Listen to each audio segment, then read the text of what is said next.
All right, just wanted to give a little quick update here on the book. The book is really turning out good. Gotten through a lot faster than I had originally thought that I would. So that's really awesome. I mean, the subject matter is definitely a very serious subject, a very serious topic, one that can get easily confused, one that can be easily misinterpreted, and of course the propaganda is real. This we know, and the propaganda all surrounding around the theory that David Crowley is guilty, when obviously he has never been proven guilty, cannot be proven guilty, and never will be proven guilty. So therefore, then the question is, why are we acting like he is guilty? Why should we believe that he is guilty when there's no evidence that shows that he is? So that's where we are. That's where we were 5 years ago, and that's where we're going to be 5 years from now, most likely, unless we can get the case reopened. And I think we need to do whatever we can to try to get the case reopened. There is no failure. Failure is not an option in this case. By keeping the case going, by keeping the truth alive, that is a victory. Every day is another victory for us. When we make sure that we are fighting for truth, that we are letting people know that we are not going to just go quietly into the night, that we are going to be here until it can be proven that David Crowley is guilty, or until the case is reclassified, renamed, whatever you want to call it. Until that day, it's just, we're not going anywhere. We're not going to be silenced. We're not going to be bullied. We're not going to be stopped. The truth is on our side. The truth is not on the side of the Apple Valley Police and their fictitious conclusion that David Crowley is guilty, and a conclusion based solely on the fact that they can't find anyone else. They didn't look for anyone else. So if you don't look, you won't find. So I think they're hoping that a lot of people will just not look for the truth, will not look for what happened in this case, and that this case will simply die off. The Gray State team can then go and make money off of David Crowley's work, and can pretty much accomplish what they've been accusing us of doing for the last 4 or 5 years. So it's not, the burden of proof is on the accuser. It's not on us. It's not if we can't prove David Crowley, we can't prove anybody else, then it must be David Crowley. Truth doesn't work like that.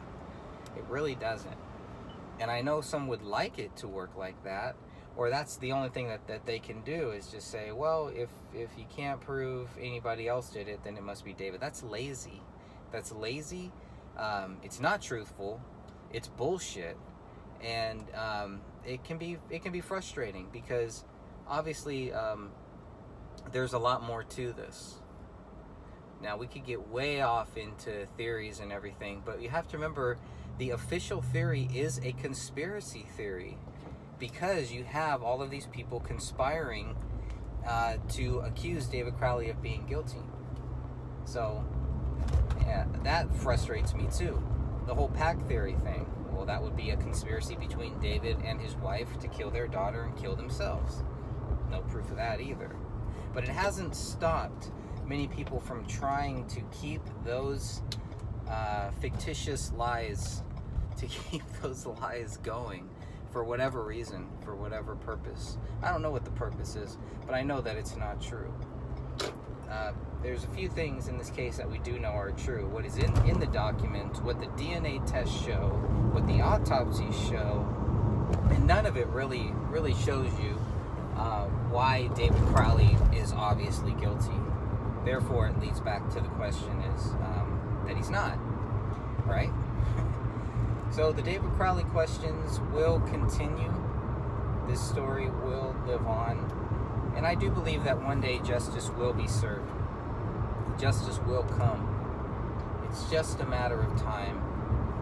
And it's just a matter of getting the right people into the right places and putting the right puzzle pieces into effect. So we've been in the Justice for David Crowley Facebook group. We've gotten a lot of people that are commenting, that are sharing their views, sharing their ideas, and researching. And that's very powerful, because we need that. We need real researchers. We need real people who are going to spend some time sincerely trying to find out the truth here, not just focus on some of these wedge issues and some of the issues that really don't really matter, or just are just there to distract us, there to deter us, and are there to intimidate us. And none of that's going to work. It hasn't worked yet. It's never going to work, and we're going to make sure that it doesn't work. So I want everybody to keep up the good fight. Don't forget what the purpose of the group is, what our goal is, what our mission is. It's very clear, and that's been true ever since this case started. You know, it's never been about a conspiracy theory or the government killed David or anything like that. It's always been just about what they say, what the evidence points to, and where we go from there. So that's where I'm focused. I hope that's where all of our good researchers are focused too. There's nothing wrong with going with your gut and thinking, well, you know, man, I've looked at everything and I really think this is what happened. I really think this theory is accurate. That's fine. Follow that trail. Follow that rabbit hole. Because there seem to be many rabbit holes, many spider webs in this case. Whew, it's been a long one. 5 years. 5 years. And we have made progress. We made a lot of progress. And we will continue to make progress as long as we don't give up, as long as we don't stop, as long as we don't give in to the bullshit theories, as long as we don't give in to the distractions. Stay focused on it, stay focused on the facts, stay focused on the case, and stay away from toxic people. Stay away from the people that are obviously just there just to stir up crap.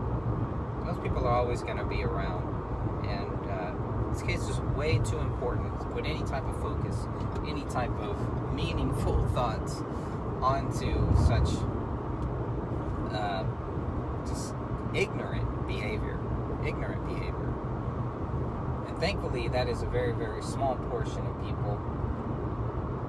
So I'm not worried about it. I don't think anybody else is really worried about it either. It's just whatever it is, whatever they want to do, wherever you want to go with it. I'm going to go towards truth. I'm going to keep seeking that. Like I said, the book, I've gotten a lot further on this book right now than I thought that I would be. I'm in the final stages, really, here. So much so that I might even have time. I know I'd like to have the book out by January 17th. I might even have time to have an audio version out by that time. Maybe. Because I would like an audio version of the book. Maybe each chapter broken up into its own audio section or something. I'm not really sure. But a few months ago, that didn't seem like I was going to have time for that. Didn't seem like that was going to be a possibility for maybe another year or so. But like I said, the book, the latest draft with the research documents, it's 262 pages. So it's not a hard read. It's not, a lot of people should be able to get through it quickly. I think a lot of it will be just regurgitated stuff that everybody's already heard. Obviously, if you've read the documents, if you've read anything that I've written, posted, the videos, all that, you pretty much already know what's in the book. There's not going to be any big hidden secrets or anything like that, and it's not meant to be. It's meant for researchers. It's meant for people who want to get quickly caught up on this case. It's meant for as a reference guide, and I really hope it's one day it's going to get put into the right person's hands that's going to say, you know what, we need to look into reopening this case. and that includes law enforcement of some kind. Somebody in a government spot, I don't know, someone who can help get the case reopened. That's what I pray for, and that's what I would ask people to pray for. Let's get this into the right hands. Like I said, it's just a matter of time. We've already have victory over victory over victory because we keep the case going, and we don't just settle for laziness, for the lazy investigation. We read the documents. We know what's in there. We know what the DNA tests show. We know what the officials say when they talk about they went through everything and couldn't find motive, couldn't find any motive, any reason why this happened. It's a big deal. So it's just been quite the journey, and I'm looking forward to seeing where this case goes from here. So we are, like I said, we're in the final steps of the book. It's pretty much just, maybe one more proof, and then finalizing the artwork and all that, and we should be good to go. It's all done already, and I'm happy with it. I'm happy to get this part done, because this is like a big hill. It's just a big mountain to climb, and I think it's gonna be it's gonna take a lot of that burden off of me, and I hope it helps people. I really do hope that it helps, and I hope it's not confusing but I hope it's a good resource, a good book for resources, so people can just get caught up quickly on this case, because we do have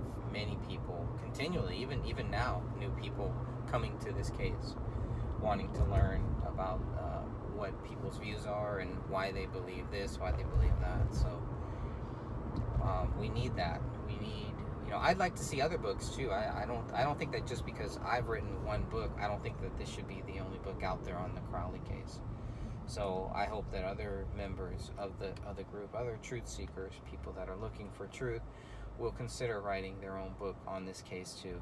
This very powerful case, and this very a very disturbing case when you look at the way that David Crowley was handled, and the way that this whole case was handled is not how investigators should handle a case like this so quickly.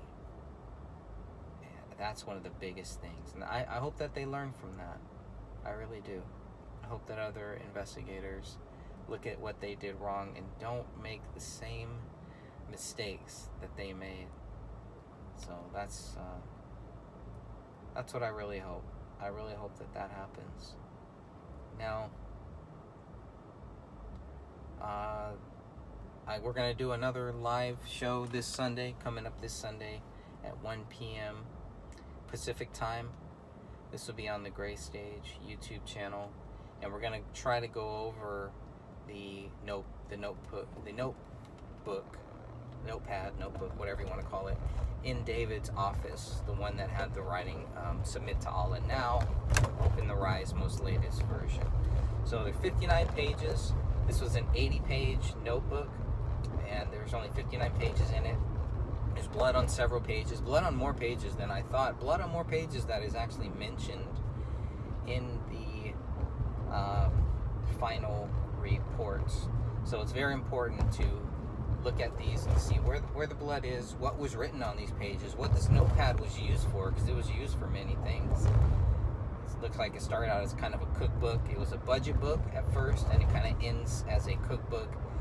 David has his writings in the middle of it, some B-roll footage, stuff for Gray State Project, some interesting stuff that I didn't really feel necessary to put in the book. So I'm hoping once we go through this Sunday, if there's anything that I missed or anything that should be in the book, then I'll try to add it in there if I can. The only other thing that I know that I forgot to add was David's mom. What I forgot to add about David's mom was that the fact that she died a few months later. So I will be adding that into the book, somehow, some way, somewhere. The last chapter, the gray shame, the last chapter that was a tough one. That was the one. I mean, it was 37 pages just by itself. It's definitely the longest chapter by far, and the most confusing one for me, because the original idea was to have it as a timeline. I kind of backtracked on that, and then now I went back to that. So when people read that book, when they read that last chapter, the gray shame chapter, it's probably gonna be, it might be a little difficult for people to read, like, what the heck is going on, like, what is this, what you're gonna hear from multiple people, and there's no it's not a cohesive story.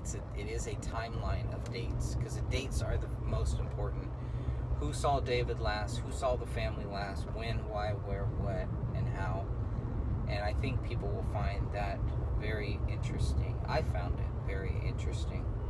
Up until some of those last days, Kamel was still texting with one of her friends, still talking about moving, still talking about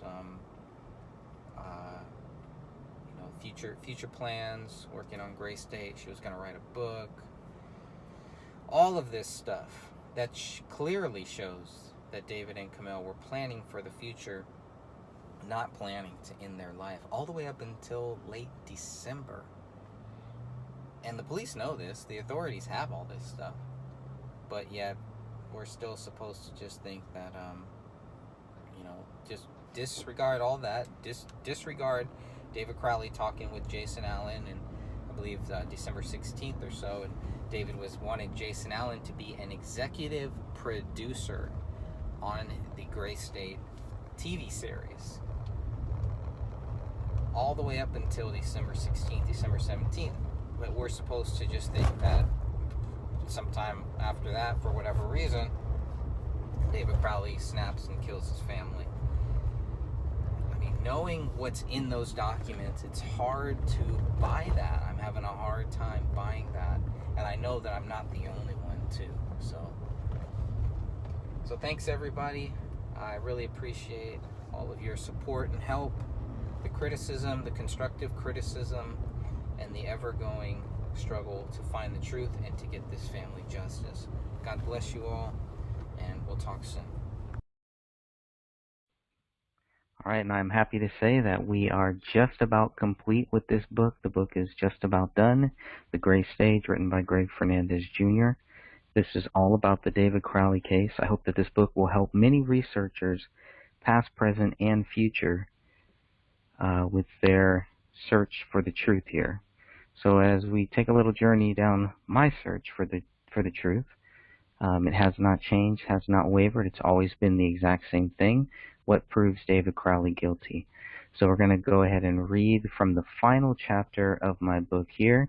Usually you would put something like this at the very start of the book, but I felt the book really needed to begin with the documents, with all of the facts that we know, all of the claims, what the DNA test showed. It had to start with all of that. So I saved my own views, my own thing for the very end.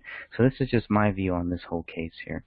The Gray Stage exists solely because of the official conclusion, as stated on page 92 of the Apple Valley Police Reports PDF.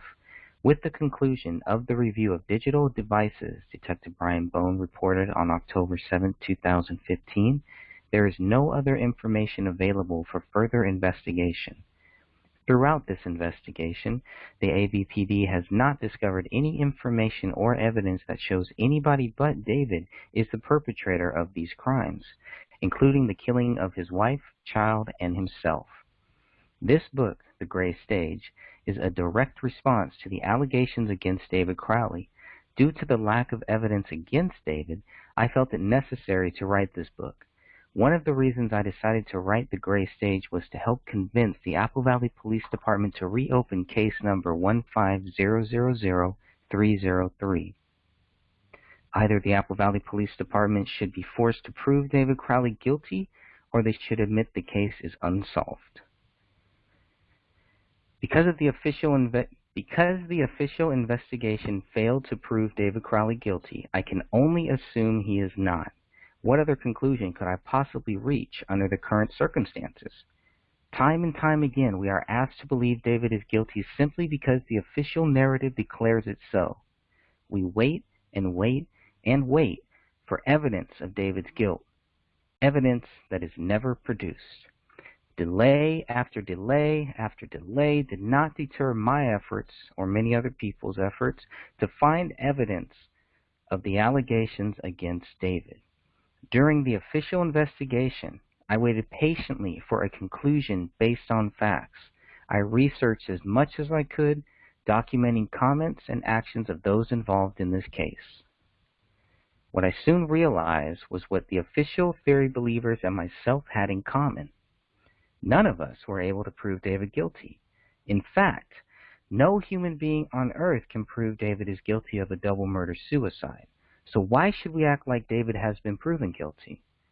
The question of what proves David guilty leads to the answer that David is innocent and has been falsely accused of a high crime. In the United States of America, we are all innocent until proven guilty. At least that is the America I strive to live in and to help keep alive. I have yet to find anyone who can prove David guilty, starting and ending with the investigative bodies who created the official theory and subsequent conclusion. At the very latest, the official theory began with the Apple Valley Police Department's press release on January 18, 2015 at 11:40 a.m., which was 10 minutes before David's body was examined. Captain John Bermel was listed as a contact person in the press release, and the document claimed what happened at 1051 Ramsdale Drive was the result of an apparent murder-suicide. Once the official theory began, investigating officials may have found it unnecessary to look into any possible alternative theories. As the investigation progressed, it was clear authorities could not find a motive for David committing the alleged crime. Additionally, authorities failed to tie David to the 3 questionable writings inside the Crowley home: the blood writing on the living room wall, the digital note on the kitchen island laptop, and the written note on a notepad in the office bedroom. Now, requests for handwriting comparisons were deemed unnecessary, yet all 3 writings were allegedly linked to David? Based on what? David's blood was found on the trigger and the magazine, but not on any bullets recovered. Even worse, authorities left the crime scene with 6 bullet casings and 4 spent bullets. Apparently, not one single person inside the Crowley house on January 17th or January 18th saw the bullet hole in the living room ceiling, which led to the bullet in the attic. The same is true of the bullet that rolled out of the living room carpet on January 20th. Both of these 2 later found bullets show disturbing DNA results. The bullet that rolled out of the carpet on January 20th, item 53, revealed a DNA profile matching Rania's blood, but there was a second DNA profile on this bullet, and it wasn't from David or Kamel. The bullet found a month later on February 18th, item 57, matched David's DNA, but blood was not present on the spent round. Authorities did not know about item 53 or item 57 because they were not looking for them. Authorities had no clue that the bullet existed until they were informed by non-investigative bodies. Then there are the missing body parts.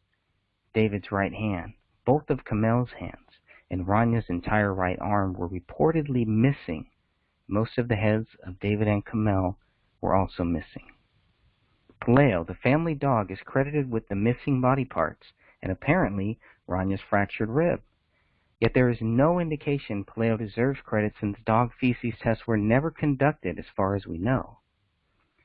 One of the biggest blood stains in the living room was never tested for DNA.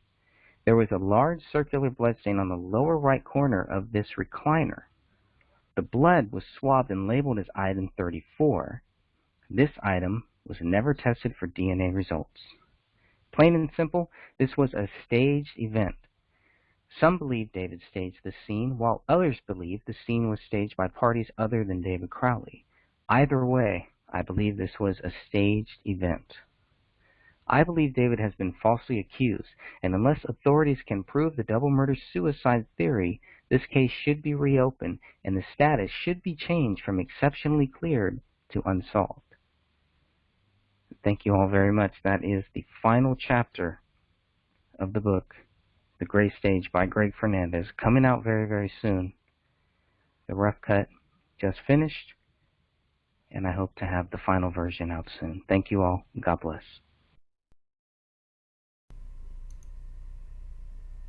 So here I am looking for the official conclusion, and it's staring me in the face the whole time. I was going back through my notes and looking at the things I wanted to cover in my book, and I had this question of what is the official conclusion? I know the official allegation, a double murder-suicide. We see that as early as the second press release from the Apple Valley Police Department at about 11:40 a.m. January 18th, less than 24 hours after they find these bodies. They are accusing David Crowley of a double murder-suicide. When does it end? Where is the end?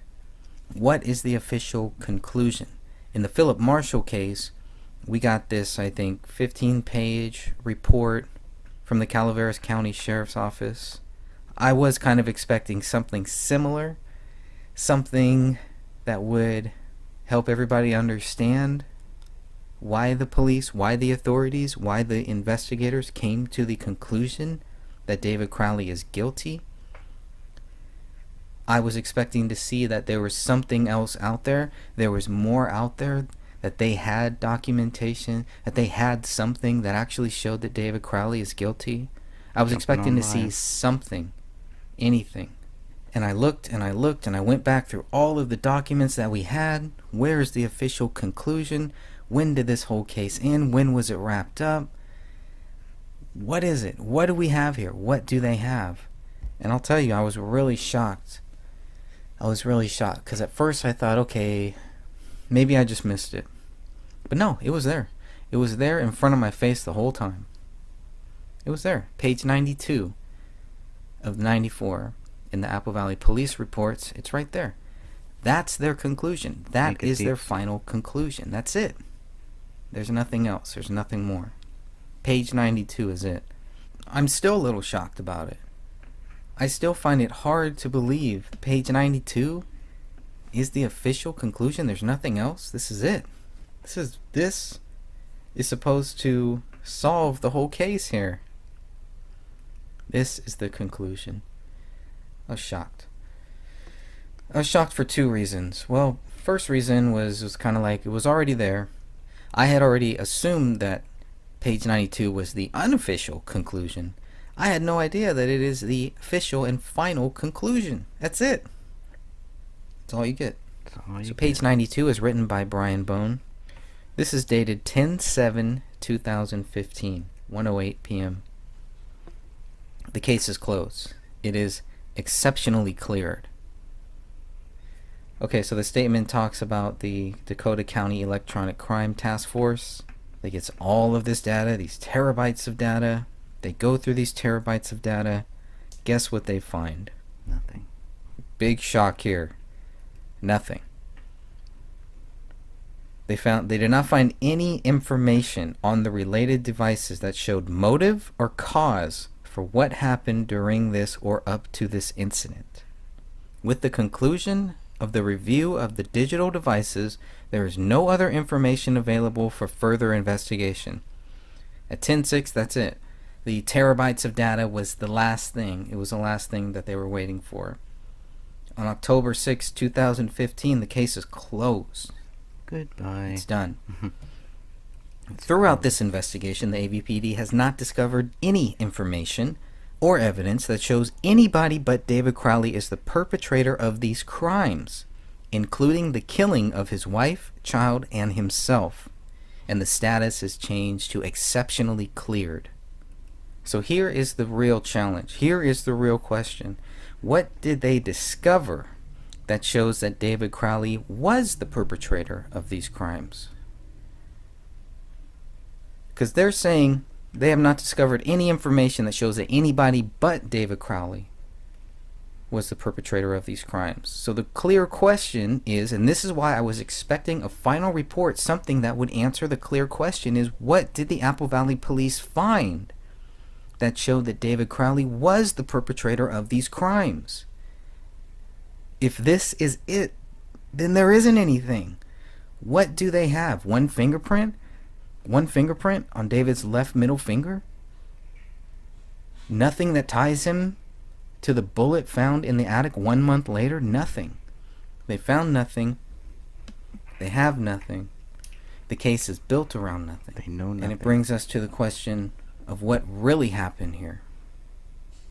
If the official theory is not true, and I believe that it's not true, then what really happened here? That is the logical question that I think a lot of people, a lot of my friends, a lot of people in the group are asking. Then what happened here?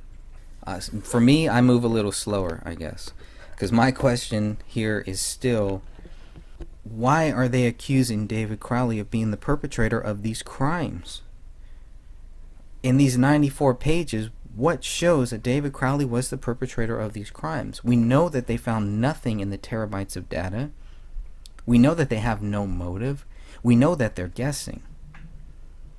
We know that they're speculating. That's not their job. This is one more reason why the case needs to be reopened, because of the official conclusion. The official conclusion is not supported by evidence. It's not supported by facts. It's supported by the fact that they can't find evidence to show that anybody else did it. So it must be David. That's the way that I'm reading this. It's a joke. And if the way that I'm reading it is right, then we need to reopen this case. This case needs to be reopened. And we need to do what we can to help get this case reopened. Within reason. We need your help. To the best of your ability. And I believe this case will be reopened one day. Amen. It's coming. It may take a while. But I got time. I got time too.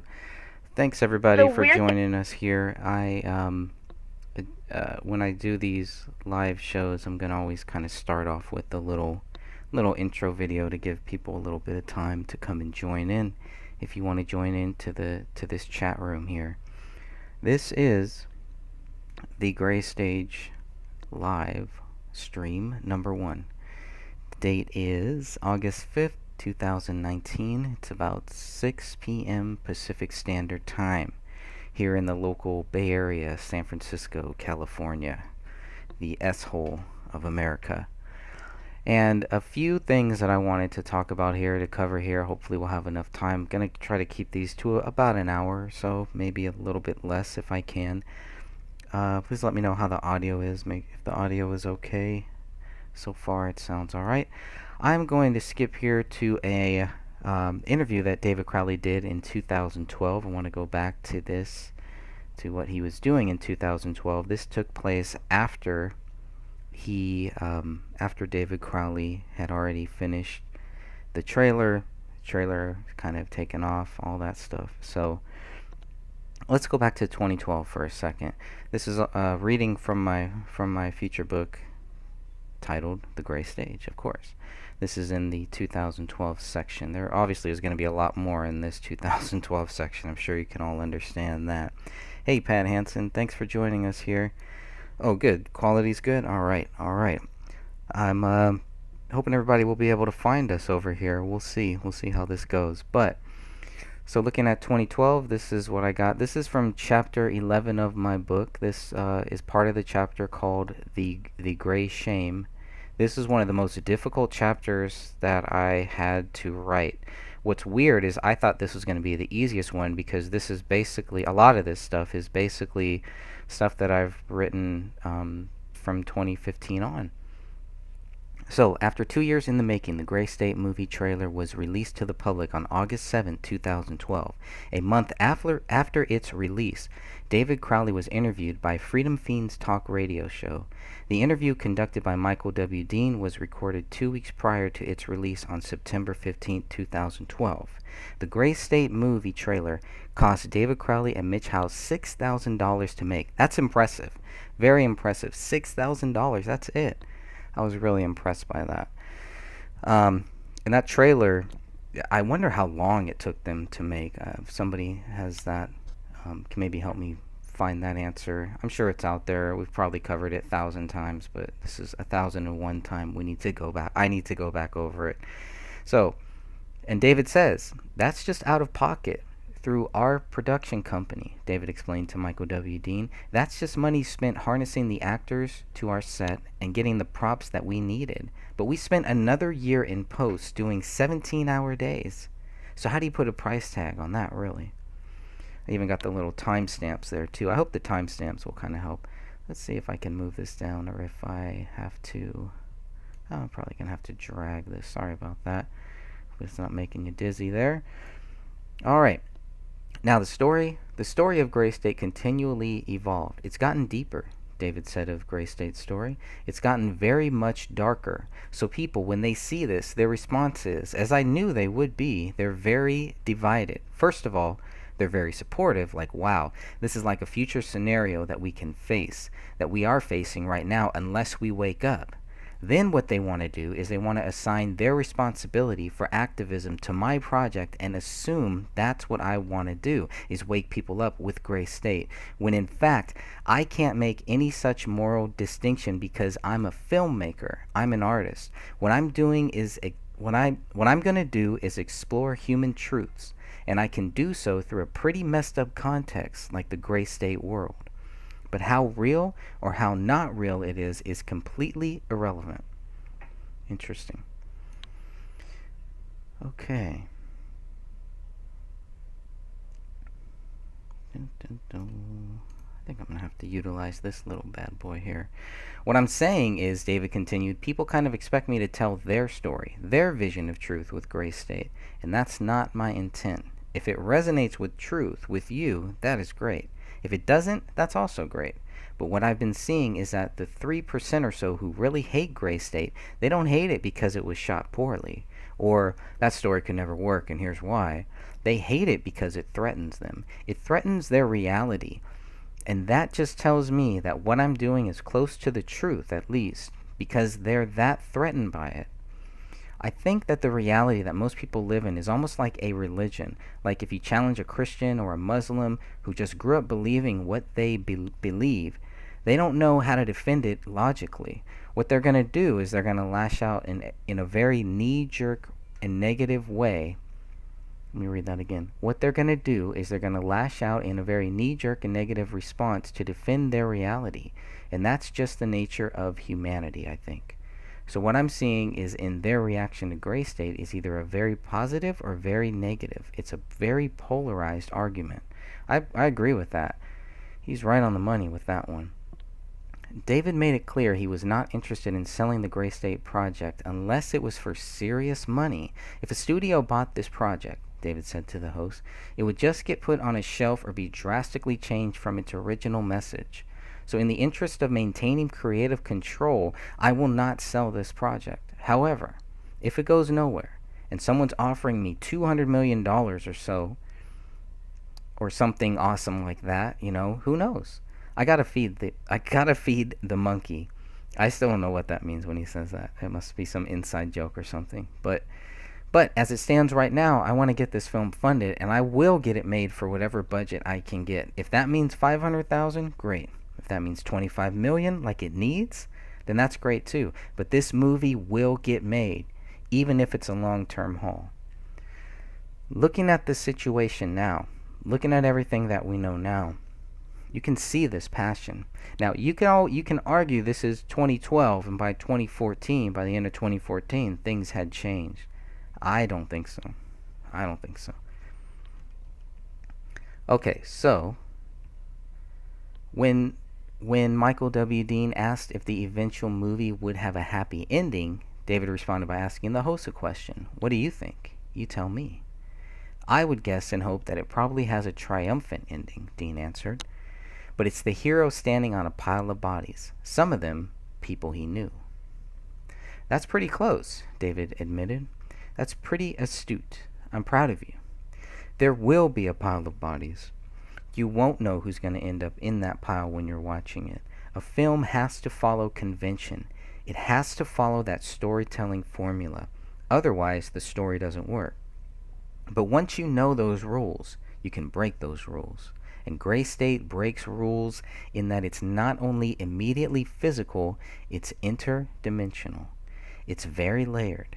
It's spiritual at times, without adhering to any sort of Western philosophy, but it's deep. It's taken me a long time to craft this story, and while it might not be a physically surface-level happy ending, anyone who's paying attention will extract some real values from the ending. The Gray State trailer did not put David Crowley in debt. It's all paid for. We paid cash for everything. If Gray State takes off and starts to pay the bills, that'll be sweet. Otherwise, it'd have to take a back burner while we make a living. So, again, more planning for the future, planning for whatever it took to get this movie made. Not somebody who's going to say whatever it took and 2 years later kill himself. Kill his wife and his daughter, rip his daughter's arm off, take his wife's hands off, and somehow manage to take his own hand off or allow the dog to eat it. Whatever. David also explained the filming process for the movie trailer. We wanted to do it for real, but a lot of it was just guerrilla, unfortunately. A lot of the scenes we did, it was like it had the real scale of a real production. So a lot of them, yes, we went to the city, we got permits, we hired cops to babysit us for a few hours, and we did it for real. But a lot of the stuff was just guerrilla, just because we couldn't get a hold of the city liaison who does that stuff, or they didn't know what to do. It was only a 3-second shot anyways. So there's a couple things like that, but by and large, it was a real production. Now, Minneapolis is a bitch to deal with, David continued. They want to charge you like $150 an hour. Wow.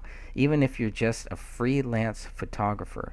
The initial park scene we shot in guerrilla style, just real quick. Wow. So that first park scene in that trailer shot guerrilla style. Very good. Interesting. But the St. Paul people, Twin Cities is Minneapolis and St. Paul. That gets me confused too. The St. Paul, Minneapolis, all that stuff. Twin Cities. Those guys are a delight to deal with. They'll give you a cop. They'll make all the communications for you, and they'll set it up for you, and all you gotta do is send them a check at the end of the day. Now, during the interview, David Crowley was asked if he had made any enemies as a result of the Gray State project. I do know that I've already made a lot of enemies, Crowley responded. And this was a long time ago, actually. I made enemies just by releasing little bits and talking to people about my idea for this film, long before it was even released as a trailer. And I have made no shit enemies just because they don't want to hear it, and a lot of them have been family. Not my family, but I'm talking about other actors who've spoken to their family about it and people who don't want to hear it. And what they do is they assign like, well, that can't be real, so it's going to be a terrible movie, so I don't want to hear anything about it. But I wonder if they thought the same thing about Toy Story. Like, hey, toys don't talk. This movie sucks. So the negative reaction has largely been not reputable. So it's just been a lot of silly banter about, I'm a Zionist pig and don't support my film. Michael Dean also asked if Crowley had ever been contacted by a government agency. If I were contacted by a government agency, David responded, I would not know about it. So I can't really answer that question. I'm sure that I have been. A lot of the reactions I'm getting about the trailer, they want to peg me as some kind of Zionist Jew. I guess because my name is David. I guess that's proof enough for them. My lead actor's name is Danny Mason. Oh, you mean like Freemasons? So they want to develop their own conspiracy theories. They want to say the whole film is COINTELPRO. I'm just trying to develop lists and to put them on. It's all very, very silly. David also mentioned being accused of being a Marxist. Asked if he's a Christian, David responded, I am, but I don't know where to draw this line between what I've been taught my whole life and what is probably more closer to the truth, if that makes sense. I've done a lot of spiritual exploration. I tend to end at the same answers, though. I wonder if those answers that he's ending at is Jesus Christ. I would hope so. David also addressed the critics and negative responses to his project. A lot of people say that Gray State is just fear porn, and they're not going to support it, and it's fear mongering and stuff like that. Just because Gray State is scary doesn't make it fear porn. And that really resonated with me reading that, because I don't know, I did see it as fear porn. That's the way that I saw it. I know a lot of people didn't, so there's nothing wrong with that. That's okay. Going through, I wanted to also pull up here this thing about Corey Zarowski. I don't know if I can make this bigger so maybe people can actually see this here. But here's what I wrote. I think Corey Zarowski has some explaining to do. Why would Corey write in 2016 something that didn't happen until after March of 2018? Specifically, Corey states half of Ranya's remains were buried with Kamel. Who told him that? In the interview I did with Kamel and Sidra's friend on March 23, 2018, Ranya's remains were still with Dan Sr. in Minnesota. So that was interesting, going back and rereading some of those early reports. This one here you can check out on citypages.com. I got the link on my page, the Gray Stage. And so one, I don't want to say anybody's lying. Somebody is wrong. Somebody's wrong. Can't have it both ways, right? Either, I mean, basically, I don't think Corey knows what he's talking about again, and maybe it's not his fault. It all depends on who told him that. So that was another little interesting little tidbit that I found there that I'm still going to go back and hopefully I'll be able to have a little chat with Corey and find out what the real deal is there. So going back here. Oh, there was something else actually before I move on to 2013. Scroll down here for a second. Poop that Chris Peck. This was another thing. One of the early things that we heard constantly. Hold on, I'm going to go let my cat out and I will be right back.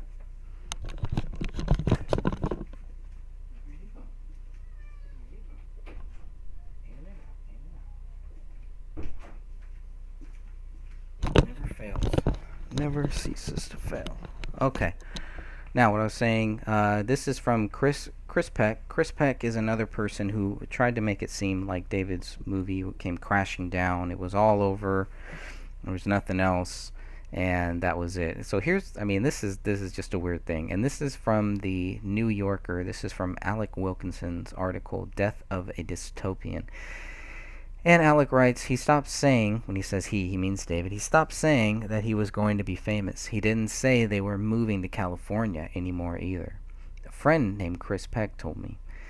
All he said was that was a pipe dream. Wow. That's really difficult to understand. So you have one person saying that it was a pipe dream.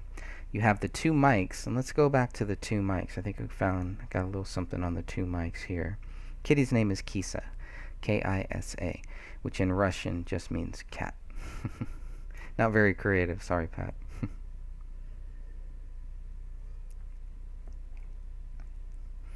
So, same article, Death of a Dystopian by Alec Wilkinson.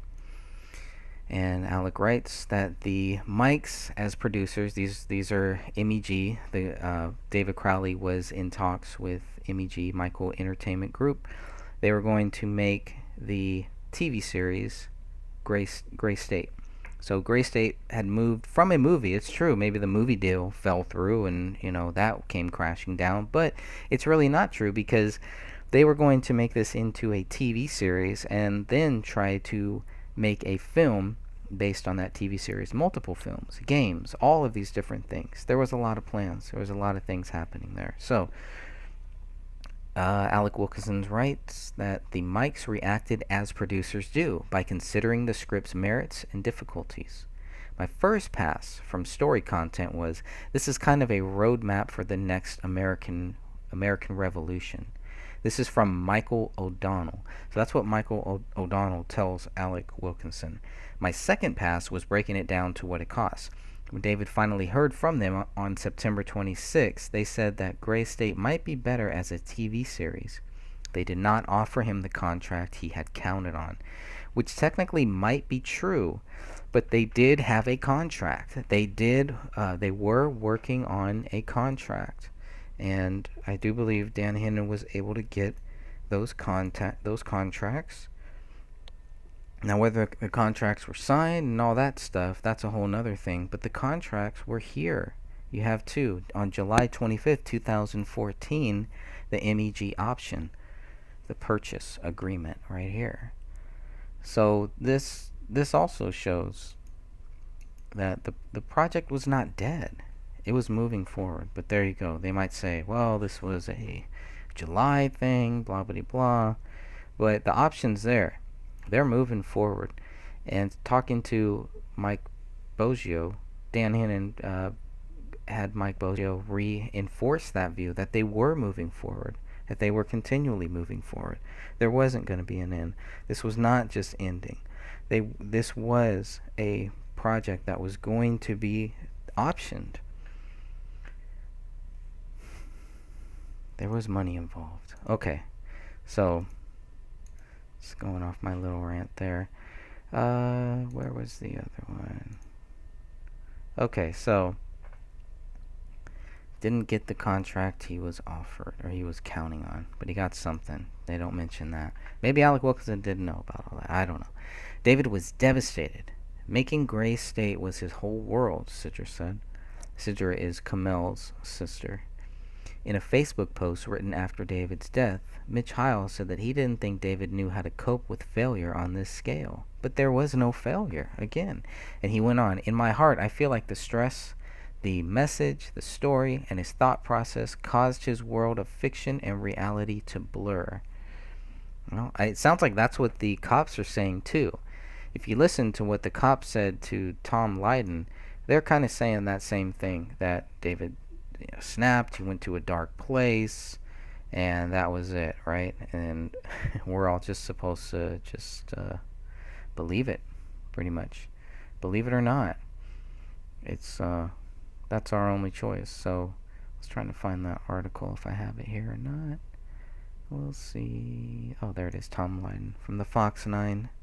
The Fox 9 guy, if you guys don't know who Tom Lydon is, he's definitely someone that needs to be looked up. Look that guy up. Tom Lydon might be the only reason why we have a lot of the photos, why we know about the Allahu Akbar written on that wall. And there might have been some issue between Tom Lydon and Eric Nelson, who ended up making a Gray State.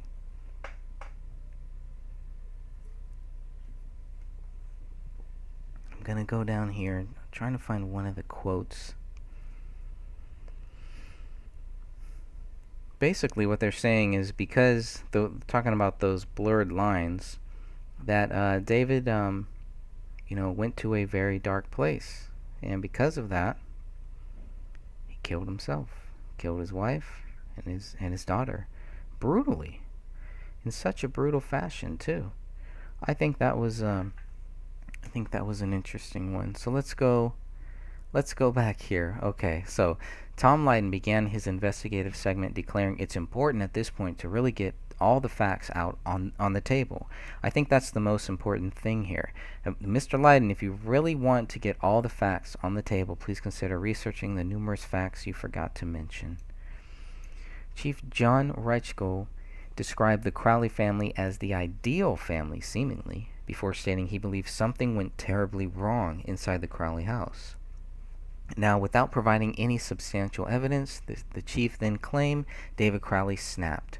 It looks like David snapped, Reichel told Tom Lydon, and took the lives of his wife and daughter, and then ultimately himself.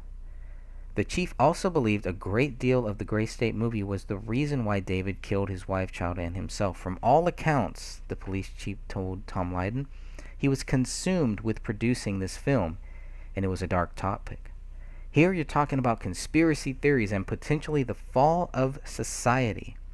And if you're focusing on that day in and day out, and these materials you're working with, and you're filming exclusively on that topic, that can take you to a very bad place.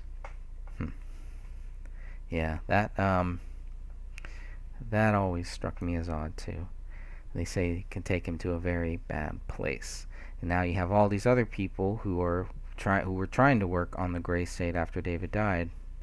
Nothing about that. Nothing about taking them to a bad place. So, Tom Lydon is kind of going with this thing. Here, let's just read what Tom Lydon says. Judging by the mail piling up in a paper in the home, the murder-suicide took place the day after Christmas. Okay, the paper in the home might have been dated the 26th. That doesn't mean that it was delivered on the 26th. It definitely wasn't. It's a weekly paper. And there's multiple questions about when that paper was actually taken to the Crowley residence by this newspaper, the newspaper boy. So you have 3 separate dates on that. So they can't even clarify when the paper was at Crowley's house. And Tom Lydon is going to try to make this point that partially based on the paper inside of the kitchen garbage, there is a Sun This Week newspaper inside of that kitchen garbage. Based on that, the murder took place the day after Christmas. Okay. David shooting Kamel twice in the head, Rania once before shooting himself. Between their bodies, a Quran with pages torn out, open to a traditional forgiveness prayer. Now, the Quran might have been open to a certain page, but there were pages everywhere. There were pages on the left and the right side of Kamel, on the left and the right side of David, and everywhere in between. I'd be more concerned about the pages that might have been ripped out than what it was open to. But what it was open to is important too. Everything is important. Nothing can be discounted as far as I'm concerned. And the chief told Tom Lydon David Crowley used Kamel's blood to write Allahu Akbar at the top of their living room wall, close to a clock mounted on the wall. Asked why he believed David wrote the words in his wife's blood, the chief responded, "We believe that was kind of a parting shot, probably at Kamel for having a Muslim past." Really? We believe what? I mean, you, based on what? You can't even prove that David wrote that. There's no proof that David did that. It's just a guess. It's speculation, pure imagination again. So, let's jump a little bit here.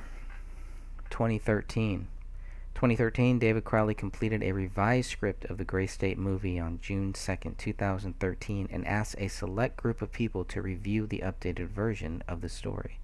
On October 23rd, 2013, the rough cut of the documentary companion piece, known as Gray State: The Rise, was finished and ready for its review. Exporting the rough cut now, David Crowley wrote on Twitter, so stoked. On December 9th, 2013, Crowley added 6 months working on Gray State: The Rise. Now this is the Rise is his documentary piece. This is the documentary companion piece. It's finally taken its final form, but holy Moses, what a shit ton of work. David, Kamel, and Rania Crowley moved into their new home in Apple Valley, Minnesota on December 13, 2013. On December 18, 2013, David posted on Facebook that he had lost a crucial hard drive during the move to 1051 Ramsdale Drive. The only real loss after moving to a new house last weekend was a crucial hard drive for the Rise. Let me just skip. Whoops, sorry about that. I guess the next few weeks will be spent salvaging everything that was lost. The following day, he wrote, "File recovery sucks, but it's better than not having files to recover. This could take a few weeks." Now, by December 27, 2013, the documentary film was getting back on track. Finally getting back on track. She's been teaching me patience by making me work for the 660 missing clips that remain and crashing at least 6 times a day. I don't know if he's over exaggerating, but that's a lot of crashing. That's a lot of missing clips. And how do you lose that much data from just moving? That's interesting. I don't know if it was a stolen hard drive or what, or just a misplaced one.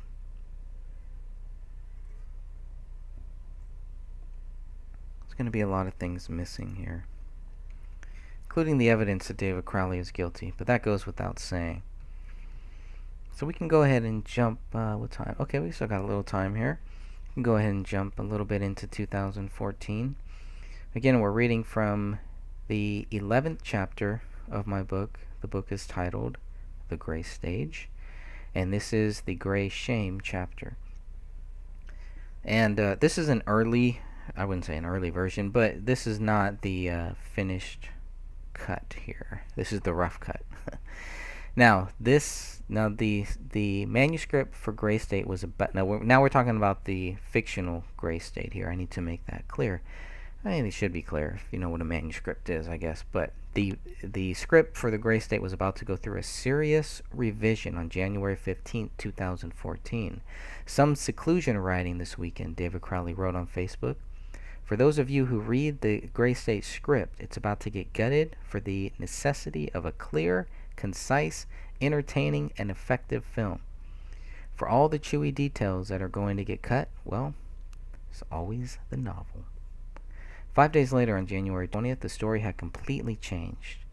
After 2 years of trying to extract the Gray State story, I think I finally may have done it. The story has completely changed, is working beautifully, and the new outline was completed in only the last 3 days. With this new story, it will not be hard to attract funding. And he's right. He's right again.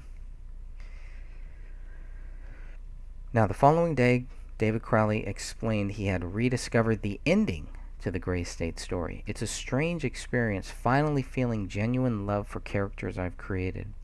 The most painful part of writing the conflict for these people who are precious to me is that I must now torture them, punish them, and drag them through the dirt to reveal their essence of form. Yesterday morning I rediscovered Gray State's ending, and the final feeling captured was of such gentle sadness I've been stuck in it ever since. On January 22nd, 2014, David was still settling into his new home, spending today building 2 big fucking new desks to create a man cave megadesk, then relocating all of the Bullet Exchange inventory to my basement. On February 2nd, 2014, David explained the plot of the fictional film Gray State. Gray State, a wounded veteran, leads an insurgency against the corrupt government after his city is put under martial law. Now, the use of force, David Crowley posted on March 7, 2014, no matter the context, should be a shameful last resort, indicating an utter defeat of intelligent faculty. This is the difference between men and children, and also why our childlike society celebrates violence in its exercise of authority, which is true. We see that a lot. I mean, we've seen it a lot before. We'll see it a lot again, right? And the very next day, David Crowley wrote, Sean Stone, yeah, that one, apparently wants a role in Gray State. That's still one of the stranger things that I've heard. Sean Stone also has somewhat of a connection, I guess, to Jesse Ventura, more to Jesse Ventura's son, who was working closely with Sean Stone. I'm not sure whatever happened with them. I'm sure they're still moving around doing their own show. But it'd be good. They would be good ones to reach out to, and I know people have talked about that. I think it's a good idea. It's good to reach out to anybody who might be able to get some fresh eyes on this case and maybe help this case stay in the light. They want this case to go into the darkness, into the void. They want us to go down the rabbit hole, and they want it to get dark as we do. But we're going down into this rabbit hole with light, bringing light, shedding light, sharing light, shining lights. and bringing a lot of light to this case. And so many of you out there have done so much great work, and I truly thank you all. Now, he also says 2 days later, on March 10, 2014, David was happily unsubscribing from Liberty and conspiracy feeds on Facebook and Twitter. Too much of the backbiting that they claim to oppose. See you guys, it's been fun. You'll still like Gray State, though. Then on March 11th, David asked the question. Let me go here. You know what Liberty feels like? Unsubscribing from hundreds of Liberty or Death, Fuck the NWO pages and Twitter accounts. Now this movie script was steadily progressing on March 19th. Today, in place of thousands of post-it notes, we've seen the big wall of post-it notes, so I know we've all seen it. So you can get a good idea of, kind of the timeline there with those post-it notes. Today, in place of thousands of post-it notes, pages of scribbles, and 30 feet of plot points, I have a 118-page script outline hybrid that may be only days away from a solid draft 1. Now, the first Gray State story took 8 months of solid work. This story took less than 2, and is better in every way. On March 22nd, Kamel was reading the first draft of the new Gray State script, according to David's post. On May 15, 2014, David spent a very welcome morning laying the grain. On May 15, 2014, David spent a very welcome morning laying the groundwork for another 6 films I've been having ideas for. It's nice to finally be free from Gray State. Boy, howdy. On May 22nd, David Crowley's dream had finally come true. There's a big gap right there. So this is when David, between May 15th and May 22nd, David goes out to Hollywood. Boom. And this is when he first begins working, or when the Mikes and him are really getting serious about this. So much so that David posts this on social media publicly, where everybody can see it. On May 22nd, David Crowley's dream had finally come true. It just happened. I'm not sure how many details I can divulge at this point, but Gray State will be optioned in the next 2 weeks at a major budget and connected with A-list talent. We are connected with the producer who, above all else, wants to preserve the film's pro-liberty ideals. This is all we could have hoped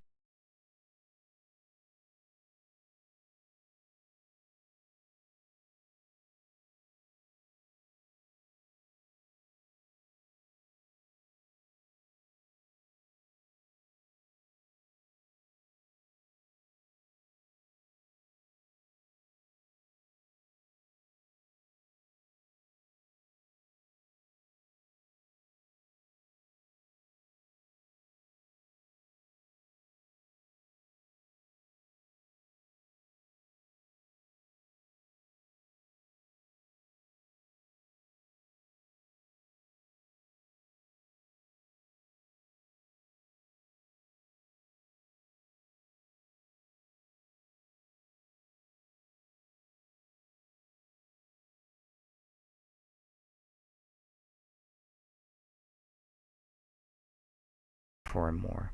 Thank you all for being our strongest selling point. Let's make a movie. On June 30th, 2014, posting as the Gray State page on Facebook, David Crowley gave an update on the movie. The past month, I've been meeting with some LA-based producers, crew, and other industry contacts, and together we are building the team that will combine our passions and talents and belief in Gray State to optimize its message and reach of its exposure. This has been a truly exhilarating experience. My attorney and I are reviewing the option contract this week. And once that sucker is signed, this whole Gray State thing is going to finally, irretrievably, and monstrously take off for the stratosphere, and in such a way that the message will be preserved, and perhaps even continue in sequels, TV series, and video games. Seriously, talk about taking over the mainstream. This has been my life's work for nearly 4 years, and it is extremely gratifying to be backed by such a raging horde of superfans. Thanks for your patience, guys. Now, we're talking about 4 years, and look at all of these plans for the future. They're trying to tell us that after 4 years, David Crowley just snaps and goes crazy and kills his family, ruining everything, completely shattering this dream, completely shattering his life's work. Hard to buy that. I find that hard to believe. Now there is some gaps here that will need to be filled out because we're jumping from June 30th all the way down to September. So we got the whole summer. That is covered in some other chapters, but I think some of that might need to be moved here. I'm not sure yet. But Pat says he no way snapped. I totally agree. I am not buying that. It's too easy to just say, yeah, he snapped. It just seems like just laziness. Lazy booking. On September 30th, 2014, David Crowley spent some time on Facebook answering questions from his supporters. It seems like there are a lot of questions and expectations about this project. For the next 20 minutes or so, I will answer your questions. There are two very important posts from David Crowley that were either deleted or have been hidden from public view. One post was made on December 9th, 2014. We'll get to that one later. And the other was dated September 30th, 2014. The missing post from September 30th included a question by a supporter as well as an answer by David Crowley, posting as Gray State, just to be clear. And they had like 3 or 4 different Facebook things going on there too. They had the one for their documentary, the one for the movie. David had his. I don't know if they had any other ones, but in this post, David Crowley mentions his plans for rebuilding a trustworthy team. This was interesting. I think the red flag that this kind of brought up for a lot of people was the fact that why would somebody take this post out post-death? After David dies, this post is no longer there. Somebody was not too happy about David Crowley writing about rebuilding a trustworthy team. Now, it doesn't say necessarily that, all the team up until that point were all gone. They might have been part of this new restructuring, but they might have not. Why that post was removed is a big question. Somebody out there knows. Whoever had access knows. That post was not accidentally taken out, nor was it random. That was a planned thing. Somebody planned to do that and followed through. The question is why. Asked what his biggest holdup was with the fictional movie, Crowley responded, "I'm doing this myself. I say we and team a lot, but when it comes to nuts and bolts work, writing and leveraging the project into securing Hollywood money, it's just me. I hope to change this by reinvigorating the process and rebuilding a trustworthy team." So, that was interesting. And the timing, because if you look at, and we will go back there, if we are looking at when David Crowley started getting into it with Danny Mason, trying to get him to sign some of these things, that began in August. Wow. So by the 30th, here's the letter from September 26th, but by the 30th, it's, David's like he's moving on. He's moving on, and he's not taking Danny Mason with him in the way that Danny Mason would want to be with him. So, guys are getting cut out. The trustworthy team is being rebuilt.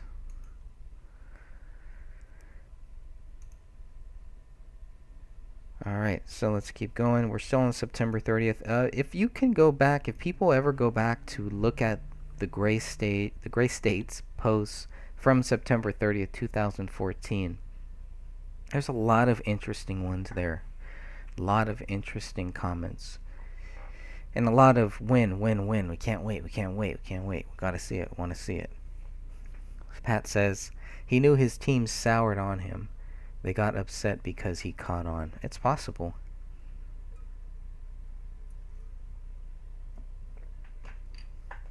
I'm not going to say that that's fact or whatever, or that's what I truly think. But yeah, you have to be open to that. I'm definitely open to it. I think we have a lot of proof that there was a lot of sour grapes between David and people that were working on Gray State. Their stories do not match. David's talking about creating something very, very special, something that's going to break down barriers. It's going to change things. It's going to change Hollywood. If it's not going to change Hollywood, it's going to wake up Hollywood. And there were a lot of people that were not going to be part of that from the fictional side. The problem I have is if they all would have just, shut up and just done whatever David wanted, signed whatever he wanted, I think they would have done pretty well on the documentary and maybe even on future things. And because Danny Mason was in the trailer, I think his character would have found his place in there. Definitely. I think the fans wanted that. I'm not a fan of it, but if I was a fan, I would, from what I see in the trailer, I want to see those guys in the whole film. I'm sure a lot of you feel that same way. I don't like when the trailer is totally different. So I think Mitch Howell might have even mentioned something like that. That the script had changed, everything had completely changed. It had gotten more spiritual, which for me is a very good thing. So let's see. September 30th, 2014 was a very important day as David Crowley had big plans for 2015. Today's posts represent the first visual beginnings of the Gray State resurrection. I can't get into too much too soon, but with the right amount of hard work, strategy, and miracle juice, the beginning of 2015 should see some amazing progress. Let's see. September, October, November, December. In 4 months, all that changes? And they're like, well, yeah, because of this, because of that. No. We're 5 days, 6 days. He's counting down. 2 weeks until the Rise is going to come out. There's just way too much. It's on and on and on. If you were to stack up on one side all of the proof that clearly shows David is planning for his future, and on the other side show that David was planning to end his life, which is what we were also told, that there were signs, there were certain things that he did that showed that he was planning to end his life and take his daughter and take his wife with him. No. It does not add up. It does not weigh up. It's fiction. So, Crowley also wrote about a new revamped website coming soon. I wonder whatever happened with that too, and who was going to help him out on that website. And many of his last known conversations involved plans for the future of his projects. On and on and on. Over and over again on September 30th, 2014, David wrote about his vision for the Gray State franchise, a series which could be produced and released way faster than a film, has the potential to subvert this system. How can it not? Sorry guys, but Breaking Bad and Game of Thrones, while entertaining, lack a real-world purpose. Gray State will not fail you. How could it? Now, creating the Gray State franchise was David Crowley's full-time job, and he was doing everything he could to ensure that this movie was going to be a success. He was doing everything that he could to ensure that this franchise, beginning with the TV series, was going to be a success. It'll either be a great success story, a spectacular, highly visible failure, but either way, I guess we all put in our best shot, right? I guess that could be said about where the country is headed to. The questions kept coming, and David Crowley answered as many questions as possible within those dedicated 20 minutes. Pat also says it shows to me how positive he was. Yeah, I think he was very positive. He was very positive, and kind of maybe he was shutting out the negative people in his life. I don't know if you think that's true, Pat, but it does seem like he was pretty much shutting out a lot of people, the narcissists, the self-proclaimed narcissist, Anyways.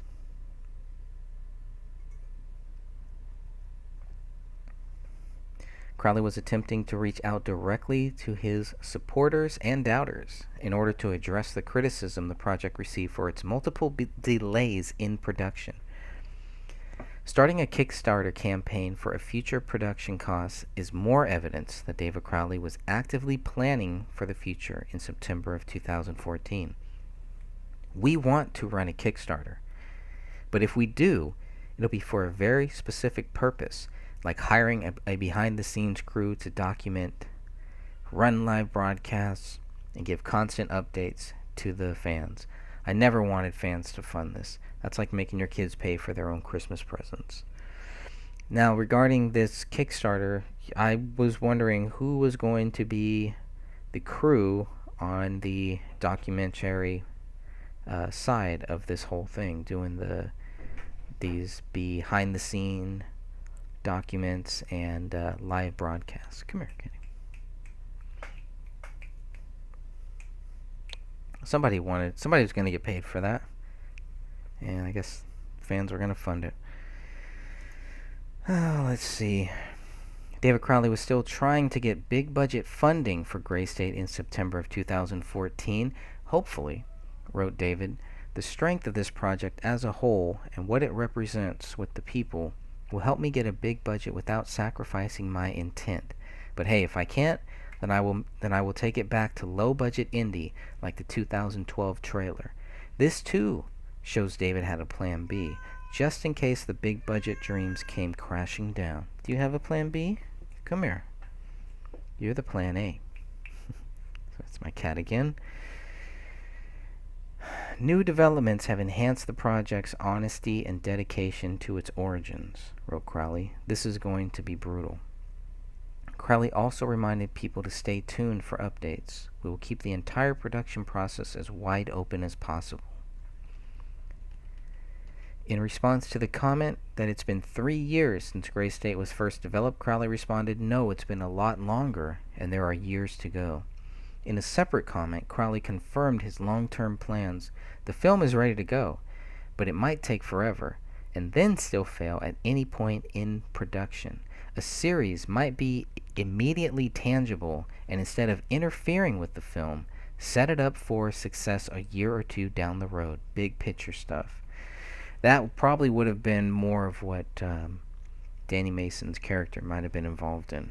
According to the production group that David was working with, Danny Mason was not involved in these talks at all.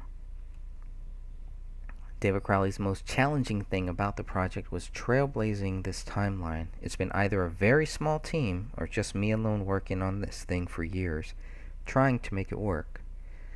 I do not just want this movie done so the fans can see it online. I want millions to get blindsided by it in theaters. Now, David's future plans for this movie were clear.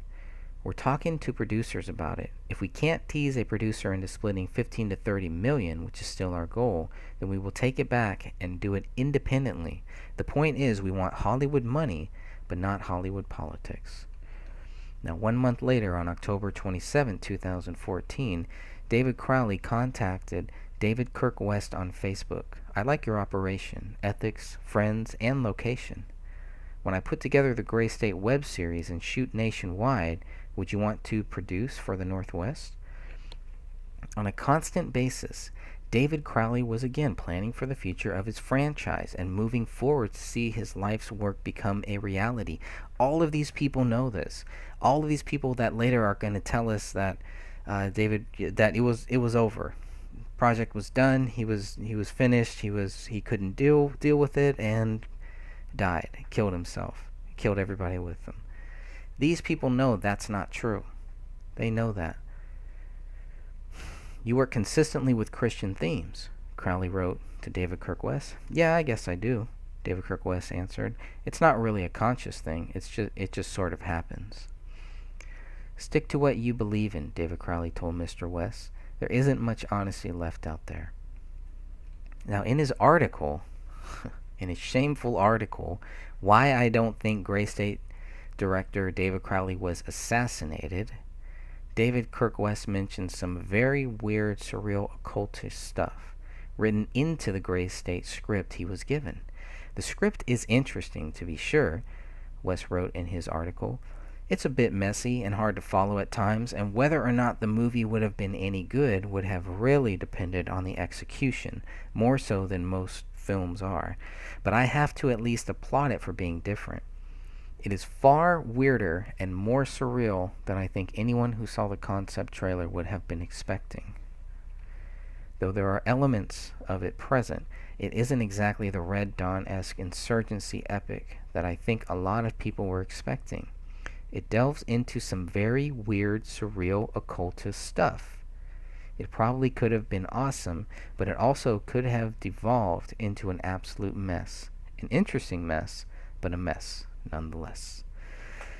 Now, kind of sounds like David might have been on the right track, going more into the deeper stuff, into the more spiritual stuff, not just focusing on this Red Dawn thing where Russians are falling out of the sky, take over one school and take over this small town, which is pretty much what Gray State is, if you really think about it.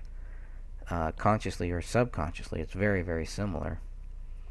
So David might have even realized that and started building on that, and taking it into a more spiritual, a more powerful, a more threatening direction for any Satanists or any occultist people that he might have known or been working with, who would not want to hear about Jesus Christ, who would not want a movie that made Christians look good and that focused on real spirituality issues. Hopefully that's where David was going. David Crowley severed ties with David Kirk West on social media sometime between November and December of 2014. West believes David Crowley also unfriended many people on social media for seemingly no reason. No reason. By November 18, 2014, there was no doubt as to whether or not the documentary known as Gray State: The Rise would be released for free. Gray State: The Rise will be made available online for free as soon as possible, Crowley wrote on social media. This is our nonfiction contribution to fight for liberty. Gather your strength. David Crowley stated he was working every day to complete Gray State: The Rise, and on November 26, 2014, he told a potential donor to use that money on something for your girl instead. The Rise is going to be free. Crowley was rushing The Rise to a free online release. It'll be worth your wait. The following December 9, 2014 post by David Crowley has since been removed. Who had access to David Crowley's Facebook account, or why the post and its comments were removed or hidden from David's personal Facebook wall has never been explained. Interestingly, this missing or hidden post was included in a data request Dan Hannon sent to the Minnesota BCA. So authorities were aware of this removed post and its contents, and they were also looking at who might have done it. Is my guess, based on this document, that 485-page document. Here's what David Crowley wrote. Can you believe it? The Rise is almost done. I'm serious. She's coming out to be quite the looker. Can't wait to show you all, but I have to comb her hair for a few more weeks. Anyway, I'm quite serious about giving this film. I have come to abhor the AJ model of peddling DVDs as truth and cashing in on suckers. I have given this film years of my time, and I am delighted for the opportunity to burn it down by giving it away. And I hope you all share this feeling. You've all given this project a lot of attention, and I thank you. Soon it will be time to go live, and we'll get to watch it all unfold. Little cryptic there. So, here is that post here that, as far as I know, you won't find on David Crowley's social media.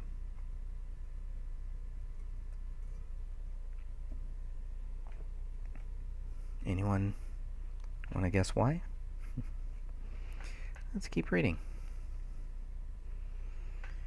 Now, why would somebody remove or hide this post from David Crowley's social media? Various screenshots are all that remain of the post above, and several comments made that day. Because it wasn't just this. Once you delete this post, comments go too with it, right? Now, the first comment on December 9th came from David. You guys are friggin' sweet. I hope the film makes you all proud. I would try to do a private screening or something exclusive, but hearing the news every day, I don't think we have the time. And then here we go.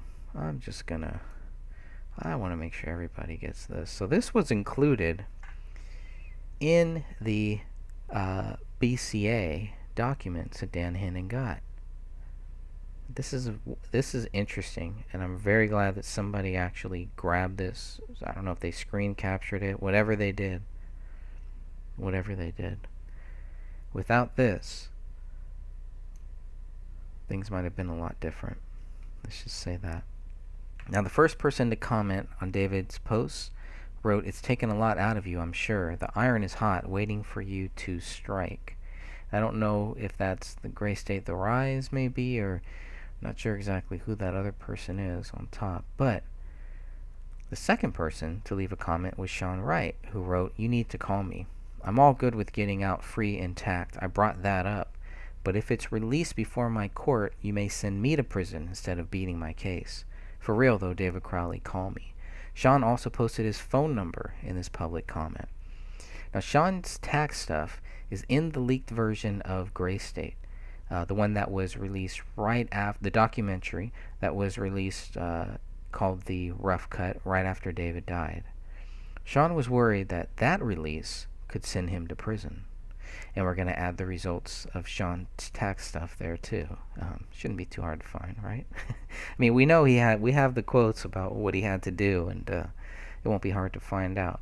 It'd be nice to have the actual quote to get some factual data there to see how much what Sean had to really do in order to get rid of that tax stuff that he's not worried about now. And don't forget, everybody, pay your taxes, pay more, pay it all. Pay somebody else's if you can. Okay, David responded, "I don't have any of your tax talk in there, Sean, my man. Don't sweat it. This movie is meant to send other people to prison." Now, because David did not have Sean's number, and David did not really address too much of what Sean was saying, or that, yes, I'll call you, or he made it seem like he was going to call him or anything. This shows the actual distance here. December 9th.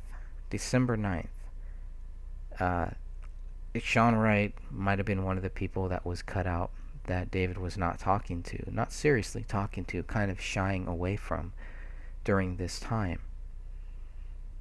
We also know that Sean Wright went to David Crowley's house and claims to be one of the last people to have seen David Crowley, and was probably one of the last people that was let into the house. Sean Wright told us all this. Yeah, he said that. You won't find Sean Wright in those 94 pages. The 94 pages of police reports mention his name and give you some factual data about him, but that's it. That's it. Not much. During a December 17, 2014 email exchange with Jason Allen, David Crowley relayed his plans for releasing the documentary film in a few weeks. "When you see The Rise and the new trailers for the Gray State series, you'll know what I mean when I say I have followed my heart at every step. I have no idea how much money is going to come together when this kicks off here in a few weeks, but it might be enough to get started on a series, then independent features running a common storyline."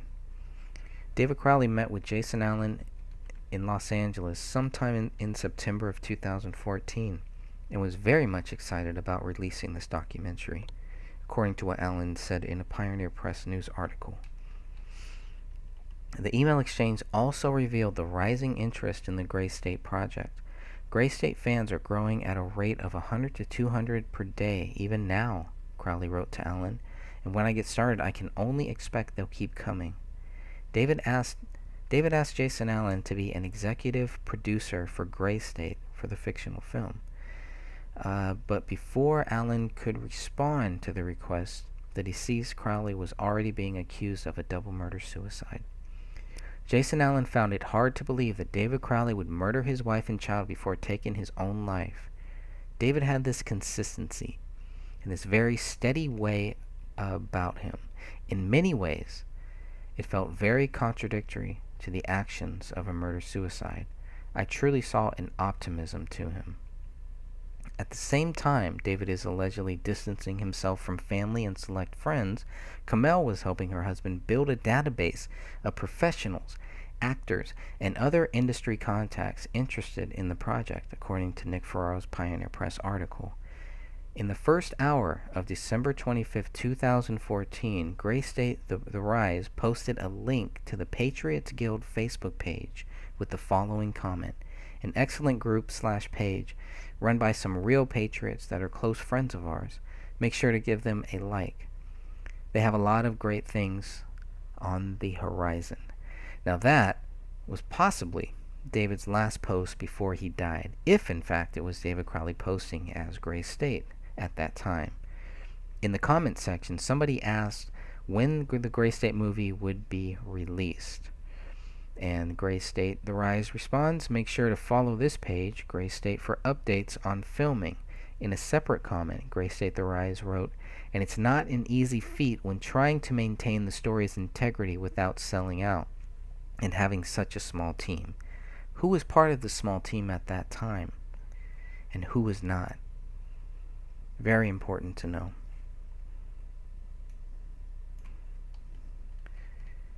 According to Pat Pfeiffer of the Star Tribune, on December 26 or December 27, 2014, Daniel Crowley Jr. went to his brother's house to drop off Christmas presents along with some mail for David. However, police reports clearly state Dan Jr. went to his brother's house on December 28th. So, trying to figure out why there would even be any conflicting dates or anything like that. I thought that was pretty odd. I think in the Sloppumentary, Dan Jr. also mentioned going to his brother's house on the 22nd. Mason Hendricks, a friend of David Crowley, said Dan Jr. saw Palaio, the family dog, pop his head up through the large front picture window. Dan dropped off Christmas presents by the front door and tried contacting his brother several times afterwards, but David never responded to his phone calls or text messages.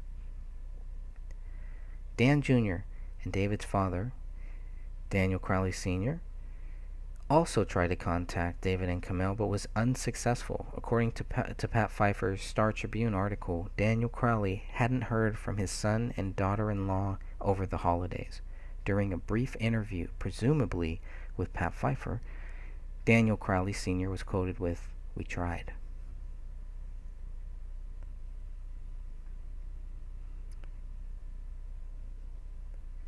Alright, and that wraps up our hour here.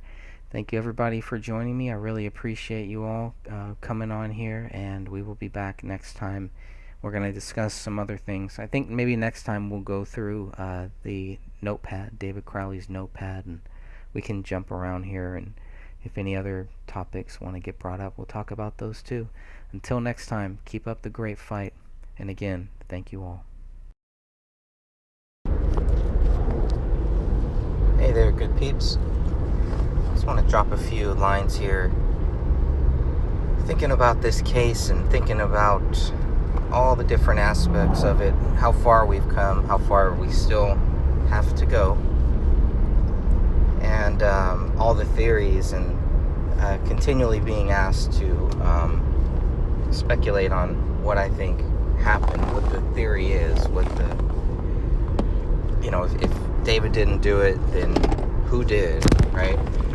But I think it has to be clear, and I was thinking about this today, that, my goal is not to solve this case. I don't believe we can solve this case. I don't know who did it and who didn't do it and all that. All I know is that David didn't do it. I know that. But there's a difference between solving the case and getting justice, and getting the case reopened will bring justice. Now, the case does need to be solved. I will say that. It is definitely true. But it needs to be solved by investigators.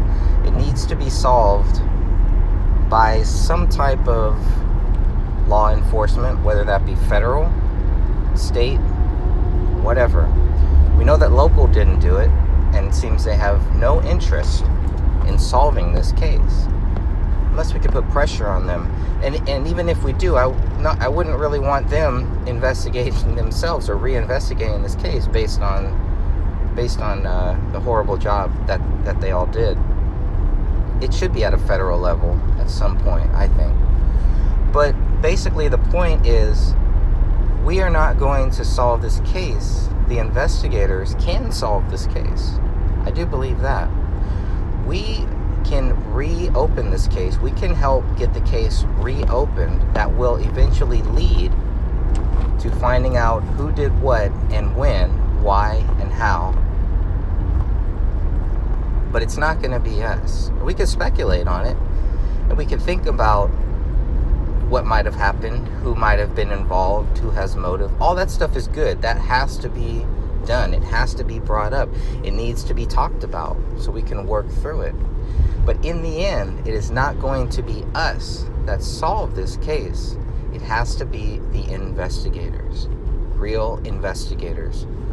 And we need to help them, to give them those tools that they can solve this case. And I think it's possible. I really do. But in order to even get there, in order to even really have a serious talk about all of that, we need to do what we can to get the case reopened. So speculating on theories, who might have done what, for me personally, is not going to help me at this point. It's not going to help me to try to build off of theories. And I think it's also going to hurt, at some level, it's going to hurt the investigators, the future investigators, who might go back and look at some of the work that we have done and might be a little turned off about some of the theories that are brought up. And that's fine. That's okay. It doesn't matter if they're turned off or if they're turned on about anything. That's not their job. Whatever their job is, their job should be to investigate this case thoroughly, a real thorough investigation, and find out who did what. But in order to even get there, we've got to get to the point where we can get this case reopened. And if it's not going to be reopened at the local level, which we know that it's not, it has to go higher. I also wanted to remind everybody, and make sure that I remind myself as well. I want to remind everybody who's looking into this that this is not about you. Don't make it about you. This is about a very tragic thing that happened to 3 people, 3 innocent people. And it's very easy to just kind of mix in our own life, our own views, our own theories and all that into this.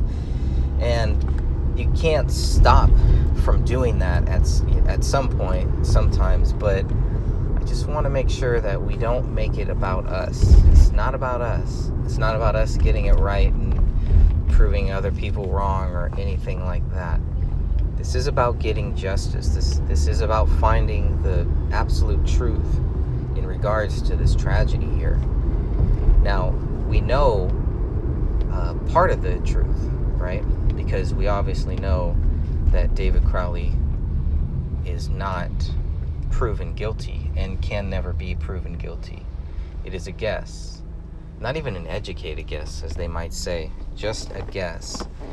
But we start bringing in our own personal feelings, our own views and all that stuff, which you cannot help. But we need to make sure that at all costs we stay focused on what the clear goal is, and to make it about this family and about finding justice for this family, not about us, not about anything else.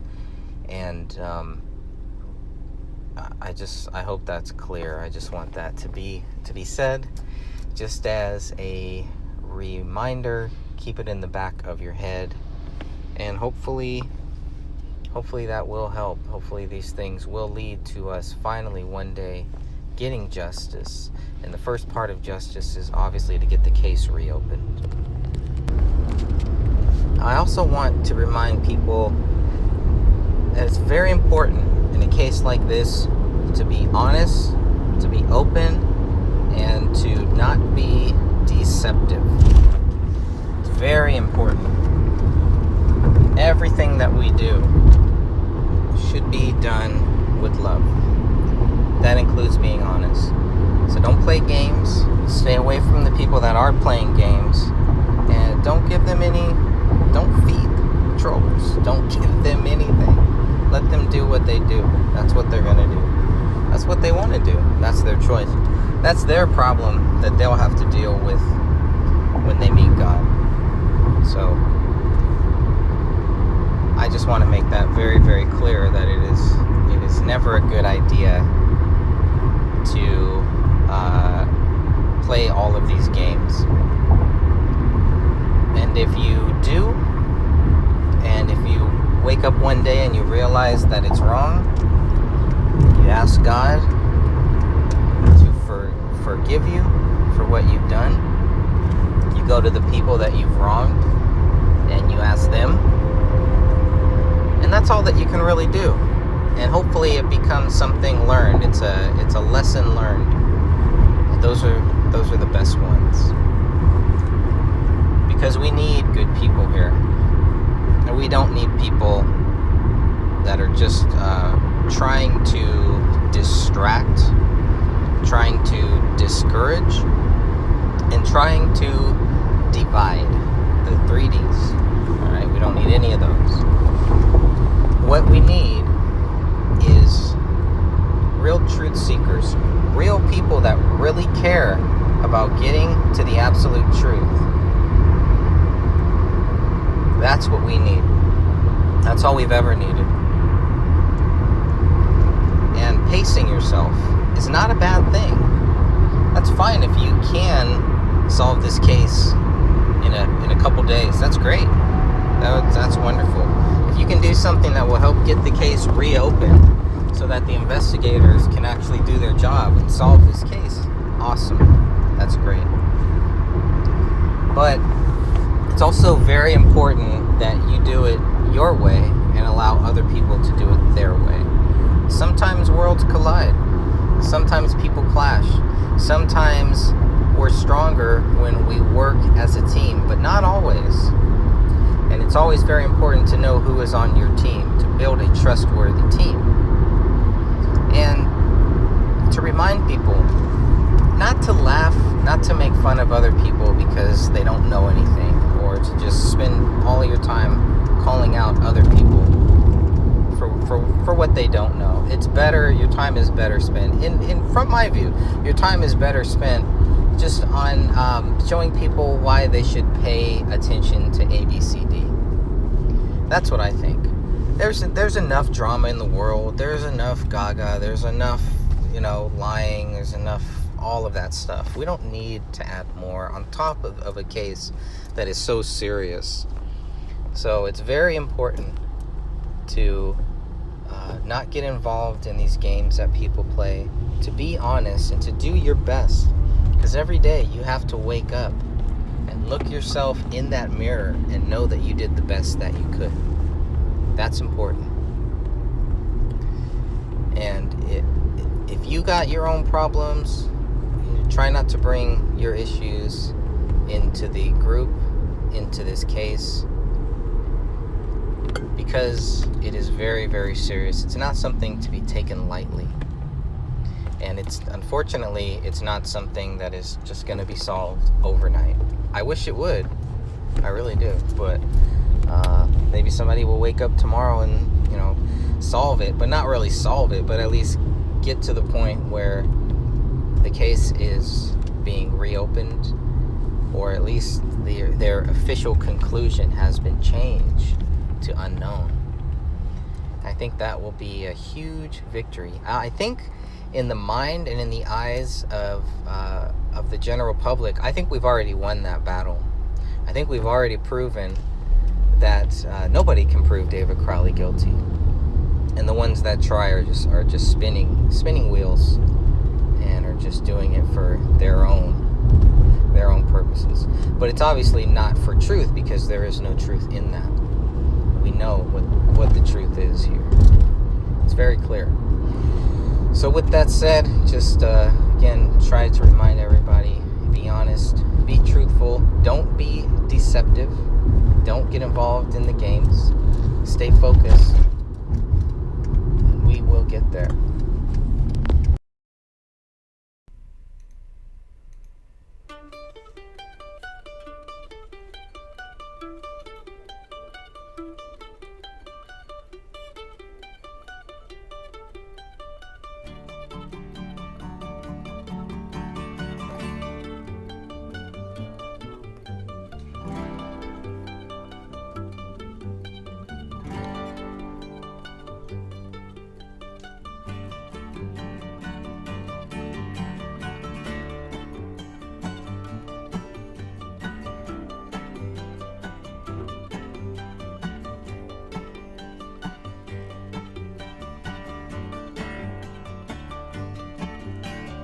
She's got a smile that it seems to me reminds me of childhood memories where everything was as fresh as a bright blue sky. Now and then when I see her face, it takes me away to that special place. If I stare too long, I'll probably break down and cry. Whoa, sweet child of mine. Whoa, sweet love of mine.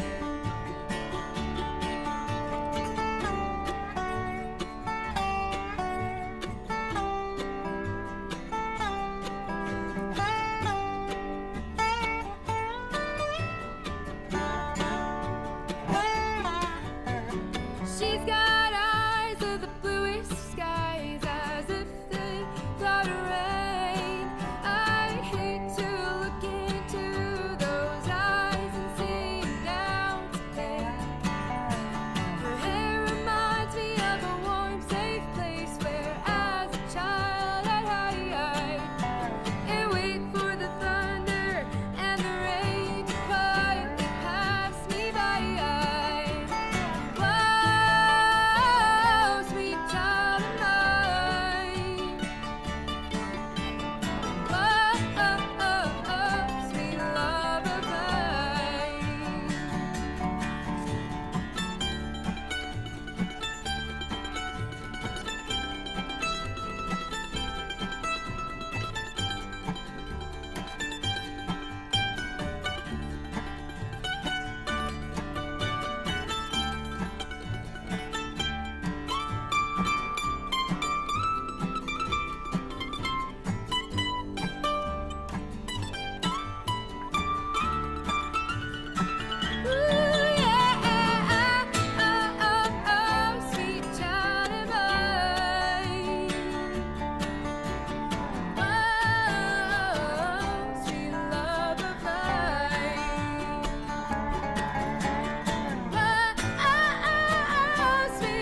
right, everybody. Thank you very much for joining us here. We're going to wipe those tears for now. This is a very important day here. This is the day that Rania Crowley was born. Born on 8/6/2009 at 6:38 p.m. Almost 6 pounds. Hey, Sophia, how are you? Doing well. How about you? I'm doing okay. Doing all right now. Yeah. Like we were saying, this is a very difficult subject, a very difficult topic, and Very tough. it really is. Kind of at a loss for words right now, but I'm angry. I'm frustrated. I'm sad. I'm upset. I'm hopeful. All at the same time here. No matter what people believe in regards to this case, a 5-year-old lost her life. And it's a difficult topic to cover, especially on this day. Yeah, it is. Rania was born, I believe she was born in Texas. She was 5 years old when she was murdered. And if you want one reason to look for justice in this case, here it is. It's with this girl. It's with this daughter. Absolutely.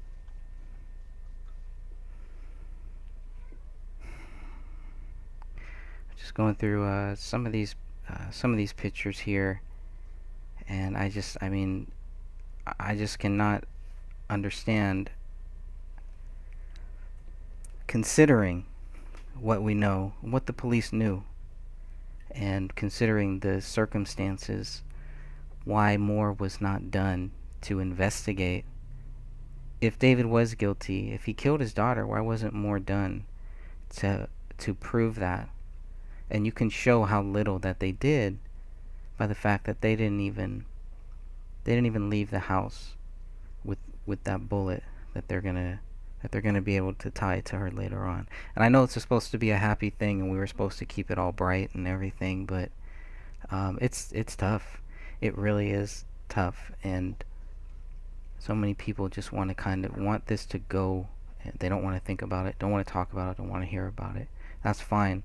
But then they get to the point where they don't want us talking about it. They don't want us thinking about it. They don't want us questioning this. We're all just supposed to move on and let the Gray State team do whatever they want to do with this project, to just drag David's name through the mud and then take his work and do something with it and make money off of it. They've made money off of these 3 people's deaths already, however you want to look at it. And in regards to that, Greg, what is your book? Because some people have brought that up. Your book, you're offering that to the public, correct? yes, for free. For free. For free, for So sure. no money is being made off of that. No, there will be no money made off that. And there shouldn't be. And there really shouldn't be. Yeah, so I know I have heard that, and I've had people ask me that, and it's fine. People, if you're sincere, you can ask me anything. I don't care. I'll tell you exactly what I think. I'll tell you straight up. So it's when I'm accused of that bothers me. That frustrates me, because they know that that's not true. And if they don't know, now you know. It's not true. I had already decided that any proceeds made off of my book was going, 50% was being donated to veterans, the other 50% for abused children. Although Great. there's no proof that Rainey was abused, I felt that in her honor, that other children could be helped. Yeah. In her honor. Yeah, you're right. So Thank no you. money was ever going to be profited from this tragedy. No. And my hope was to help others.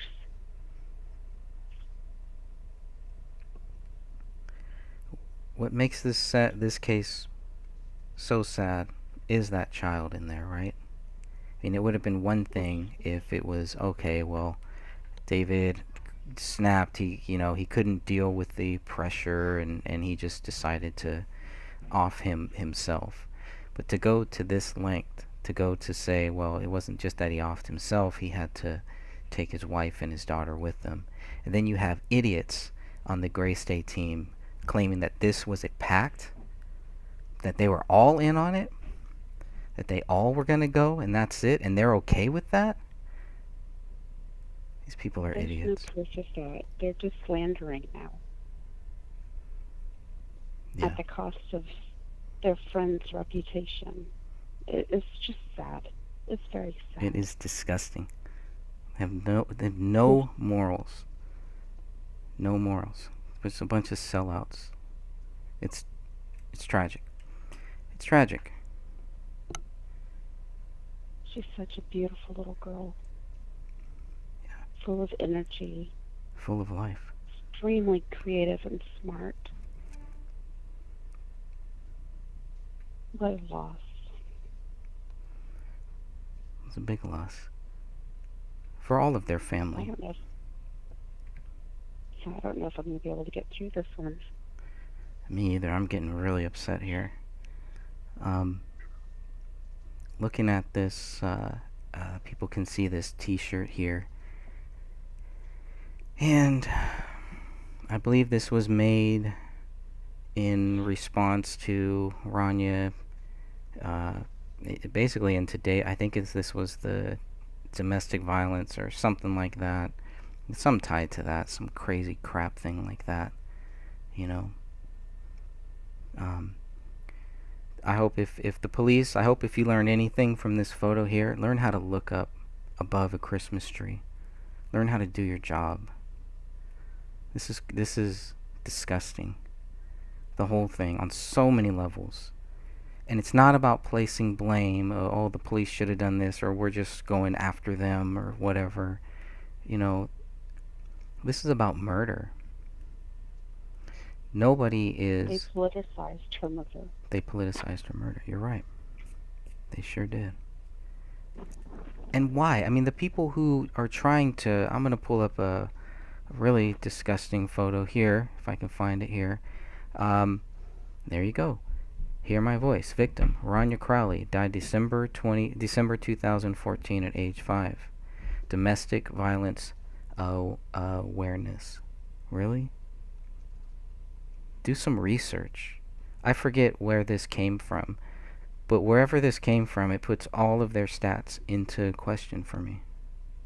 You're just going to add this person, like this is just another person that we can throw in there to our cause because it's a really juicy story, because a guy killed his wife and then his daughter. I mean, do some research. They didn't even get the date right. We put January 18th, 2015. I think they can't even get the date right. It's sad. Very, very sad. Yeah. It really is. And on and on.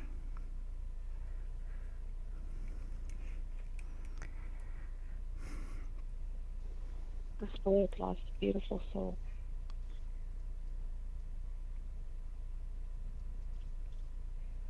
I mean, they have kids. These investigators have kids.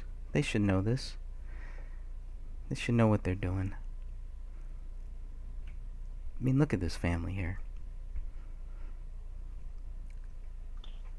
It just snaps. Family, talented family. Look at them.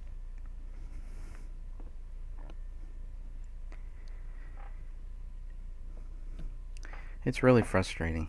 You know, the whole thing. When you think about her, when you think about this daughter, you think about how bright she was. Think about how smart she was. Let's look at the school that she was going to. Cypress Montessori Preschool and Childcare. This is basically a preschool, right? This is for ages 33 months to 5 years. And we were talking a little bit about, one of the big questions was, well, if Rania was missing from school for so long, why didn't anybody, call the cops or call a officer, a truant officer, or something like that? And this wasn't that type of a school. She wasn't in the school district. This was more of a learning daycare where they prepped them for school. And David and Camille would have to pay tuition for her to go to this school. If anything, if there was a waiting list, she probably would have lost her spot on the waiting list. If anything. And that's it.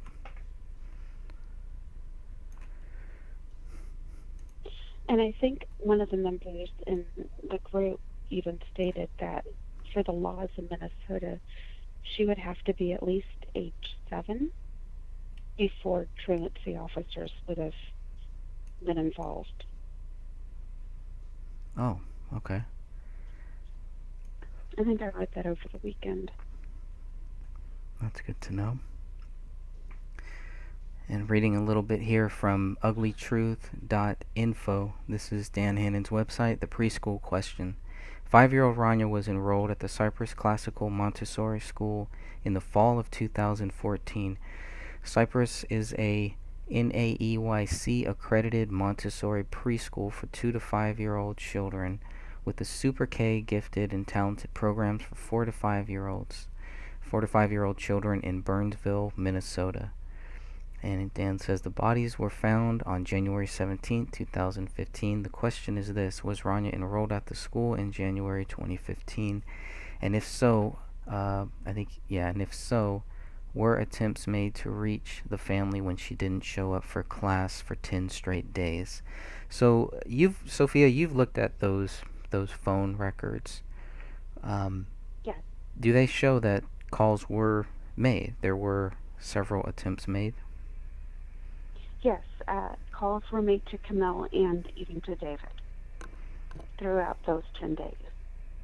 I don't know if there were calls every single day to each of them, but yes, they did reach out to both of them. Do you know if that was to their old phones or to their newer phones? It was to their newer phones. Okay. So they had that. And Dan says, following the Christmas New Year's holiday, classes began on Monday, January 5th. Typically, upon enrolling a child, the parent must fill in 2 names and numbers to use as their emergency contacts. One of them was more than likely David or Camille, but who was the second? Was that person contacted or notified? Once notified, did they reach out to the Crowley residents to get an update? If an attempt was made but no action taken, I would imagine that person would be carrying around a tremendous amount of guilt to this day. And I remember Dan did reach out to somebody from the school here. That would have been an emergency contact. For instance, if Remy would have been sick at school or they had something come up and were not able to reach David or Camille, they would have that backup person who was able to come and pick her up. So it's interesting that we don't know who that is, and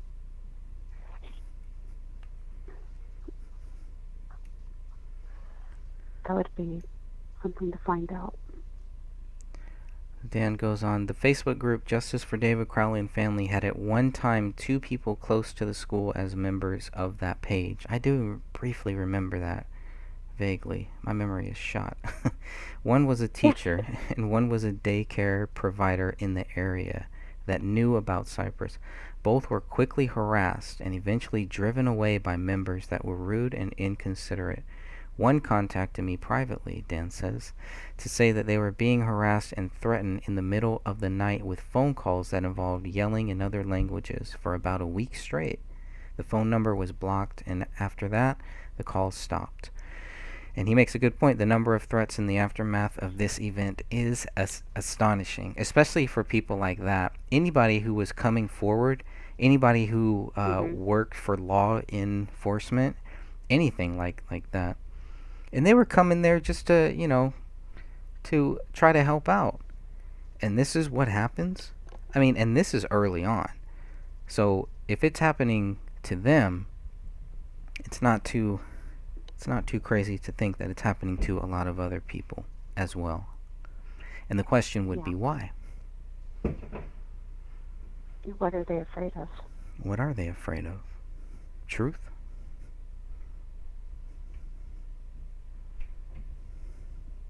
It's a very good question, Greg.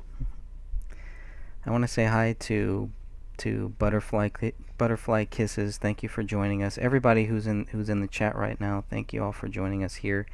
If you'd like to type out some words or type out anything, any condolences, any words you'd like to say specifically about Rania, about this family, anything like that. Nobody has a bad word to say about Rania. And I mean, she was 5 years old. Life hadn't even started yet. Hadn't even begun.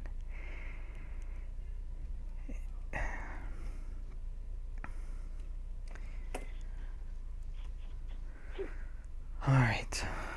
I'm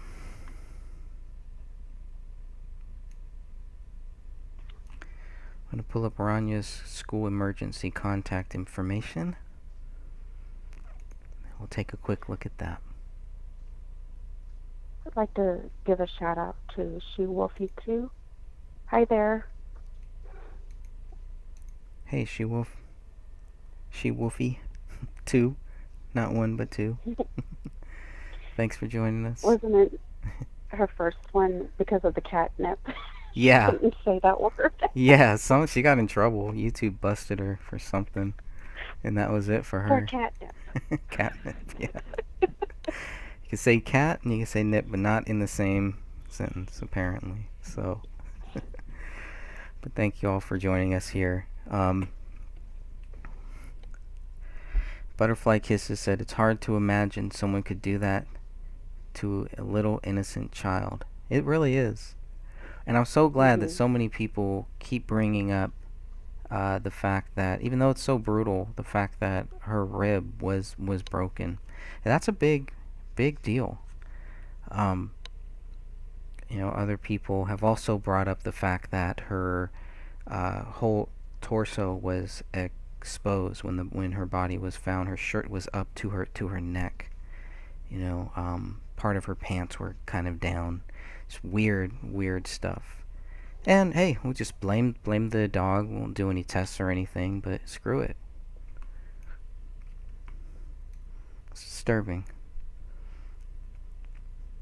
This is not just police. Well, they didn't do this. Yeah, they really messed up on this, but they got the end right.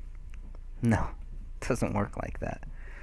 So tell that to somebody else, 'cause we're not buying that.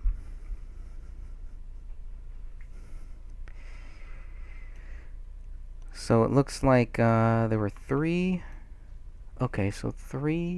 phone numbers on the emergency contact.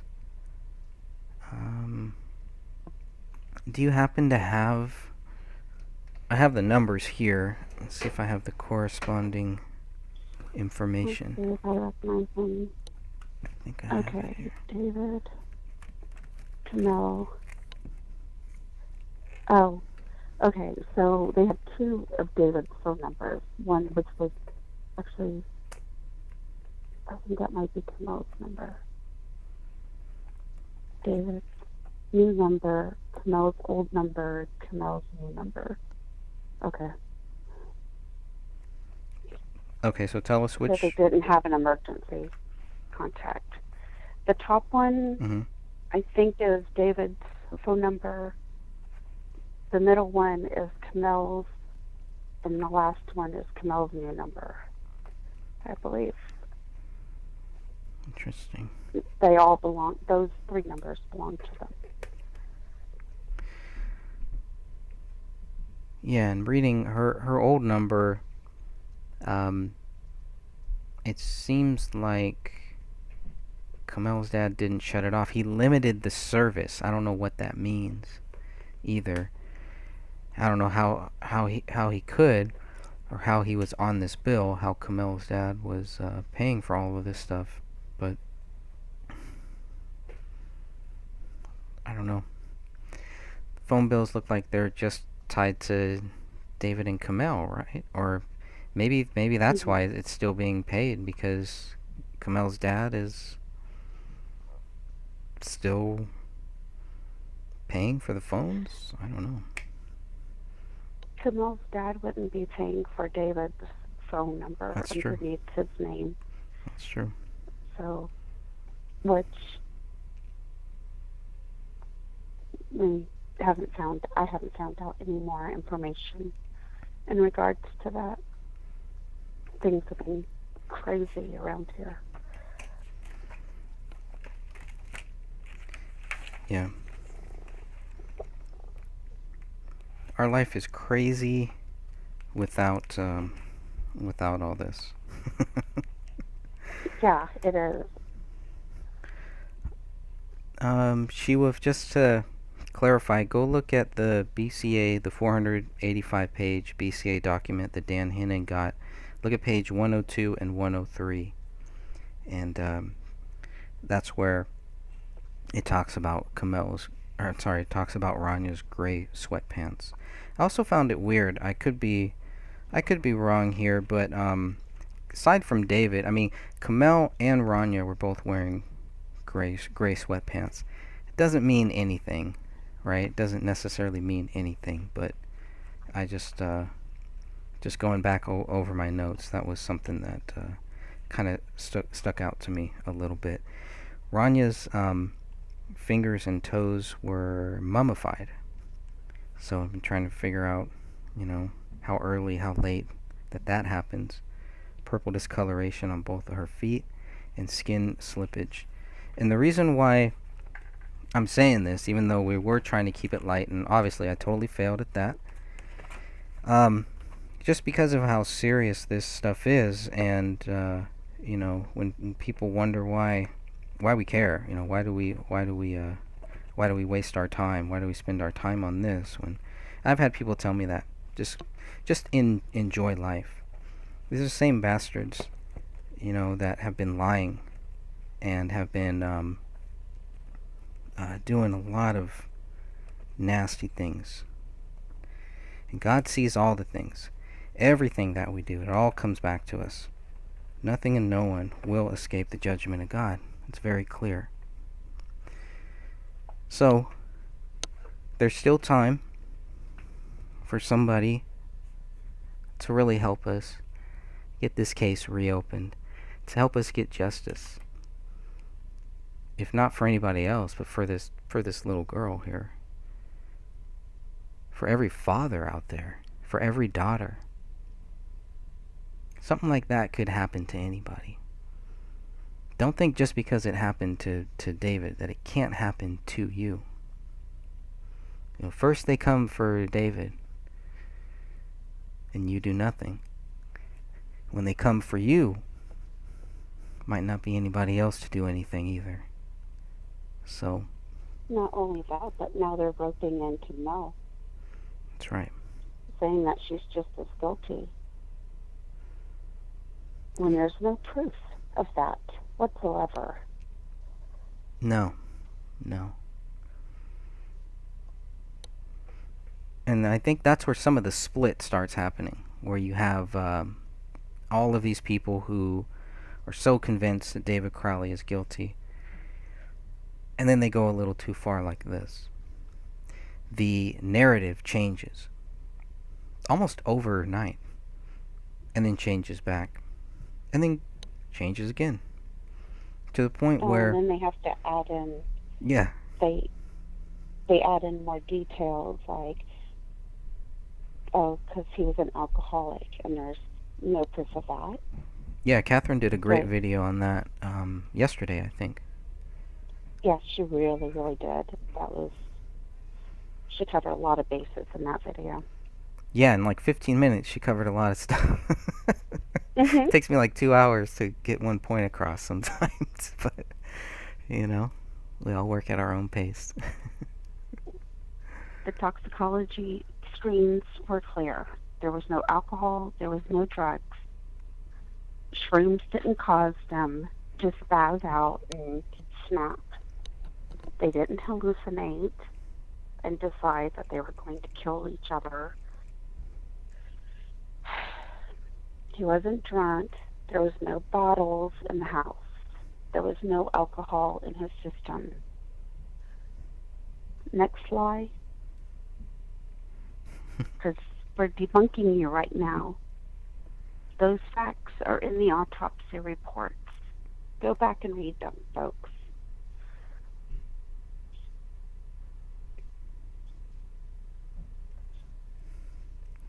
And reading from the Apple Valley Police Reports, page 36, Miss Wallach. Now, Miss Wallach worked at Ranya's school, and I believe this is Detective Gummer that ended up talking to her after Dan Hennon reached out to Miss Wallach. Could have been somebody else from the school, but Dan Hennon reached out to try to, get their side, or try to get some help for what happened here. And he gets a call back from Jim Gummert, basically telling him they don't want anything to do with you, blah blah blah, don't make any contact with them. As if they couldn't Wow. speak for themselves, I guess. But it shows how deep this goes, how, these walls, they keep putting up these walls, and we keep breaking them down, man. All you people that are listening, that are watching, all you people that really care, you have no idea how much you have all helped us, have all helped keep this case going, and have really helped us stay focused on the main things here, on these documents, on these facts. That's it. We're all going to speculate. It's natural for us to, have these theories or think, well, what if this happened? What if that happened? You have to go through that. There's nothing wrong with that. There's also nothing wrong with us also coming to our own conclusions. It doesn't mean we can't work towards getting justice. That is the unifying factor here, is to get justice for this family. And it is coming, and it cannot be stopped. It's way too late. Way too late now. All of the tricks, all of the drama, all of the news reports, all of that stuff is out there. All of the people who have been quoted saying all of these crazy stuff, it's out there. You can't take it back. And it just shows how shady this case is and the people surrounding this case. How they are not sincere people. They act like they care. Do they really care? Do you really care about this? Because I care. I don't even know these people. Lots of people care to find the truth. We don't care to be lied to. We don't care for the tricks. We don't care for the games. We don't care for these walls. These brick walls that keep getting put up. And we'll keep knocking them down. If we can't knock them down, we'll climb over them. Dig under them. Nothing is going to stop us from finding out what happened. Nothing. So Mrs. Wallach was asked about her emergency contacts on the school form. She stated that Link had not advised of any emergency contacts. Okay, so I was trying to figure out what point Dan was trying to make. Now I see exactly what point he's trying to make. There were no, from what Miss Wallach is telling Detective Gummert, there were no emergency contacts. It doesn't sound right. Every daycare that you drop a child off at, receives Even for this type of school? Yes. My kids were in daycare. Even back then, we had to have emergency contacts, whether it was a neighbor or a friend. Especially for us, because we were in the military and we were away from our family. Now, We had to have somebody else. somebody else. Okay, that's what I was trying to understand. So it couldn't just be them. It should always be a third person. Hmm. Very interesting. Whether it's a grandparent, somebody else who can come and pick them up if there is an accident or an emergency that pops up.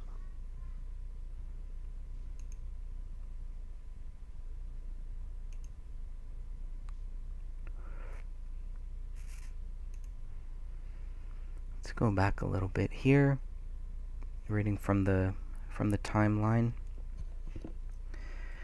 All right, 2007, Alam family moved to their home in Hewitt, Texas on July 5th. David is transferred to Fort Hood, Texas. 2008, David meets Kamel at a bar in Waco, Texas. David and Kamel get married in Waco, Texas on May 22nd. Didn't they like get married really fast too, within a couple weeks or something? Is that right? Hmm. Yeah. Super duper fast. I thought that was I mean, that stuff happens, right? I know people that they met somebody in 2 weeks and they're married for 35 years, 40 years probably now. That stuff does happen, but that was, very interesting to me. So 2008, I mean, they only knew each other 2009, 10, 11, 12, 13. They only knew each other 7 years. It's not, maybe for some people that is a long time, but for me that's not a long time. So they get married in Waco, Texas on May 22nd, 2008. Kamel gets pregnant. The date range roughly October to November. And so David, let's see, David is discharged a year later. Okay, I see that. So all this happens while he's still in the service. Maybe that's why they got married so quickly. Do you see that a lot in the service? Marriages Yes. like this? Yeah. Hmm. Yeah, my ex and I were married within a few weeks of knowing each other. No, wow. that didn't work out, but it is what it is. It's a 50-50 chance. Hmm. I was looking at the hospitals surrounding Hewitt, Texas. There's a veterans hospital in that area. Mm-hmm. Providence Healthcare Center, Baylor, Women's and Children's Center, which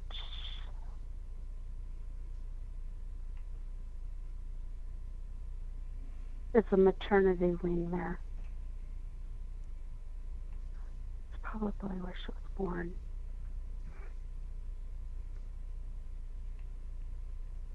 She's born on August 6, 2009. And at some point, that's when David and Kamel and their newborn moved to Minneapolis in Minnesota. I think that's where they moved to an apartment. Mm-hmm. Now this timeline is interesting. Very interesting.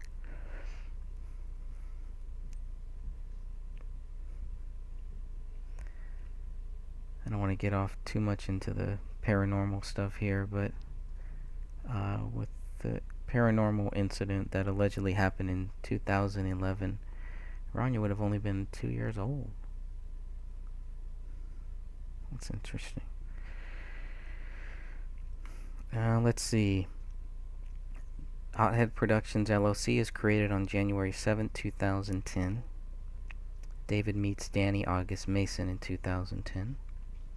On April 13th, David Crowley files a form with the ATF acknowledging he's building a customized short rifle AR-14 to be used as a movie prop. It is approved by the ATF on 4/21/2010. David Crowley begins writing a script for a project known as The Gray State. Officer Joe Bergeron is shot and killed in the line of duty in Minnesota on May 1st, on May Day. He is David's uncle and Kate Crowley's brother. At the time, it was the largest funeral procession in state history. Here's something interesting about that. Again, not necessarily tying into anything, but Well, no, I'm not. I'm just gonna leave it at that for now. Um, 2011, Lom family sells a home on May 17th in Hewitt, Texas. Also in 2011, David Crowley, Danny Mason, and Mitch Heil filmed scenes for the Gray State trailer, a 2-minute, 40-second video.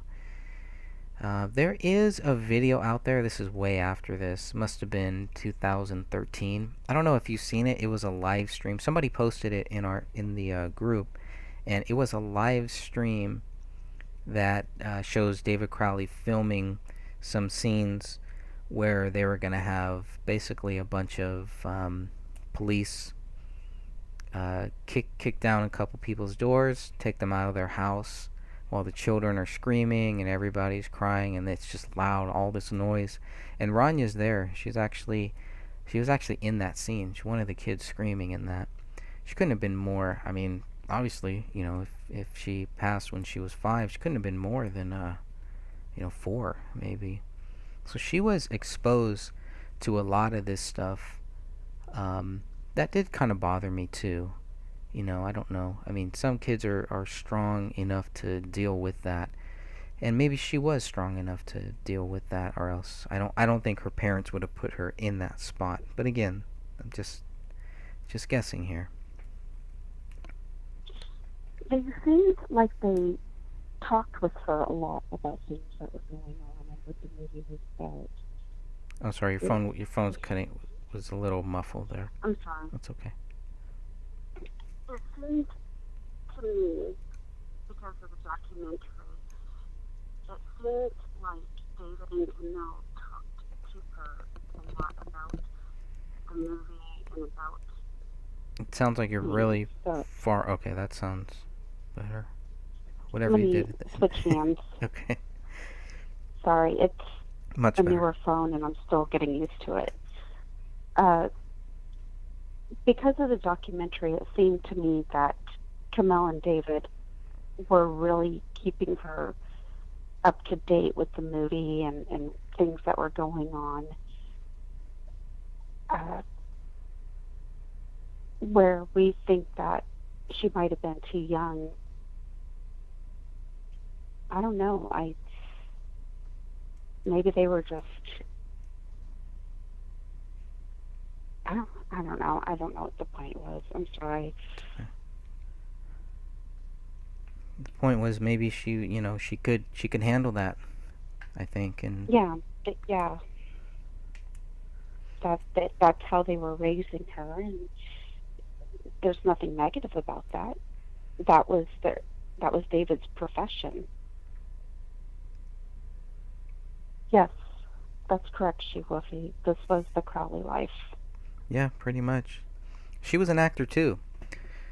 She was an actor in the trailer, and of course, that scene, that live stream scene that we're talking about, shows that she was an actor there too. So she was getting first-hand knowledge on the difference between acting and what is real.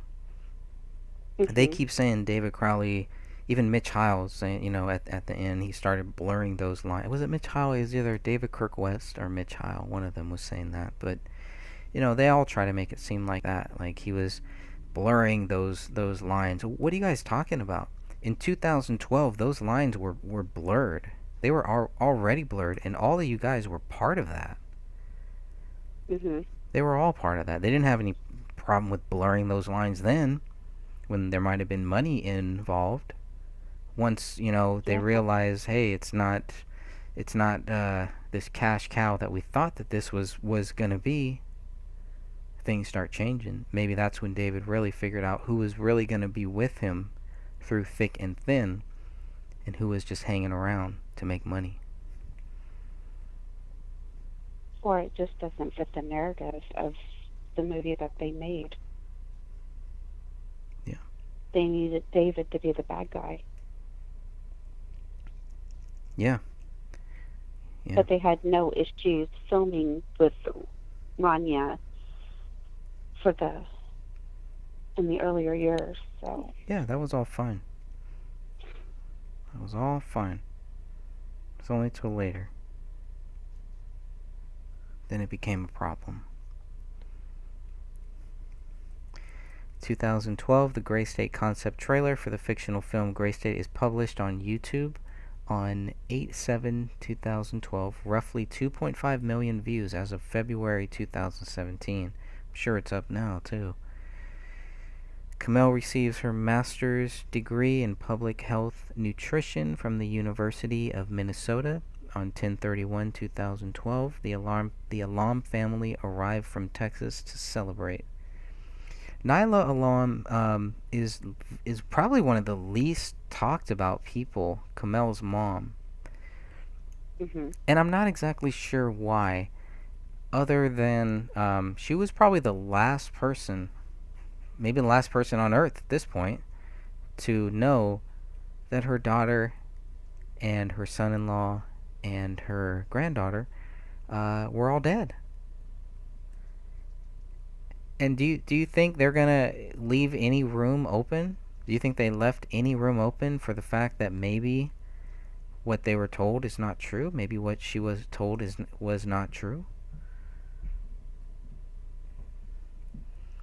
I don't know. I honestly don't know. I don't know. That is the one topic that I know very little about. What was told to Kamel's mother, and I know nothing about that, so I can't even comment.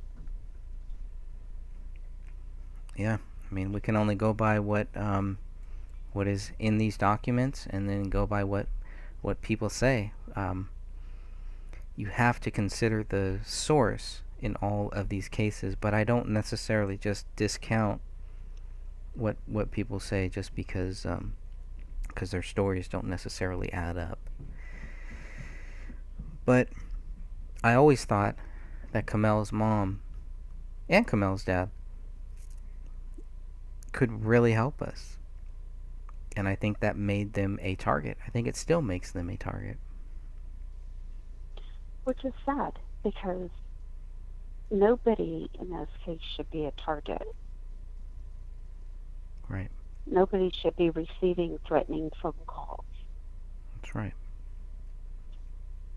I mean, we're all mature adults here. We should be able to talk, but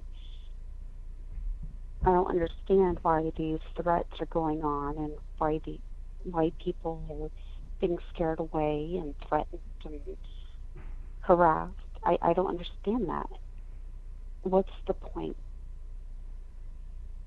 I mean, I was told a year ago that somebody had called the Alam's, Mr. Alam's work, and had harassed him. And I thought that was really cold of people to do. Now, I don't know if it was the truth or not. I mean, there's been plenty of disinfo when it comes to this case. But Right. if that happened, that's horrible. Yeah, that's happened to people in the group. So it's not far-fetched to think that it's going to happen to their family. And the other thing is to try to make it seem like it's somehow tied to this group. And if the group will just shut down, if the group will just stop, all of this will stop. Well, that's ransom. Not only is it lying, but it's ransom. You're holding them ransom. You're holding everything ransom. You know, it's just ridiculous on so many levels. So frustrating. And at the same time, it grinds my gears so much that it makes me just want to keep going and push even harder to find this truth, to find out what we can do to get the case reopened, first of all, and to shed some light on this case, and get it out of the darkness that is surrounding not only this case, but the darkness that surrounds people that try to insert themselves into this case. When it's not necessary, it's unnecessary completely. Grieving is one thing. Standing by the family is one thing. standing against truth, creating lies, threatening people, targeting people, going after them Or their families. and their families. That shows their true colors. And that also shows that we need to keep pushing forward. Keep pushing on. The truth is marching on. We're marching with it.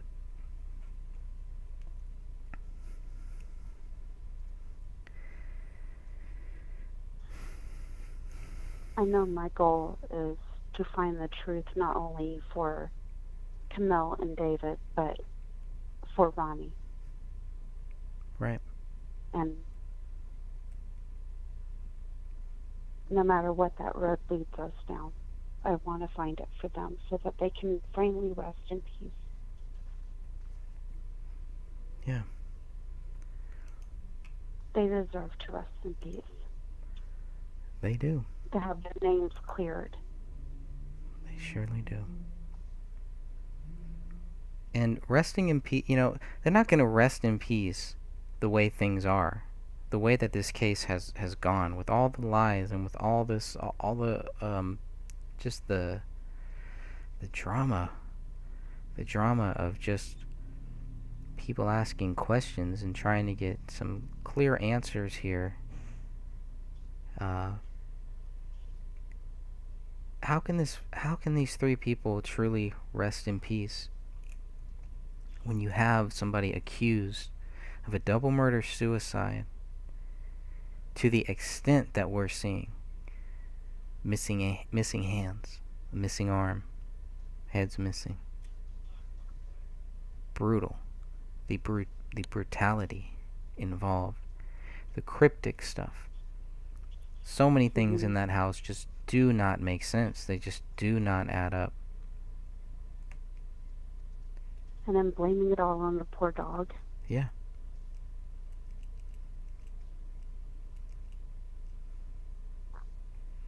And why?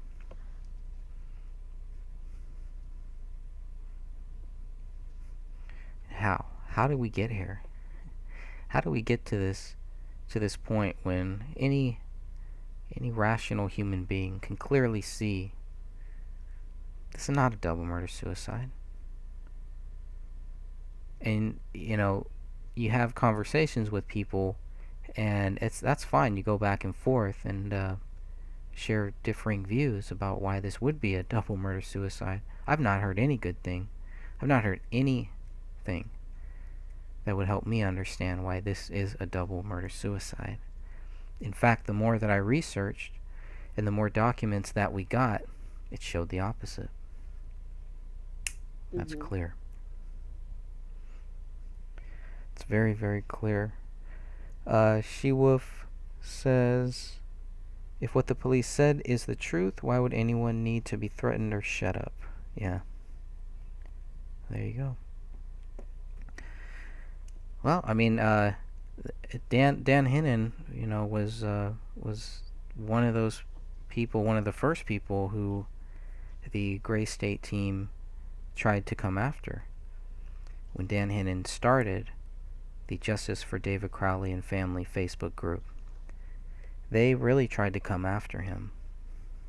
And they still are. But they failed, and they will continue to fail. Constantly. Every time that they fail, it just helps us.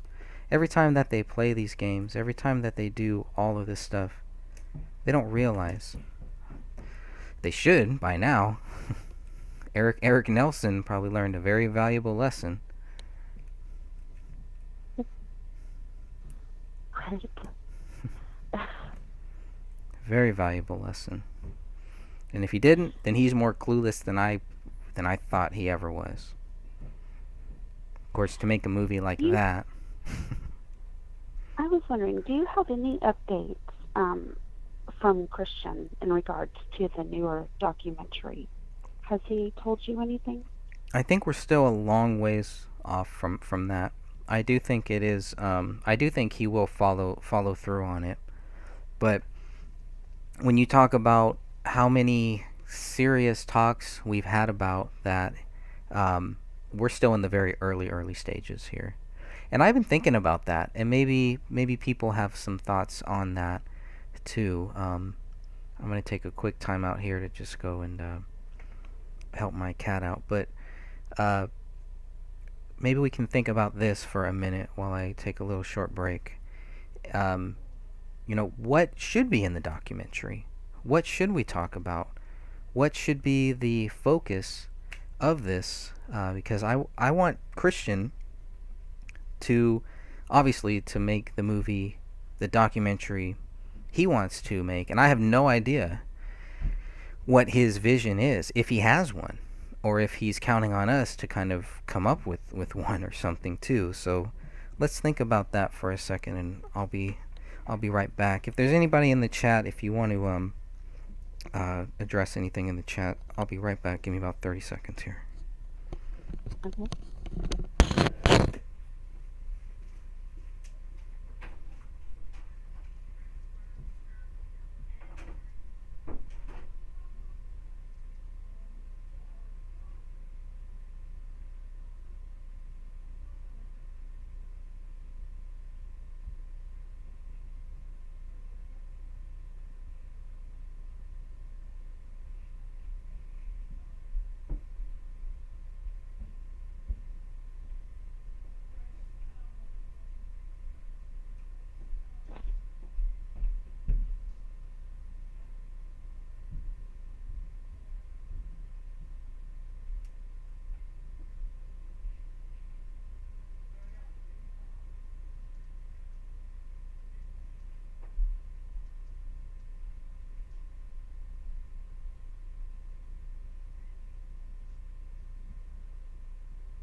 What was in the documentary that proves the police narrative? I think for the Eric Nelson documentary, Eric Nelson was given hours and hours of videotape and recordings, and the ones that he put in the documentary for A&E and on Netflix, he manipulated to fit the narrative that David snapped, and that he was, I guess,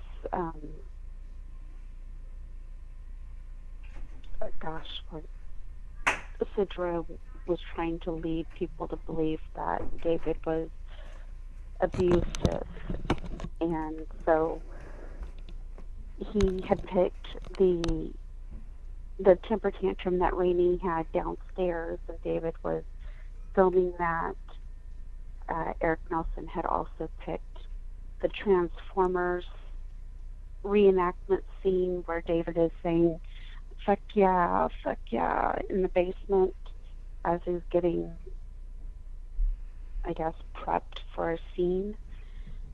And then when they're sitting at the table and discussing the Red Man. So out of all the film that was handed over to Eric Nelson, that's what he picked, so that he could manipulate that documentary to prove David's guilt. It's a stretch, isn't it? Oh, it's extremely wrong what he did. I mean, were they just looking for something?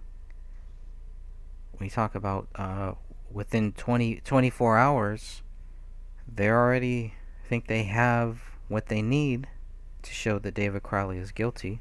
A year later, we find out that's not true. And wasn't there something Eric Nelson, like 4 days after this happened, he contacted David's dad? Is that right? Yes. Within 72 hours, I believe, he was already contacting the Gray State members and wanting to do a movie or a documentary.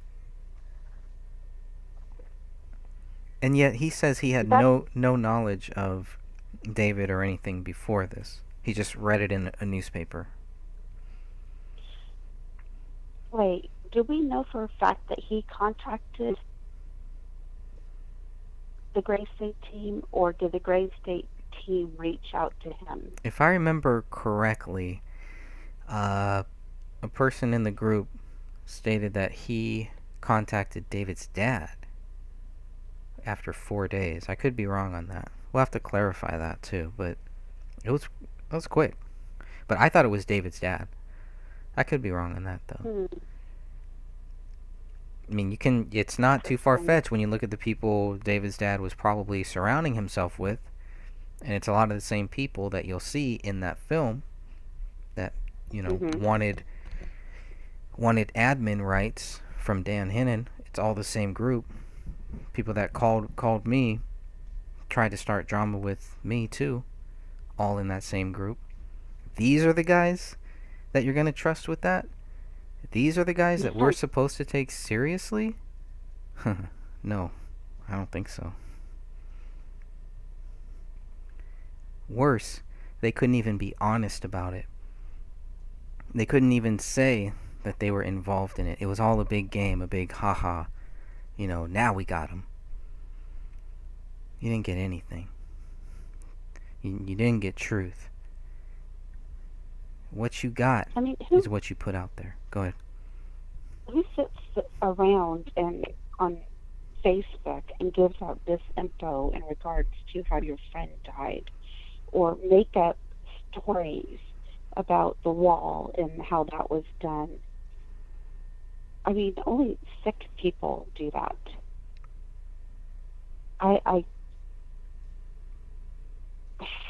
It just angers me. Okay, happy thoughts. Happy thoughts, right? Because I would go off, and I don't want to do that. This is in regards to Rainey. We're thinking about her tonight. Yeah. Yeah, and we're thinking good things. Good things in the fact that justice needs to be done here. Justice needs to be served. And come on. We're just preaching to the choir here.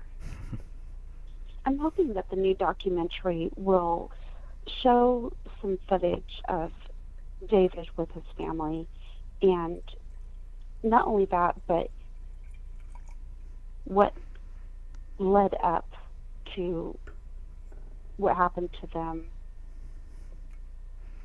will help clear David's name from this other documentary that was pure propaganda. I think that would be great. Yeah, there might be some pushback, legal stuff or whatever. Oh, we can't use that footage or this or that, but you never know. There's plenty of footage that was never used. Yeah. There's a lot of footage. The good footage. I mean, they purposely waded through all that footage to find bits and pieces to manipulate to fit their narrative. Right. That's the key point. To fit their narrative right there. You nailed it.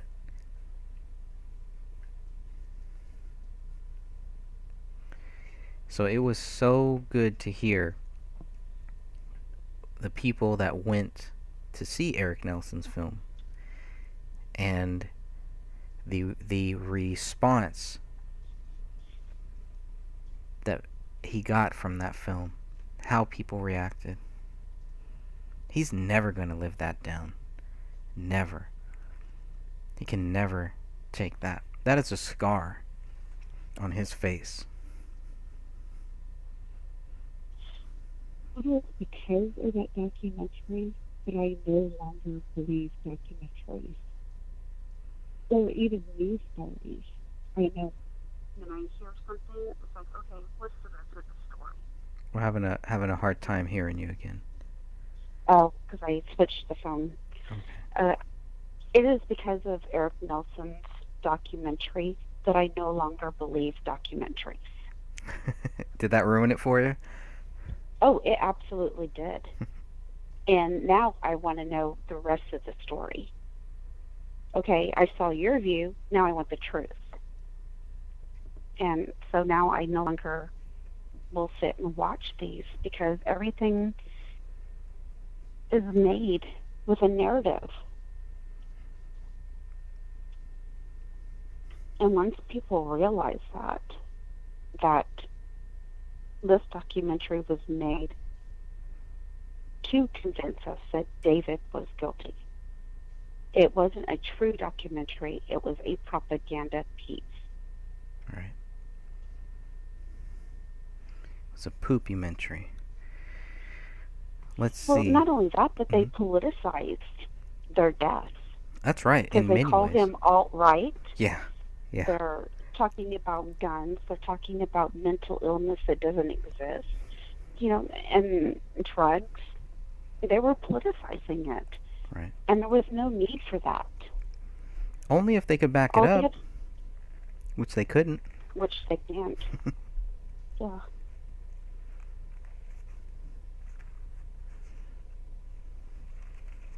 All they had to do was just be honest. I think people would have taken them more seriously. I think their lies and their propaganda would have probably worked on more people if they wouldn't have gone so far. hmm They got But greedy. even back then, watching it, you could tell that something was off, that they were trying to manipulate your feelings.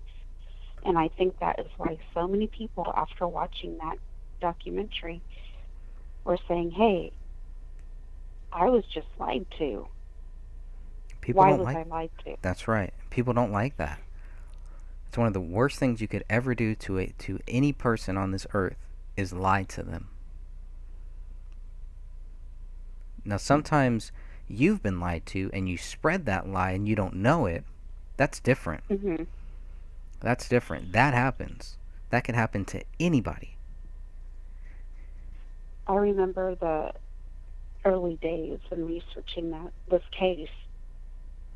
I would catch on, like I was repeating things that other people were repeating, and it wasn't the truth. And I remember you saying, okay, prove to me where that came from. And you would make me go and research it and try to find where that was said in the reports. And that was a valuable lesson. Don't just repeat what other people tell you. Go back and make sure that you can prove it.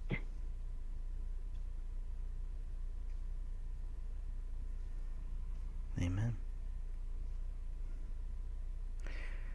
She-Wolf is leaving some good comments that we should address here.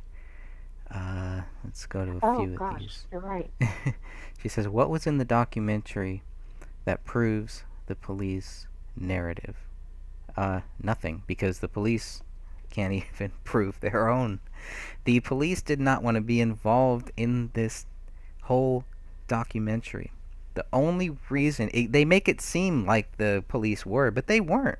The police were involved they were interviewed by Tom Lydon.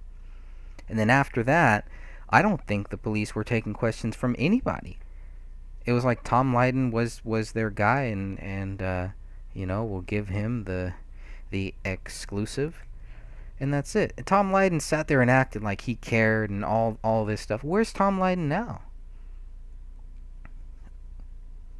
He's I moved would on. like to actually watch that news clip where he interviewed everybody and did the news story for David Crowley and in his hometown. Oh, I can't find it. Yeah, it's out there. It's definitely out there. I could play it right now probably. But it is out there. I will make sure that you have that. I think it's Okay, still thank you. on Fox 9. It shouldn't unless they took it down. Unless they took it down. If they were smart, they would have. But that whole thing, even if they take down all of the video, we have the whole transcript. So we got it all. And yeah, you're that whole thing, when you see that, I mean, I'm not gonna even spoil it for you. You already know what the spoiler is, but take it on a day where your patience is where you have a lot of patience, because it will try your patience for sure. It really will.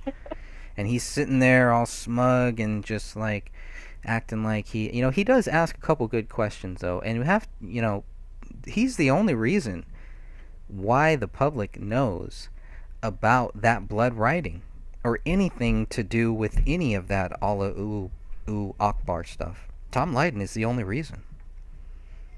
Without him, we might not have learned about it until Eric Nelson's film, and there is a big difference. I will give Tom Lydon credit for that. They're both two crappy pieces, but one is a little less stinkier. Tom Lydon's doesn't stink as bad.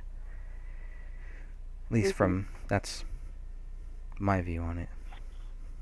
I really think that needs to be posted in the group. It might be. Yeah, it might be. If it's not, I will have Christian Coffins make sure he saves it, and then we'll pull it from his website. It'll be on darkdocs.com pretty soon, just in case it ever gets taken down. There's always a backup.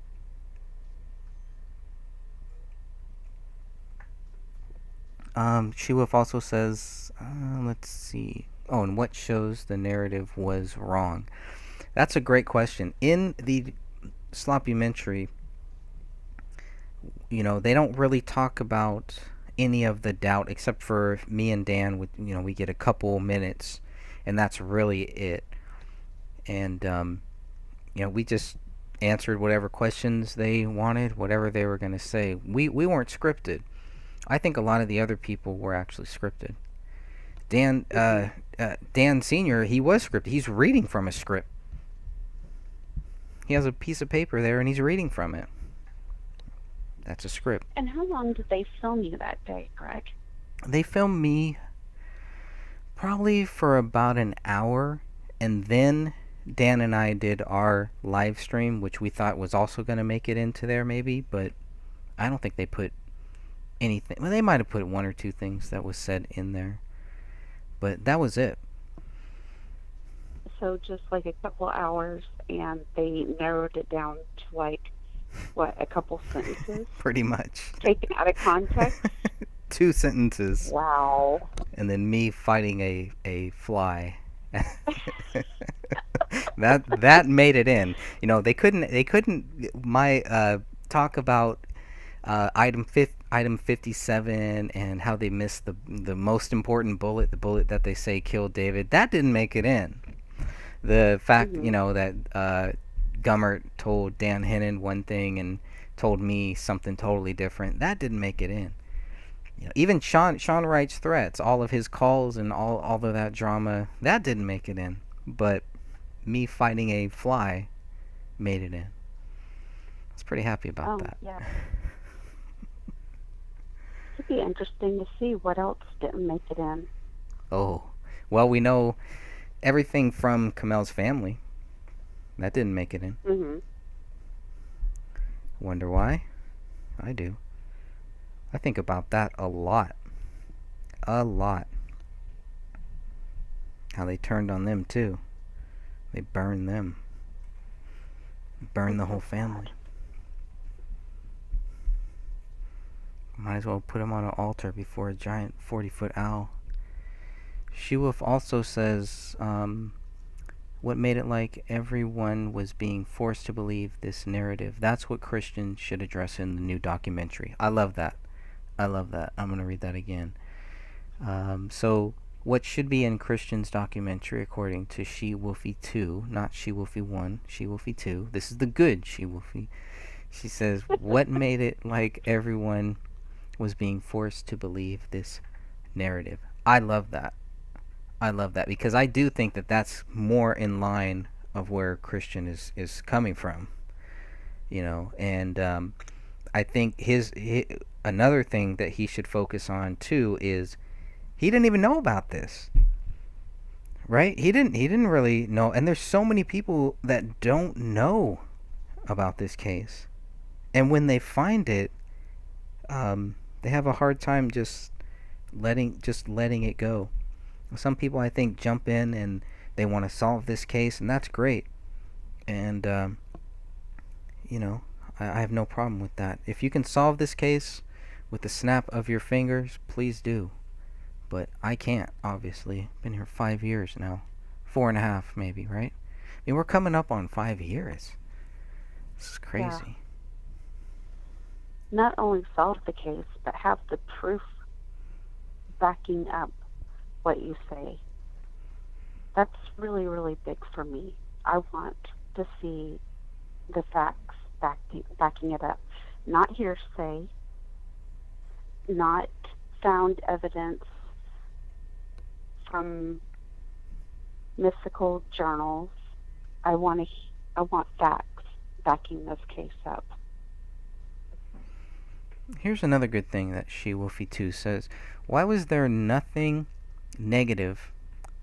Why was there nothing negative about any friends in this documentary, but they made Rania look crazy and not understanding reality from movies?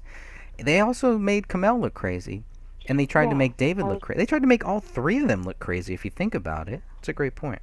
They were trying to prove the narrative that David had slipped into madness and Kamel was right there with them. That's And- what they were trying to do. And that whole Mhm. rapture talk and stuff like that, that was their way of proving that Kamel had snapped. When they had all types of recordings and stuff that they could have picked. And it was just that one thing.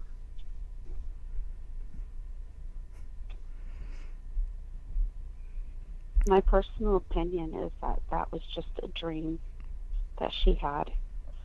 A very vivid dream.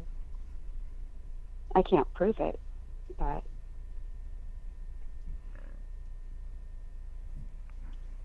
it would explain why she was so upset.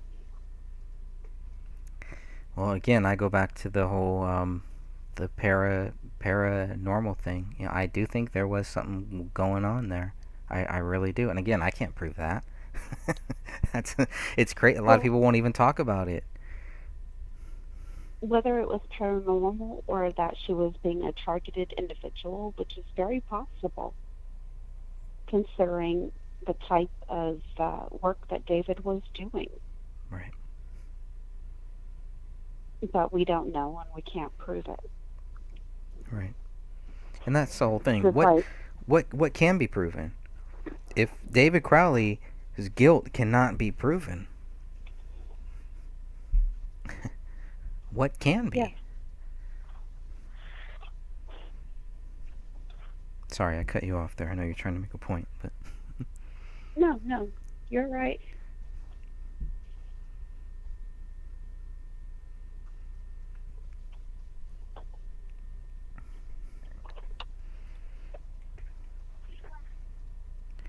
Sorry, I was opening a gate.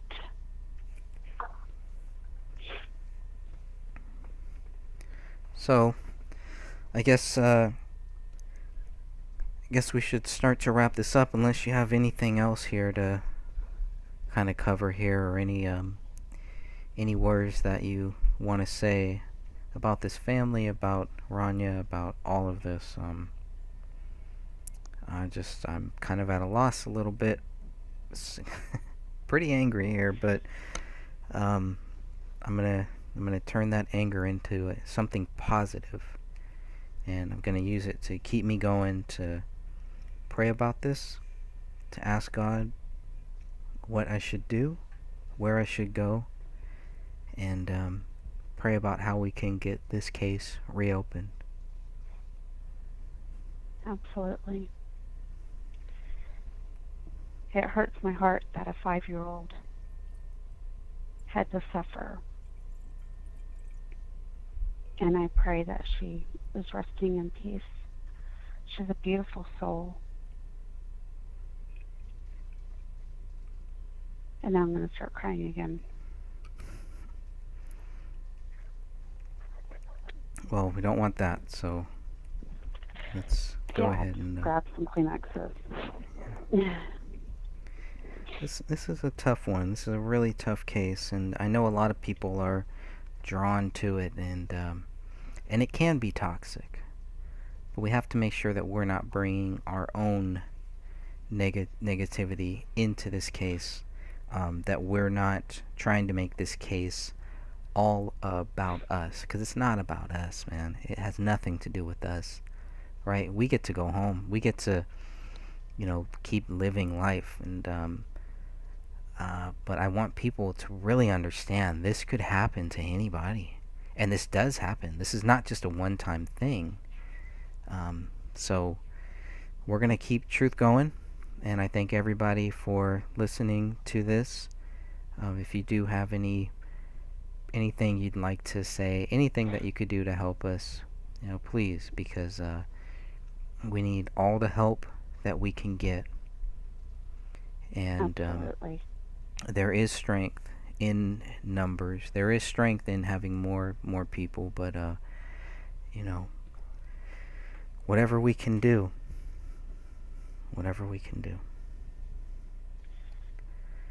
All right, good peeps. I appreciate you all. Thank you for joining us. Thank you. Any final words, Sophia? Well, Wolfie wrote, yes, Rainey is beautiful, and I truly believe that just knowing there are people that know the truth helps her rest in peace. Thank Amen. you, Wolfie. That was beautiful. That's it. That's a great way to end this here. Finally, a positive note. Absolutely. Absolutely.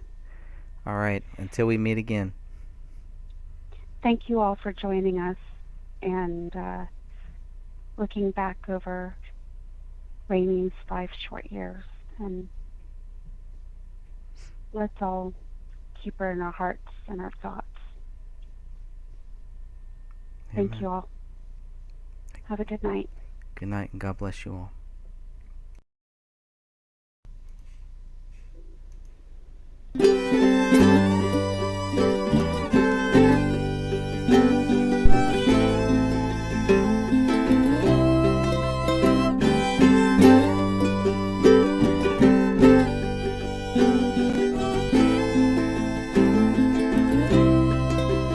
Baby, see how I've been living. Velvet curtains on the windows too. Keep the bright and unforgiving light from shining through. Baby, I remember all the things we did when we slept together in the blue behind your eyelids, baby. Sweet baby, traced your scent through the glue till I found these purple flowers. I was spent, I was soon smelling you for hours. Lavender, lotus blossoms too. Water the dirt, flowers last for you, baby. Sweet baby. Tangerines and persimmons and sugar cane. Grapes and honeydew melon, enough fit for a queen. Lemon trees don't make a sound till branches bend and fruit falls to the ground, baby. Sweet baby.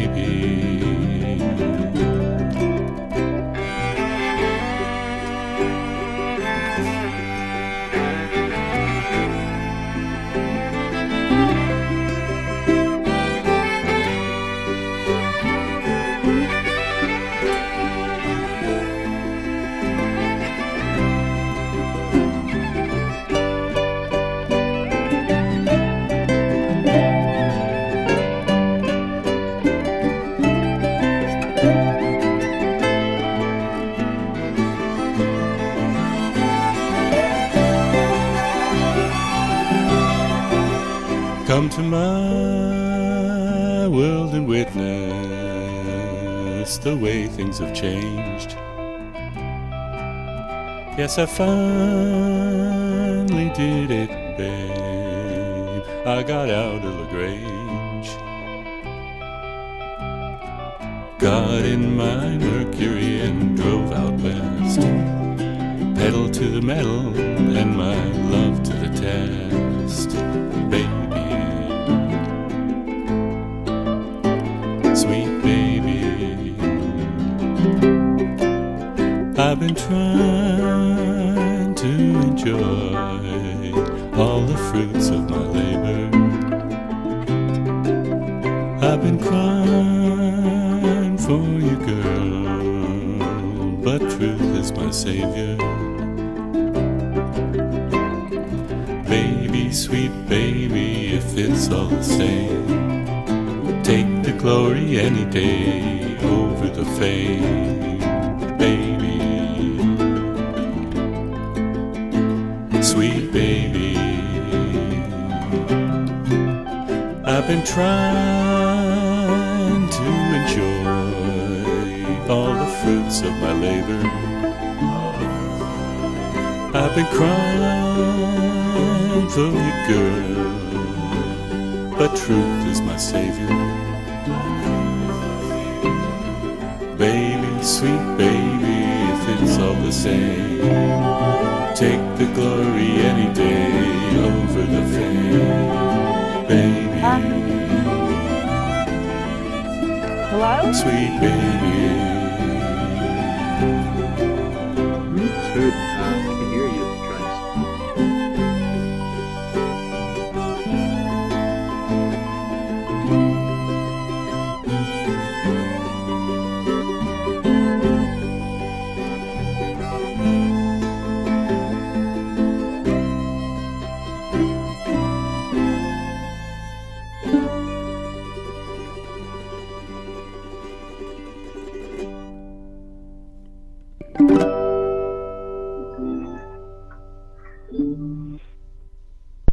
Greetings, greetings, greetings. Can everybody hear me? Hello. How are you? Yep, I hear you. All right. Yeah, we had a little moment of silence there for our YouTube people. They got a special little treat listening to a song by one of my buddies. But we're all live here now. I appreciate everybody coming in. If I do put you on mute, it's only because we're having some echoes or something. But I'll try to let everybody know if that is the case. So again, thank you all for joining us. This is the third live Gray Stage stream here, just talking about the David Crowley case. We're going to try to keep this to about an hour. I try to keep each one to about 60 minutes. I have failed every time, so we'll see how close we can actually get here. But thank you all for joining us. I know we have Catherine. Yep, I'm here. Yay! All right. Catherine, anything you thanks we saw your latest video there, and I thought it was really good. Glad to have you back in. Are you feeling better? Oh, thanks. Trying to get there. Yeah. Okay. Day by day. One day at a But time. I was very cranky in that video. And I just, it's just sometimes when I see certain people's names, and I'll try not to because he just makes me so mad, I just lose it. Gray Fernandez Jr. Okay. He'll probably take immense pleasure from that statement right there. I'll give him all the pleasure he wants too. Come here, buddy. Hey, now this isn't that type of show. No, not that kind of pleasure. No, thank you. No. Definitely not my cup of tea. I don't know if your heart can handle it. Could be spoken for. So. Oh, gosh, you guys are too funny. That's all your fault. We also have Sophia. You're here too, right? Hi, everybody. Thanks for Hello. joining us. Anything new in your research on this case? I know you got a few things on your plate that you're going to be looking into, but anything pressing right now, or anything you'd like to bring up? Not that I can talk publicly about right now. Oh, teasing us. Okay. Nice little tease there. But Mm-hmm. I'll be happy to share eventually. Okay, good. Good. Well, we know you've done some great stuff, and anybody can go back and check out some of the videos that you've done with us and a lot of the various topics that you've covered. We also have Pansy here. Pansy, how are you? I'm here. All right. Thank you for joining us again. Anything, any questions, any topics, anything you want to say before we get rolling here? No, not till we get started. Okay. And we have Justin has also joined us here. Justin, how are you? Hey, Craig. It's a pleasure to be here. Awesome. Glad to have you here. Justin, anything you want to say about this case? For the research material that I provided to you, currently right now I'm just trying to get a link together so I can post it in the chat to the conference call so anybody can download the material once we start discussing it. Excellent. And then I think we have Christine has joined us too. Christy, I'm sorry. Hey, Christy. Yeah, and I'm a newbie, but this has really grabbed a hold of me. Like, the only thing I can explain is that the board has put it on me, because I can honestly say I had never heard of the case, and I watched the documentary, and as I was watching the documentary, I was like, something's off. So as soon as I watched the documentary, I started researching, and it has grabbed a hold of me like something I can't believe. And I have just been scouring everything, going, oh no, this is so wrong. There is something seriously wrong. I mean, we don't have IQs of 53. I mean, Speak for yourself there. You I would take have to have I that. take pride in my low IQ. Just kidding. Hey, I have an IQ of 54. Yeah, I'm 53.5. What are you talking about? There you go. Yay. Well, I don't know if the actual criteria would be to actually believe them, but it might be lower than 53. But may be beyond the human species. Wow, that says a lot. What has That's how brought I you? feel about it. Yeah, what has brought you to this case? Like I said, I get led a lot by the Lord. I mean, I know everyone has different beliefs and everything, but I go where I feel I'm led. And as I was saying, as I was watching the documentary, I was just going, no, this isn't right. This is not right. There is something sketchy going on with this whole thing. They're painting a picture, and like I said, because I didn't know anything about him, and because I got just such a odd feeling from watching that, I think is what has really grabbed me, because there's just something in me that passionately says there's absolutely no way he did this, and I believe in justice, and I just think it is a travesty that his legacy, regardless of what anyone else wants to believe about him or his beliefs or whatever, you know what I mean? Mm-hmm. It doesn't matter what kind of person he was. I don't look at things that way. I just look at it like, if it's a lie, then it needs to be revealed. It's wrong. And that's how I feel about it, and that's why I've just gotten so passionate about it, because I'm just that way with anything. If something's wrong and unjust, I just get riled up. So you basically felt like you were lied to throughout that whole documentary. Oh, I felt like it was just a complete joke. Yes, exactly. I felt like it was scripted. I felt like it was like every reality show you've ever watched in your life. You know, it's like, oh my gosh, is this much scripted? You know, and there's people out there that believe those are real. You know, and I hope none of you do. My daughter's watching Dance Moms right now, and I'm like, you do realize that's reality TV. It's all scripted.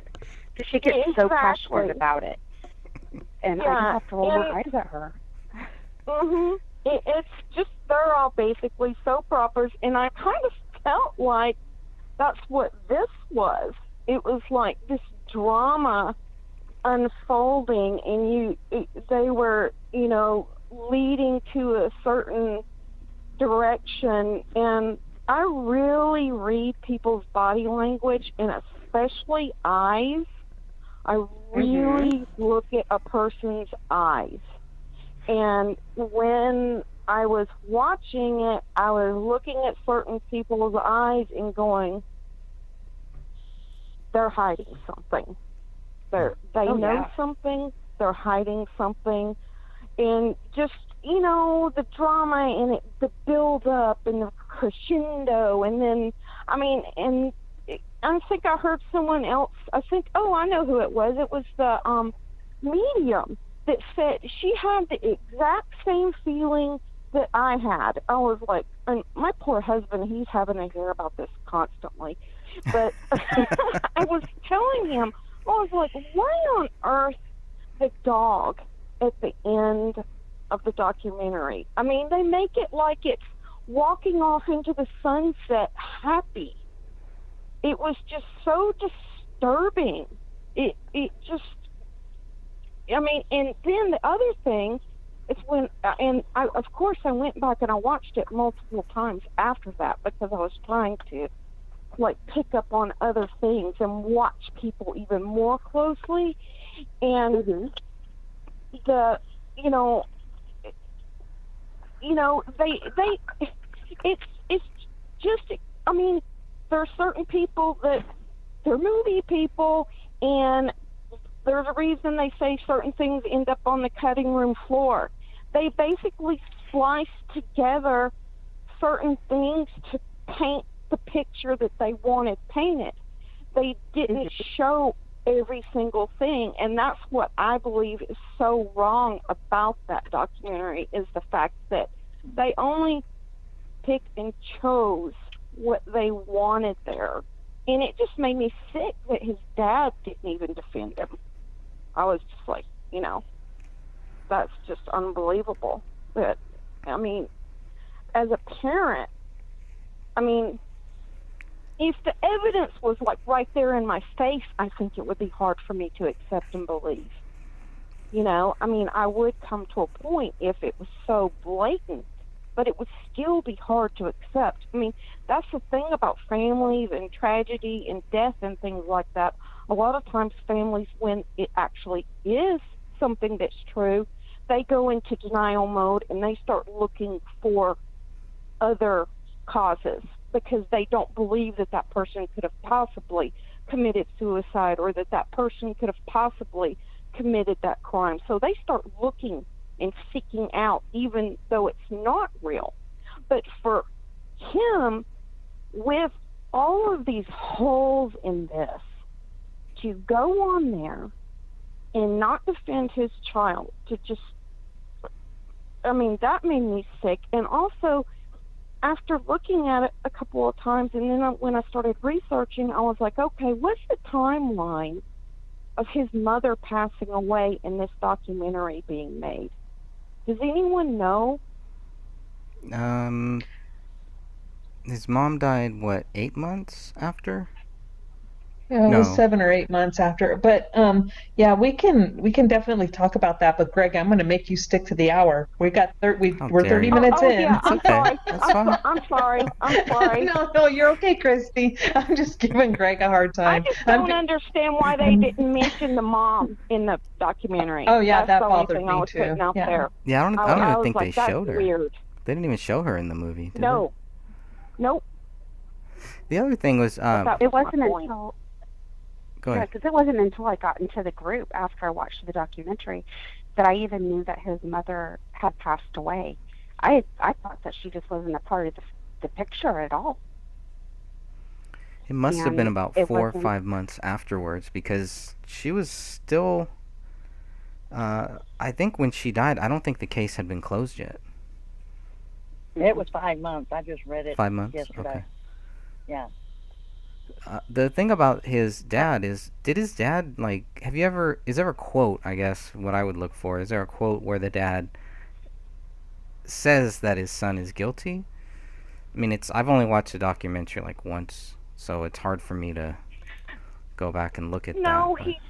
he just doesn't defend him. Right. No, and then he reads the last page of the supposed journal, which is really just the script, where it says, after he's done writing his notes about Christmas, David goes in and shoots Camille and Rania. Wow. And then he just puts the script down. He doesn't say anything else after that. That's And odd. I'm just like, how could you read something like that about your son? And see, there was Maybe a I'm- conflicting thing there too, because it almost seemed like, I don't know if it was a slip or whatever, but when he was reading that, he said, that he had made plans beyond the holidays in what he was journaling and stuff. So I found that strange too. Yeah, definitely. Okay, Greg, where should we start on do you want to start from the very beginning on the 488 pages? Yeah. For surely here. Pulling it up right here. If you're watching it on YouTube, you'll see it here. So page 1 is just, the one pager. This is just basically what we asked for here. Blah blah blah, their response, whoever it is. Page 2 through page 52 is the evidence chain. I thought there was a lot of good. I'm not going to go over. I'm probably going to skip these first 52 pages. There's a lot of stuff here. One thing that I noticed, I think looks like around page. Oh no, that comes in a little bit later. But if anybody wants to see, this pretty much shows you start to finish what they did with each item and when. So this really helped me with some of those dates that I was trying to figure out about. Okay, 1A is the pistol, this is when it got to them, and the chain of custody, this is the chain of custody for the BCA, so this is when they got it. So I don't know. On 1/18/2015, the laboratory received from a crime scene collection, and then it goes through all of these items. So again, unless anybody has any specific things on the first 52 pages there, I'm going to go ahead and skip that. Okay. Go down to 52. Alright. 52, how do you do? So 53. One thing I noticed, I think, or somewhere around here on page 53, is they say that nobody has been charged in this. And that really stuck out. I thought that was an interesting one. For anyone that doesn't know, we're going through the BCA 488-page data file. This is the most recent file that we got. And there's a lot of interesting data in here. A lot of this stuff, when I was first writing my book, I did not get to put a lot of this in there. So what I've been doing in the last week or so, and what I'm going to probably end up doing for the next couple weeks, is going back through these documents and just adding in a lot of these little tidbits. I posted a few in the group too, so we'll see how far we can actually get to discussing those. Now, this thing about the beast, right? It says, I will put a note in the beast. And the beast is just like a big database, right? Have you guys heard of this before? Yeah, I mean, No. that's what I would assume, is that, yes, it's their database, their data bank. Yeah, I remember Alex Jones talking about this long time ago, and I was like, what is this guy talking about, the beast? But it's supposed to be this, like, big database. So it's real. It's all real. All right. Anything so far here? Let's see. I'm just gonna go page by page through this. At some point, we're gonna slow down a little bit, but here on page 55 is the only mention of the FBI, even though we were told that the FBI was not involved in this at all. They weren't involved in the investigation, etc., etc. Here you have the FBI and the staties too, right? That's what Christopher Olsen looks like. He's a state cop, state.mn.us. So that was so even Yeah, though they only Surprised that the state cops weren't involved. right, the state cops told us Yeah. that, right? We had nothing Yeah, to do with and this. the only thing that they contacted the FBI for was David's fingerprint card, and they didn't even get the original. They got a copy, and the FBI told them that if they wanted or needed the original to make sure that they got a good comparison, just to contact them and they would be happy to send it, but they never did. Right. You're right. Yep. It says, "Hey Chris, this May is from." I Go ask? ahead. Because I haven't seen any talk about this. Did they use luminol at all? It wasn't luminol, it was something called amino black, and it does the same thing. Oh, okay. Okay. If I can make this a little bigger.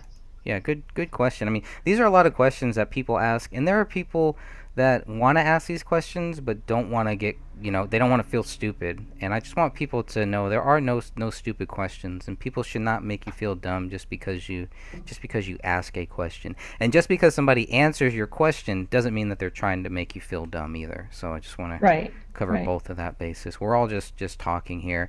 It's the people that kind of sit back and like laugh at these questions, like, what? Why would they ask that question? All that's like, come on. We're just regular people. I don't know anything about this stuff.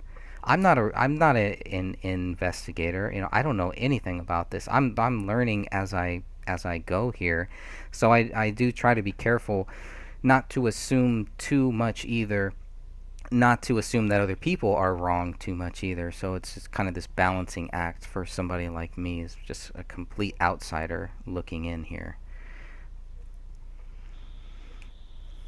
So technically the FBI was involved, so technically they lied. But whatever, they could say they weren't involved in the investigation, whatever you want to say. Okay. So from Chris Well, Olsen. technically the state was involved too. Right, I know, right? They denied me twice, so go figure. That's odd. Joe Cooksley wrote, "Hey Chris, I talked to Marty in Leighton Prince. He said he thinks this can be used for comparison, and that if the actual card is needed, that it could be requested at a later time." Joe. So, could have been. And looks like that was 122. Well, and this is what makes me so angry, because the latent prints are huge, and they just kind of toss them around as if they don't really make much difference in the case.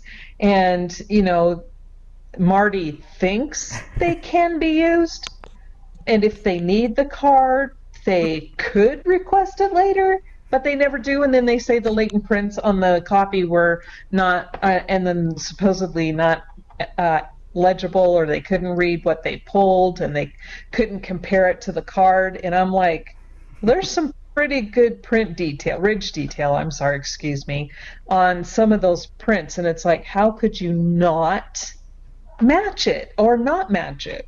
One of the two. And why didn't you get the original card? That would have been nice. Well, because the ridge detail was pretty clear, my only guess for why they couldn't match it was because it didn't match Right. to what they had. I mean, that's just an assumption, though.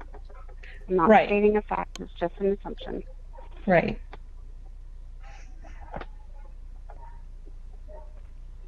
And let's be honest here. David and Kamel and Rainey's fingerprints should be all over that house. All over the crime scene. Well, not the crime scene, but if David was setting up the crime scene after he supposedly killed Kamel and Ronnie, his fingerprints should be there. His DNA should be there. Yep. But it's not. Nope. Yep. Scrolling down, scrolling down. Let's see, we are going to go to Oh, and I want page- everybody to know too, and I'm going to be covering this as well in the next video I do on the latent prints. But I have contacted the BCA several times and asked them for a copy of the prints that they pulled from the crime scene, wherever they got them from.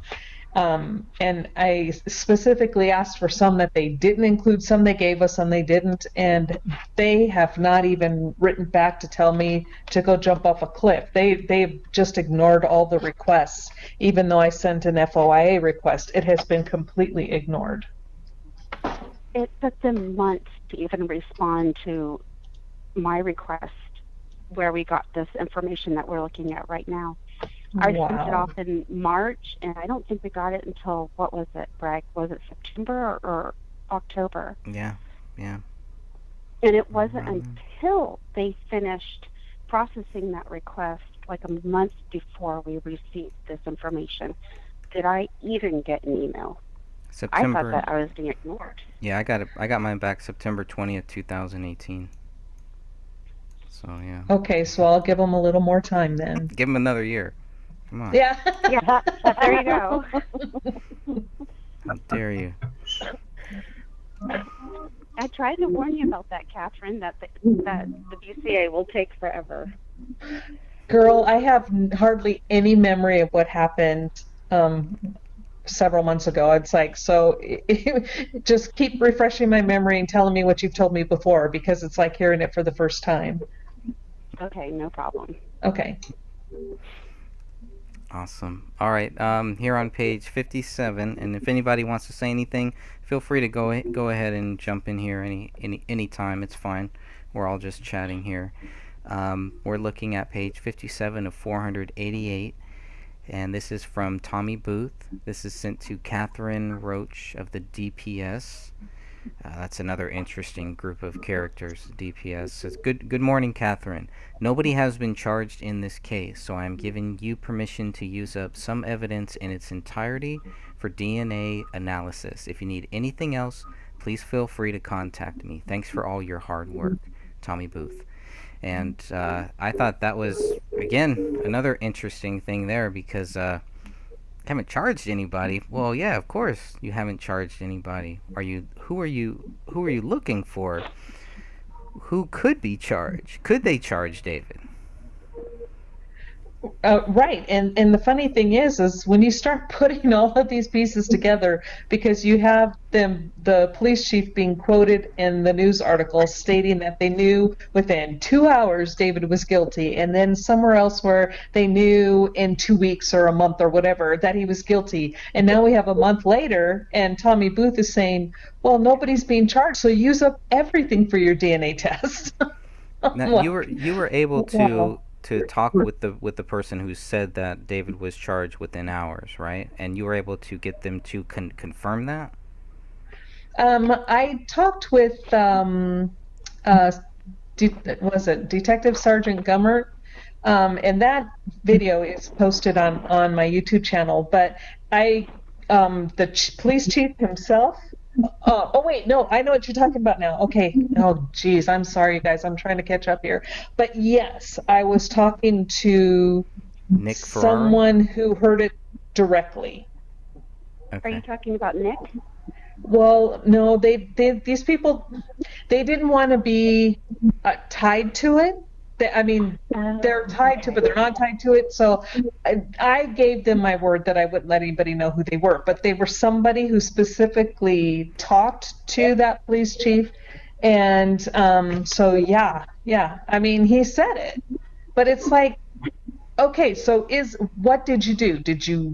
Were you convinced within 2 hours? You didn't even have your happy hiney over there by that time, and you knew before you got there he was guilty, or did you not know a month later? What is it? Well, does that tie into, I don't even know if this is accurate or not, but I heard that the neighbor actually said that she believed that David had killed his family and killed himself. Can anyone verify whether that is actually true? In the 911 call, are you talking about that? Mm-hmm. She speculates. I mean, she says it was either there was a murder or a suicide next door. And then she starts speculating on the dog, that the dog might have eaten these bodies. It's just like the whole thing just sounds just weird. And That's weird. That's very weird. I thought Sounds it was like weird. she's starting to paint the picture Right before anyone else even gets there. Yeah. Or as I've stated in the past, it was like she was handed a script. on. And let me please say it again. It was like she was handed a script. Because we all know who listens to this. Well, it was a Correct. bad script, so whatever you want to call it. It was. Yeah, seriously. And there was Well, no it's not- there's no need to speculate on that. Go ahead, Pansy. It's about like they took her word for what she thought she knew and went on that. Well, I'm glad they let civilians do the police work for them. Yeah, I guess we don't need cops over there. They got it covered. Yeah, I guess not. Yeah. Don't worry. I'm sorry, I Okay. didn't hear what Pansy said. Just ask a neighbor, and a neighbor can tell you everything. Okay, Justin, you haven't said anything.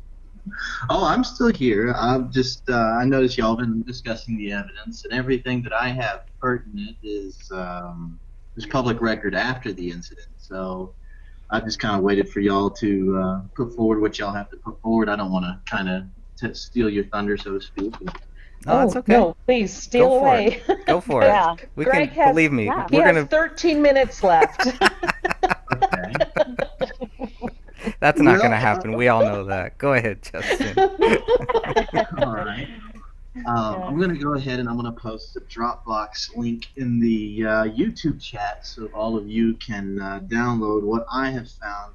Pretty much what I've been doing is I've been scouring every possible aggregator of information such as Intellius or Spokio, which Spokio really isn't that good, but Intellius just kind of went down the toilet too in the documents they provide now.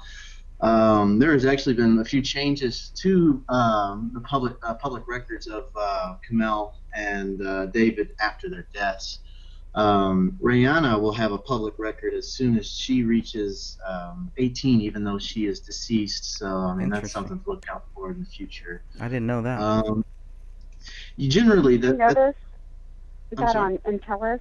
Did you notice on Intellis that they weren't considered dead? Not anymore. No, they've completely changed everything. Wow. Screenshots. All the other screenshots. backgrounds that I've used say that David and Kamel are dead, but I used Intellis and it didn't show it at all. Yeah, it showed him as still alive, and we have copies of that too. So you might find that interesting. That was just a month ago, 2 months ago. Yeah. I think 2 months ago. That's Yeah. when I did the search as well. And Tellius, so they've completely changed their UI, and I think they lost some of the information in their change. So it still reflects that, though, but it's very, very watered down as opposed to what it was before. Really? Wow. Let me see here. I'm trying to get a link for this Dropbox folder. I just created this account today, so bear with me while I do that, if you would kindly. Sure. Yeah, I know Justin has kind of brought up some of those same things. He and I were kind of going back and forth, and I don't know if he wants to talk about his background or not. I'll leave that to him. But basically, yeah, he was showing me the stuff and same stuff that you guys are talking about. It's like, wait a minute.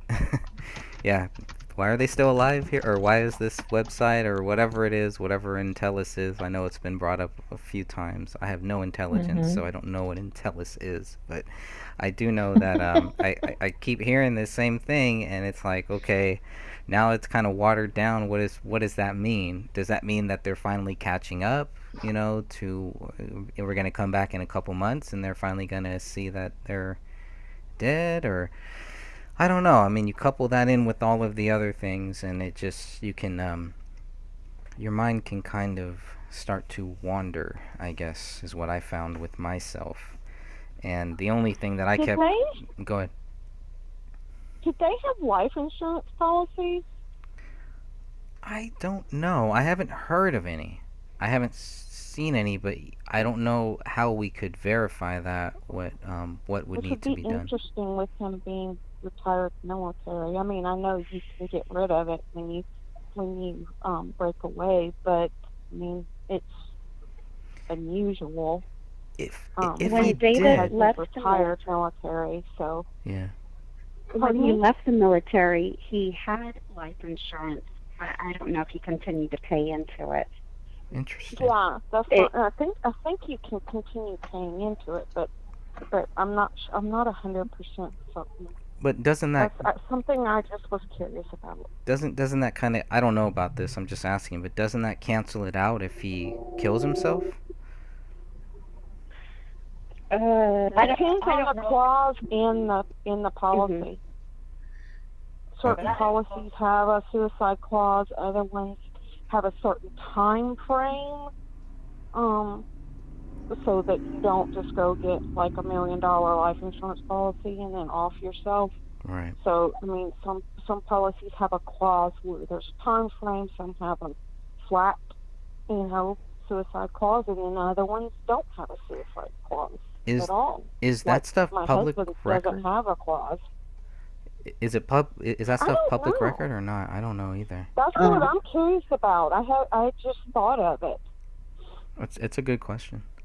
If it were, I'm pretty sure if such an amount of money had been moved, I'm pretty sure the police department themselves would have had something in a statement about it. I don't believe I've read anything like that in the evidence. They would, the police department, Apple Valley Police would have definitely had the means to find that information. Would it have happened? True. And they took all their personal paperwork, and nothing was ever mentioned. Yeah. Oh, okay. And we know that the house went into foreclosure, and then they put it up for sale at an auction, and even that didn't sell. Yeah, that was weird. I was trying to understand all of that too, how all of that works, because I forget which one of you. Somebody has shown me some of this stuff of all the different layers that house went into, and it was sold and auctioned and blah blah blah with the state or whatever, and it's like, what? I don't know, but I mean, we're talking about a murder, an alleged murder suicide. Circumstances might be different. I really don't know. I don't know if people were just waiting for to drop the property value to almost nothing so they could come in there, remodel, and make a big profit. I don't know. Hey, Shewolf, thanks for joining us in the YouTube chat. You might talk to Dan about it, because he was the one who explained the whole Dakota County Sheriff's Office involved in the sale. Oh, good. Okay. Yeah, good. If we do our next conference call, maybe next weekend, I'll see if he can kind of break that down for us, or give us some of that stuff so we can break it down. Sorry, Justin, for interrupting you earlier. No, you didn't interrupt. It was completely fine. Yeah, I'm sorry too.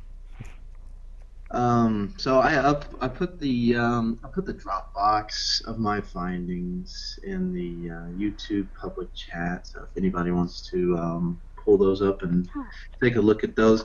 I'm not seeing it there. I don't see it. I'll kind of discuss those findings just a little bit, if you Okay. know. So in when an aggregator gets this information, it's really hard for a mistake like this to happen, especially when you consider how common Kamel's name is. Kamel is the only person in this country that possesses the name Kamel Alam or Kamel Crowley. But what's really strange is that her record on her public record has changed. Her name has changed from Kamel Crowley to Kamel Alam, which that doesn't add up at all. Especially especially after her death, because the only way that would happen is either the aggregator starts referencing an older public record before she was married, or for some reason she met some divorce record may be in there. I'm not sure if a person can get divorced post-mortem, but yeah, I mean, it's something to consider in that regard. I'm trying not to speak too much about things I don't know. Also, Kamel had received, according to the aggregator Antelius, according to it, she received a doctorate in sleep study, I believe, in 2016 from University of Minnesota Twin Cities. So I found that very strange. Very I strange. did notice the doctorate on her background. Was that with Entellus? Yes, I'm currently got a application pending with TransUnion to get into their private investigation software. It's probably going to take a month or two for them to process my application. So once I get that, I will compile my findings and I will share them. Nice. That would be great. Thank you. You're welcome. You're welcome. I know I really didn't explain too much about my background. I was kind of afraid, kind of paranoid at first that I really don't mind if somebody like gets a hold of me or whatever. If it's gonna happen, it's gonna happen. I'm pretty paranoid, so that's one thing I'm gonna have to ask you to bear with me with. I'm a soldier in the United States Army. Before I joined, I did private investigation work, very limited, bail enforcement, and I did private security. So I know a little bit about the investigation lingo, not much, but a tiny bit. There is one more point I want to bring up while we still have time. In that folder I shared, there is 2 screenshots of Kamel's website, Mind Body Dietitian. I shared this with David as well. It shows that her copyright was renewed between the time of 2014 and 2015. Generally, you don't need to renew a copyright on a website. So it probably means that the new website was paid for, or the subscription for the website was paid for, and it just updated the copyright with that, or something else could have happened. There's really no need to update the year on a copyright, because once you set it in, it's good, no matter what year it is. So long as it's not, I believe, I'm not sure the exact litigation on that, but that's. Hey, Justin. Yes, ma'am. I do not see the link that you posted. I don't see it at all anywhere. Yeah. Should be in the YouTube chat. Oh, maybe it's not in the live chat. Maybe it's in the. No, I don't think you can do comments until after the thing is done. But it's not showing up on mine. Oh, I see it here. Let me try and post it now. Okay, I had my top chat. Is it there now? Let me see. I'm not seeing Come it. on. No. If you're not why. able to share it, would you please share it with Craig and he can dole it out to us, please? Sure. Yeah, I could do that. Thank you. Yeah, here I'll put it in the conference call chat, Greg. All right. Yeah, I do. Oh, there it is. Okay. Now I see it in the conference call chat, but for some reason I just don't see it in the other one. Thank you. You're welcome. Yes. See if I can get on to the chat for the conference call. Let's see. It's strange Okay, why scrap YouTube that. won't upload it. Oh, I know why. YouTube has spam They suck. software that breaks apart links. It won't let those. Yeah. Little. You have to. I think in YouTube you have to like put everything except for the .com, and if you do that, then maybe it'll work. People can just add the .com in there. All right. I don't even know if I can sign in here. Don't look at my password. That's what I'm trying to do. Don't look at my password. I thought it was publicly. I don't even know if this is right or not. I haven't logged in here in like I years. don't want to leave. I want to go to the chat. Oh, and by the way, thank you for your service. Oh, thank you. Miss. Yeah. My pleasure. Yeah, we definitely appreciate that. It can be it can be interesting. I can That's so weird. definitely I'm attest not to sure. that. Well, the Army has a special place in my heart. I was an EMT and did the vast majority of my work on Army base hospitals. Oh, no kidding. Yeah, Fort Bragg, Darnell, Fort Carson. So yeah. I'm over at Fort Bliss. Oh, I think we have a witch doctor in our hospital. A buddy of mine, his knee popped out, and he literally tried to step up 4 inches. His knee popped out, and I had to run him to the aid station on McGregor Range my Complex, and they gave him a 4-day. They didn't even give him any time off from work. They sent him right back to work. oh, that Wow. sounds about right. That's yeah. crazy. Not That's how cool. we do in the military. And I've just been trying to get seen by a provider to get some administrative work done, and I'm coming up with some crazy ideas to get seen, but I don't know. It's free healthcare. Get it while you can. And Motrin 800. You already know. Wow.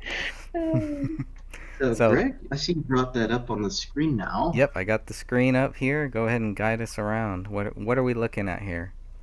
Let me jack the quality up on my YouTube browser. Okay, so this right here is the let me see. This is David's background report, and it pinged back that he had 2 addresses current as of the 10th of July.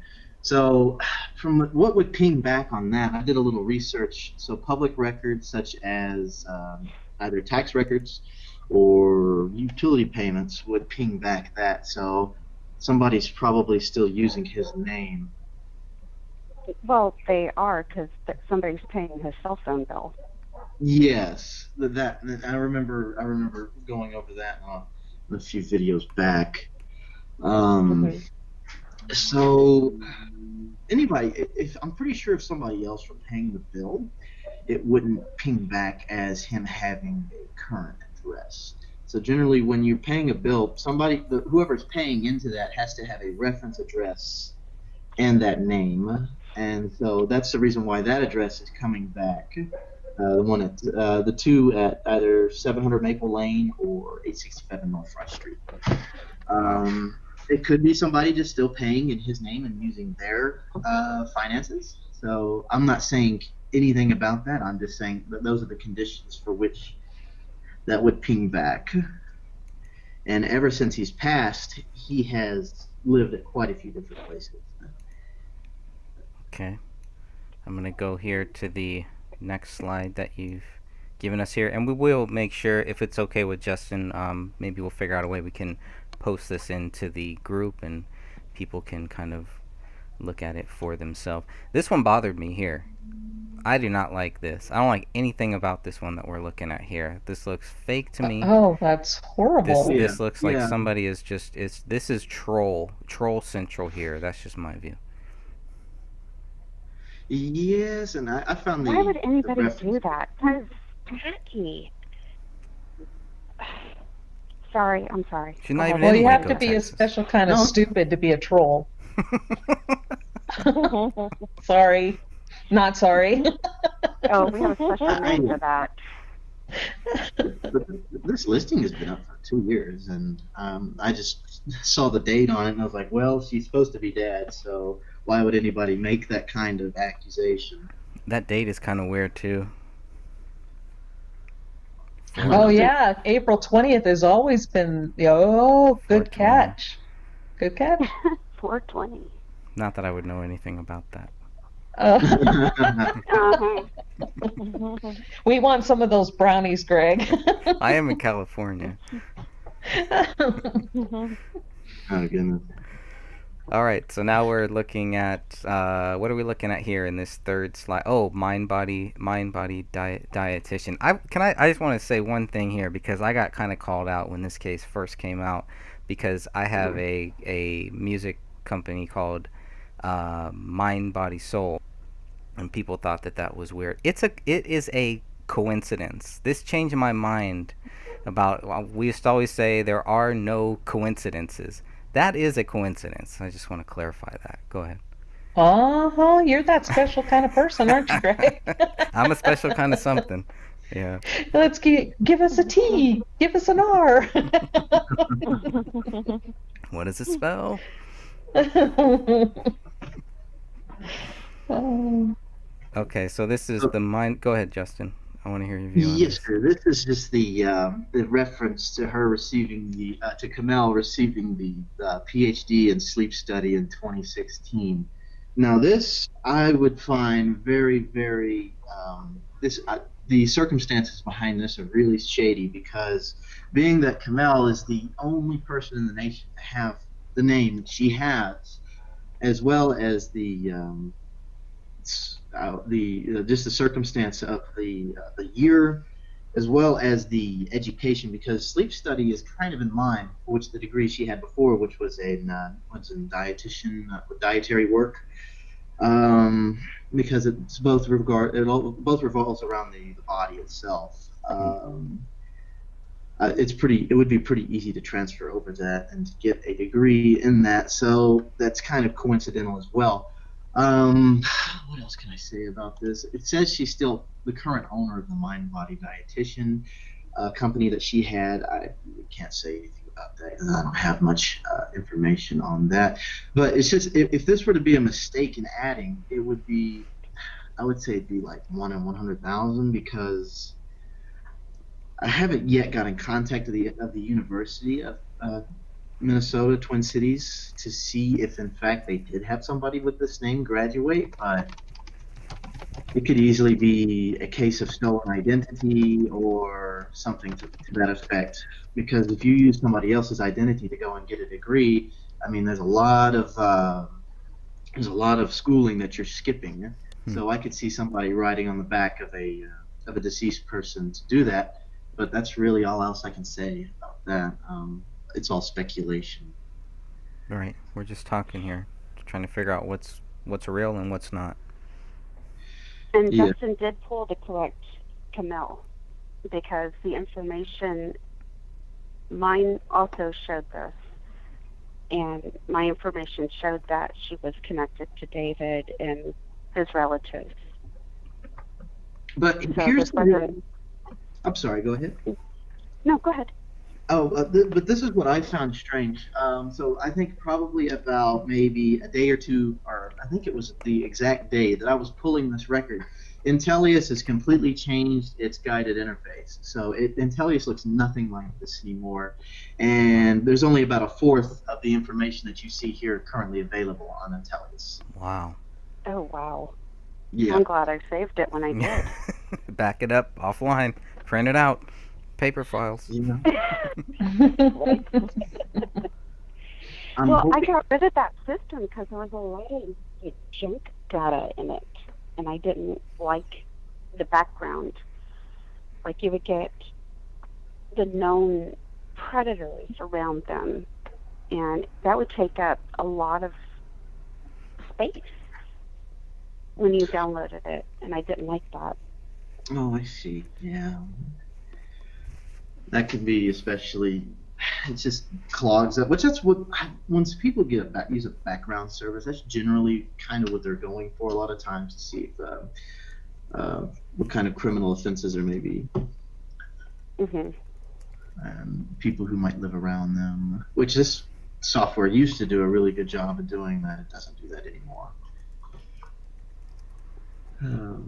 The other thing, unless anybody else has anything else on this page that we're looking at here, the only other thing that I'm kind of curious about is right up here where it says clinical dietitian, and it says from November 2002 up until December 2014. What was that? Was that a gunshot?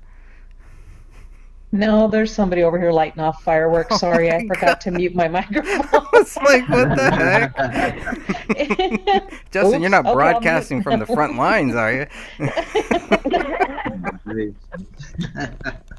Who lives in This day and Chicago? time, you never know. Yeah. Right. I thought it was in Oakland for a second. I always forget to mute the stupid microphone, and then they let them off at all hours of the night. It's like, stop it. Where do they get them from? What are they doing over there? I have no idea, but it's... That's what they do on a Friday night? Well, yeah, sometimes. Okay, it's usually every night, but yeah. So okay, I'm muting the microphone. You guys go ahead. That's okay. Yeah, so December 2014, I wonder why... I don't know. That just seemed kind of odd to me, because I had thought that she didn't have her license anymore, so it was still active at that point? So what I've learned from that and doing a little work with that, I know she had a LinkedIn. I haven't been able to access her LinkedIn. So she may have put on her LinkedIn that she quit working there in 2014 and she didn't bother putting in an exact date. Okay. That very well could be what happened there. It's just that these aggregators, these little background check sites, that Joe Schmo and anybody can get on, they really just pull whatever records they can, and whether or not they're accurate or not really isn't any concern up to the website. Gotcha. Which is the reason why I'm trying to get on TransUnion. What were you saying? Catherine, wasn't there a phone call that she made to the state board back in December? Oh, I'll have to look that up for the next time. Okay. Yeah, because we're running out of time. I really don't want Greg to keep cutting into his wife's time. No, it's but, okay. She's giving me another 30 minutes, so we're good.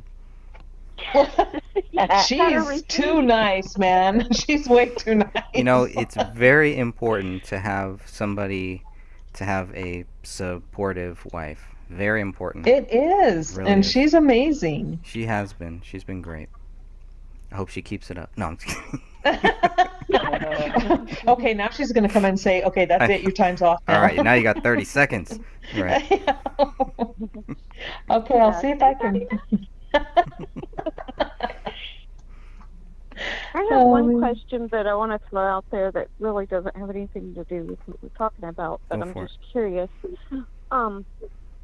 Kamel, she was cremated? No. No, she was buried.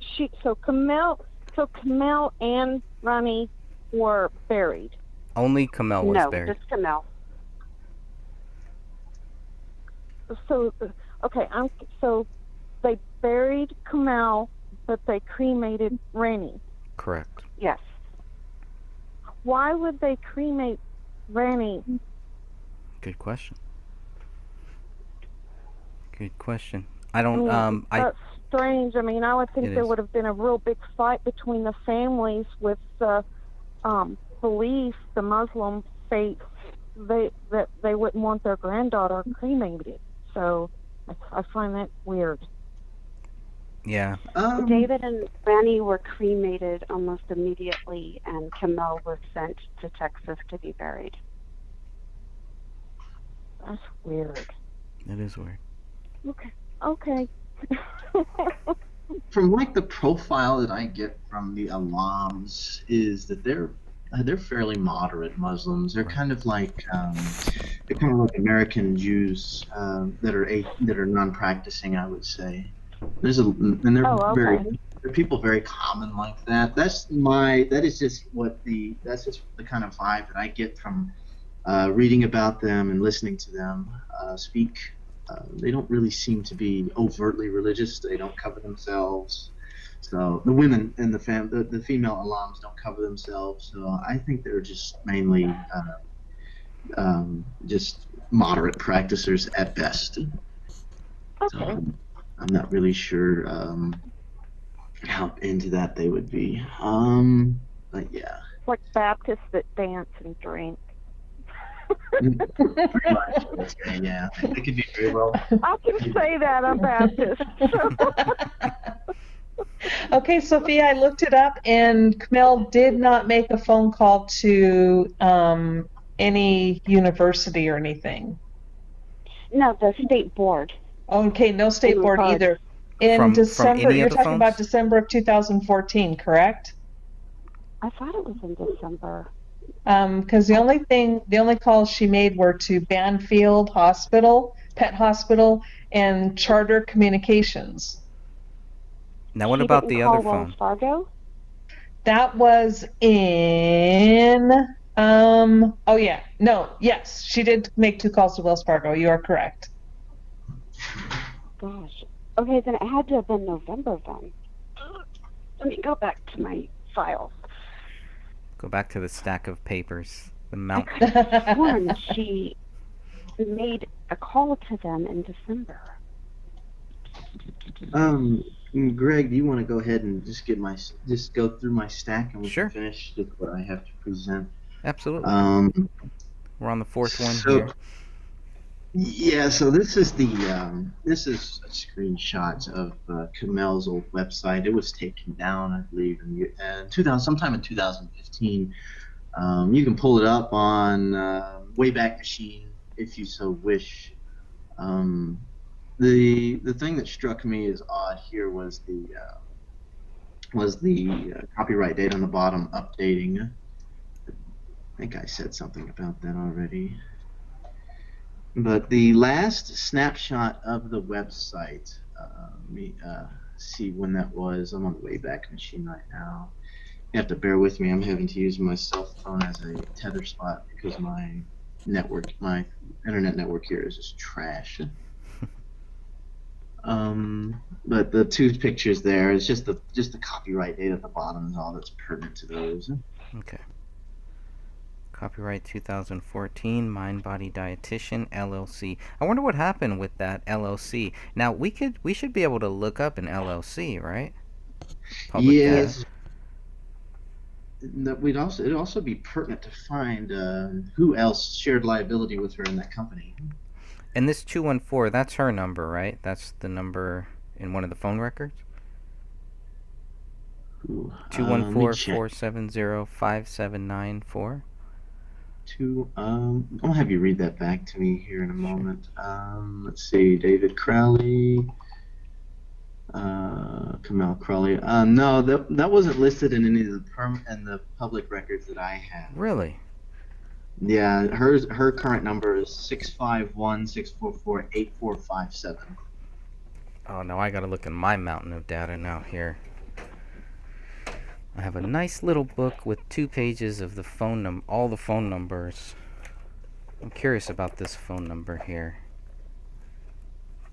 So, does anybody know what the MP next to Kamel Crowley's name, MPH, our registered dietitian nurse, I guess, EPC, what is all that? Oh, that's on our website. I have no idea. No idea? I mean, I guess we could look it up too, but who has time for that? Who has time to look things up when I can just ask everybody else and then steal all of your answers, pretty much? Where did you find that, Greg? So right here on the screenshot here, at the bottom.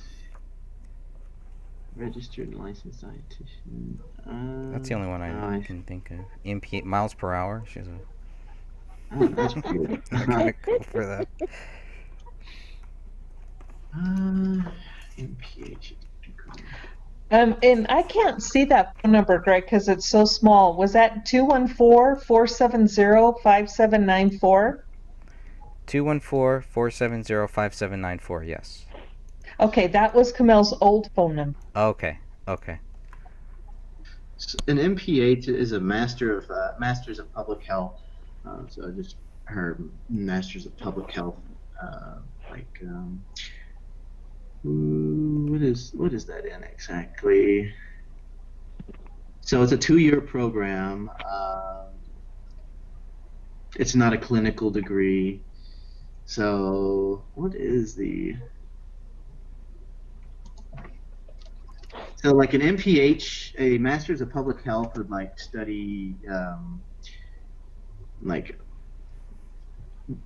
condition specific sicknesses. So say for example getting sick in a hospital.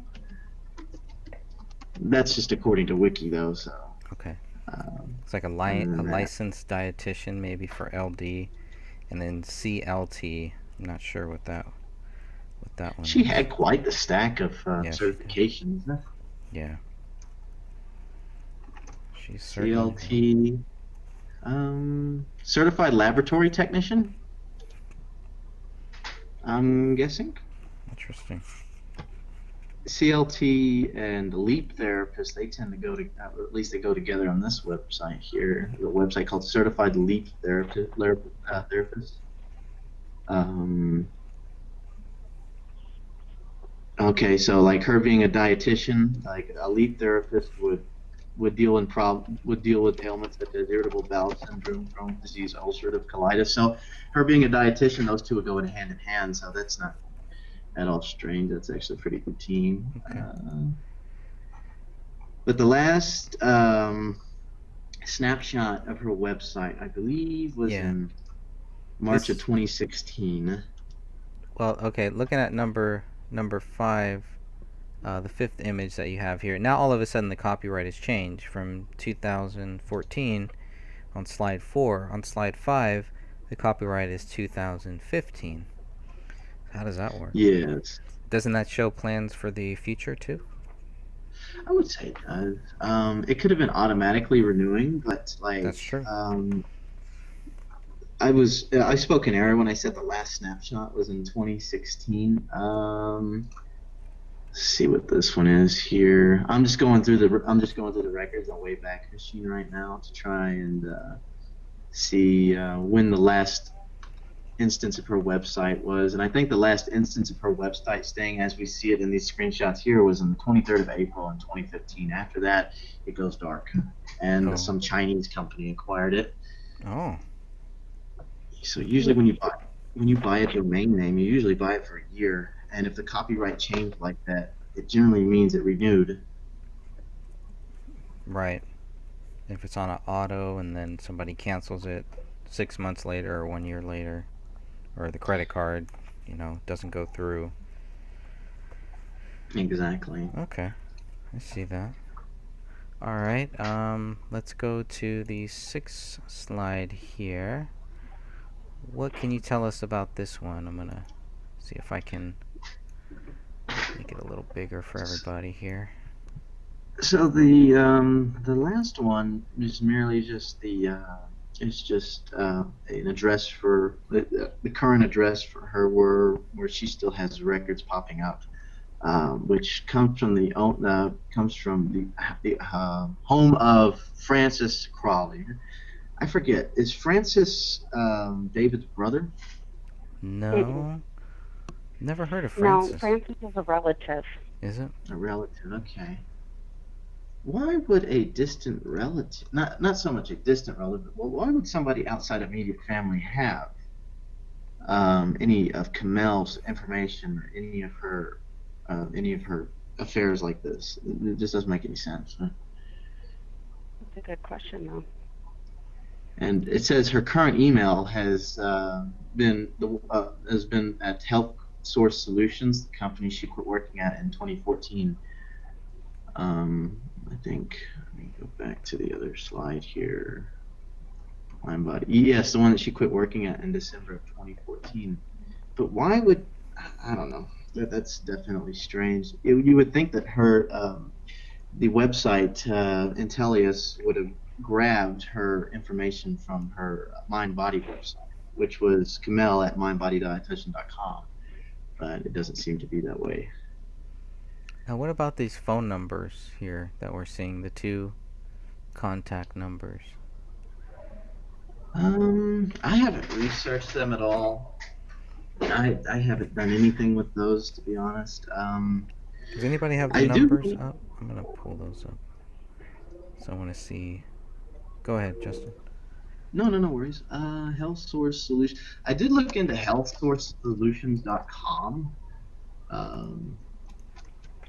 That's who she had called in November 11th. Oh, I see. Okay. Health Source. She may have been employed. I'm sorry? I was mistaken when I said the state. It was actually Health Source Solutions. Okay. And what do they do? Biometric screenings, flu shots. the heck? I mean, this is probably where she was being a lab technician at, as well as doing what was that? Where she did work as a leap therapist, and what was the other thing? And when she did her public health work, that's probably where she did all that at. Was at Health Source Solutions. So. Our speaker series. Huh. She's not. There's no trace of her remaining on the website. Okay. I'm pretty sure if we ran Health Source Solutions through the Wayback Machine, we could go back to a point in time where she was on the website. And they've moved. They're now in Plymouth, Minnesota. We could call them. Oh, it's 5 p.m. That's past 5 p.m. Sorry. That's pretty late. Pretty late for them. Well, that's interesting. I'm gonna have to learn more about this place here. What type of events do they do? Conference. Health Promotion Conference. Nice website, though. Yeah, it's not too bad. I'm glad that they're transparent and they post everything about their staff. I'm gonna take go onto the Wayback. The Wayback Machine has a lot of references to the website. I'm gonna go back to 2015 and see if Kamel was still mentioned there. These two I don't think these two numbers are one of their numbers. So we got a 651-644-8457. That's not on here. And then the other number is 0740. That sounds familiar. That's not on here either.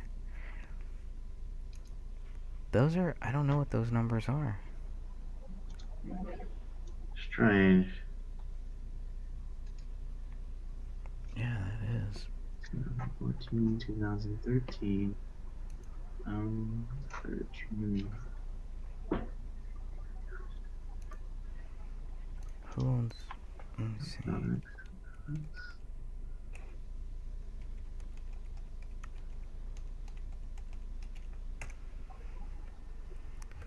Hey, Shea Wolfies, thanks for staying up with us here. I'm just reading some of the comments on the YouTube here.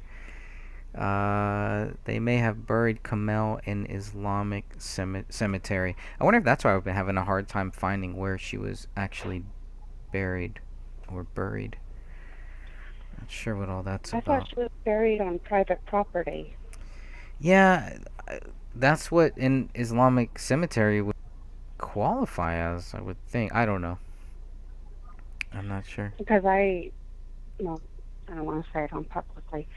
Anyway, I'm just finding it interesting that things keep changing. Yeah. I mean, this thing is ever changing even after their death, which is very, very strange. Yeah, there should be no activity after. Go ahead. Has anyone looked at their bills? Because one thing that I was thinking about, I mean, I'm not saying I believe they were there for 3 weeks, but you think about, okay, most billing cycles for your electricity, is like a month. So has anyone looked at their bills to see if, like, they were on auto pay or, like, where they turn their billing cycle? Did someone pay their electricity? I mean, that might be able to, like, debunk this timeline. We have their financial records. I'm not sure who's gone through them or who might be. If anybody can answer that question, please do. I mean, we have a 276 pages. Where would I you can find them on Greg's website. And there are some that are auto pay, and then there's others where they did receive a hard copy in the mail, and you can see that there's like a pink, maybe 2 pink envelopes for a past due that's in the mail. But everything else that was on auto pay was being paid. Oh, okay. Okay.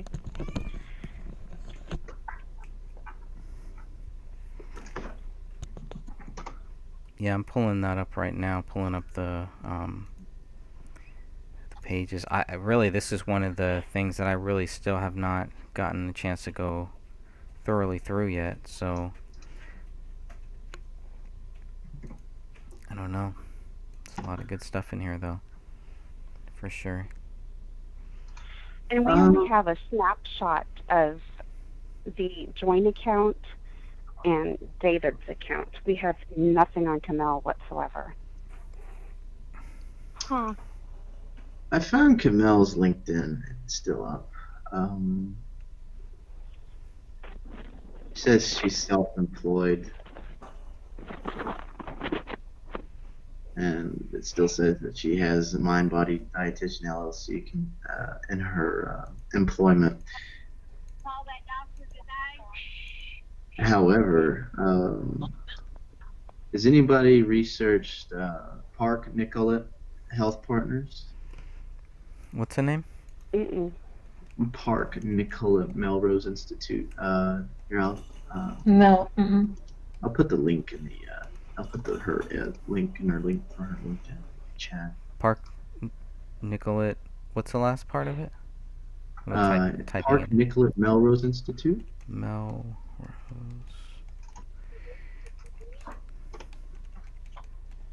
Her LinkedIn is in the. Okay. In the conference call chat. Eating disorder hotline. Parknicollet.com. Let's look at that. Melrose Center. Oh, hold up here. Hey, Greg, you're Yeah. showing on Camille's social media now. What do you mean? I'm taking a photo of this. What do you mean? Are we time traveling here? No. I guess because you link her on your website, you're now pulling up on her background for been verified. Whoa. Okay. I mean, that's just what those what these aggregators do. They just automatically scour the internet and they pull whatever similarities and relative information they can. So it's the reason why they're not very reliable. There's a lot of things involved in this park. I'm looking at their website right now. Look at all this stuff. I think that's where she did it. She probably did her internship there as well. This is amazing. No wonder I she can't even was. read that. Yeah, she's. Yeah, she was.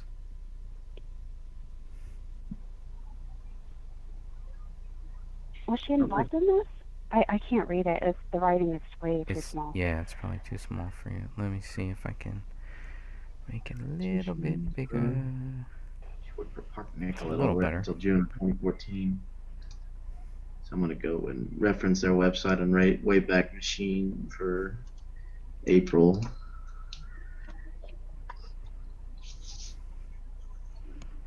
Hey Paulette, thanks for joining us in the YouTube chat here. We are live on the Gray Stage YouTube channel. We're all just chatting here. Justin, Pansy, Christy. Is that what it is? Is that right? Christy, not Christine? Yeah. Okay. And Sophia, Christy, Sophia, myself, and all of you in the chat room, She-Wolf and Paulette, thank you all for joining us here. Keeping this case going, researching, because that's what is needed. Somebody's got to do it. This is an amazing Justin. Yes. healthcare. Go ahead. Francis Crowley is either a grandfather or a great uncle. 81 years old. They don't have him down as deceased, so he must be still alive. Let's see. That's really strange. It's very, very strange. Because like I have a grandmother who passed. She passed in December, and her phone bill was paid all the way up until I think up in here until recently, and she wasn't listed as current on Intellius. So I found that weird as well, that somebody from way back then, 2014, beginning 2015, would still have active records as opposed to now. Let's see. Houston. And when I went into AT&T, I was asking about codes. Uh-huh. When he put in the phone number, that's where it showed that the account was still being paid for. The account had been put on hold because they were 30 days behind in the bill. When I went the next day to a different AT&T, they put the number in, and I said, "Oh, it's probably going to show that the account is on hold." And he said, "No, it's not on hold. It's been paid." That's really, So- really weird. And that date was when? What's the date? Oh, that was a couple months ago. Were you able to ever to find if how that account was being paid for, whether it was debit card or a bank account? No.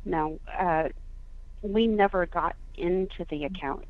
It was only he was putting the number in, and then that was as far as we got. I didn't have a PIN code or anything like that, and then I told him that I wasn't going to even try because the rest of that is illegal.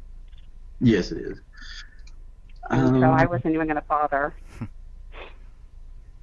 I mean, if it's possible to get somebody from AT&T to disclose that information, because I don't believe it would technically be illegal since the person is technically deceased, because you can't violate the privacy of someone who's deceased unless you're committing some kind of criminal act, like fraud or something. Yes. Which makes me think that the reason why that Kamel and David still have current information and information being updated is because they might be currently being defrauded right now. Wow. Like somebody's probably piggybacking off of her credentials. It's very well possible. Or why would somebody do that? Like, what would be the purpose? So There's some unscrupulous people out there. What immediately comes to mind when I consider such an action would be to want to be able to get access to the perks of what a degree like that would have to offer without having to go to school all those years. It's easy to fraud a university. So I would imagine that somebody just mainly has a fake ID that has her name and the picture of whoever has that ID, relative age, and is currently probably doing work in sleep study. Okay, I'm gonna jump in here real quick, guys. Let you know I'm gonna jump off, and thanks for letting me be part of this. And I will listen to the rest of it tomorrow. Pleasure.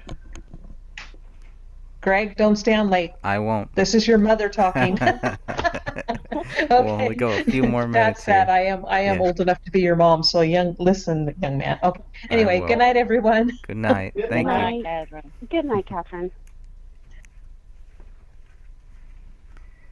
Okay.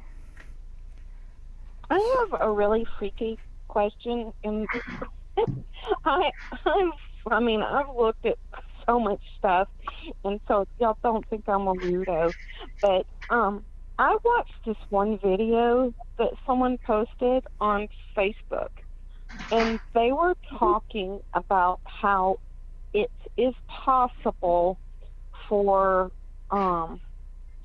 noises and voices and sounds to be piped into your home through electrical devices. Yes. And I listened to it, and it was really freaky.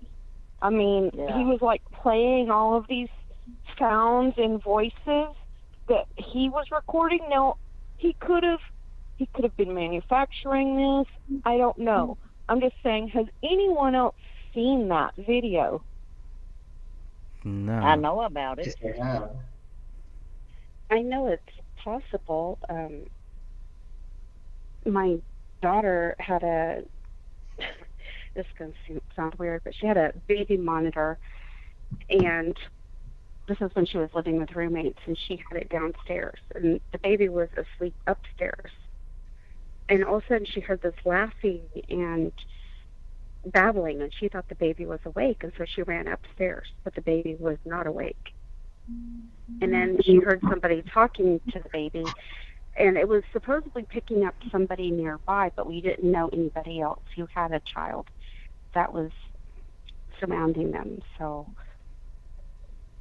we Any Yeah, that's appliance- weird. I was just wondering if it had anything to do with the voices that were going on that she was hearing, because they, you know, so obviously tried to make her look like she was crazy. Tried to make it look like they both were losing their minds and stuff. And so, I mean, if, you know, I mean, obviously those recordings are real. I mean, it's his voice and it's her voice, but someone could have been doing that to them. Oh yeah, like targeting them. Yes. Yeah. That's a very Yeah. possible thing. Yeah, absolutely. Any appliance that you buy now that is electronically anyway, they put that in there now. You can watch your every move and listen to every word you say. That's right. And it They can also- do it through apps on your phone. They can do it through your computer. Yes, I mean, ma'am. it's very, very easy. Any electronics that's a smart electronic, they can do it. and through your electrical wiring in your house. And Believe it or not. supposedly, what this guy was saying is it's done so quietly a lot of the time Yes. that you hear it on a subliminal level. Yeah. You don't Yeah. auditorily hear it, so you start hallucinating and you know, thinking your house is possessed, basically, and stuff like that. And so I mean, I just wasn't sure if that was your. I mean, I'm just because you're paranoid doesn't mean everyone's not. I don't think it's you, but I mean, I'm a paranoid person. I don't own, you know, any of that stuff. I don't have a smart TV, so I thought I was safe. But this guy said they can even do it analog. That it doesn't have to be through like the little box that you get through Amazon or through a smart TV or anything. Because I thought I was being smart and going, well, I'm not having any of that stuff.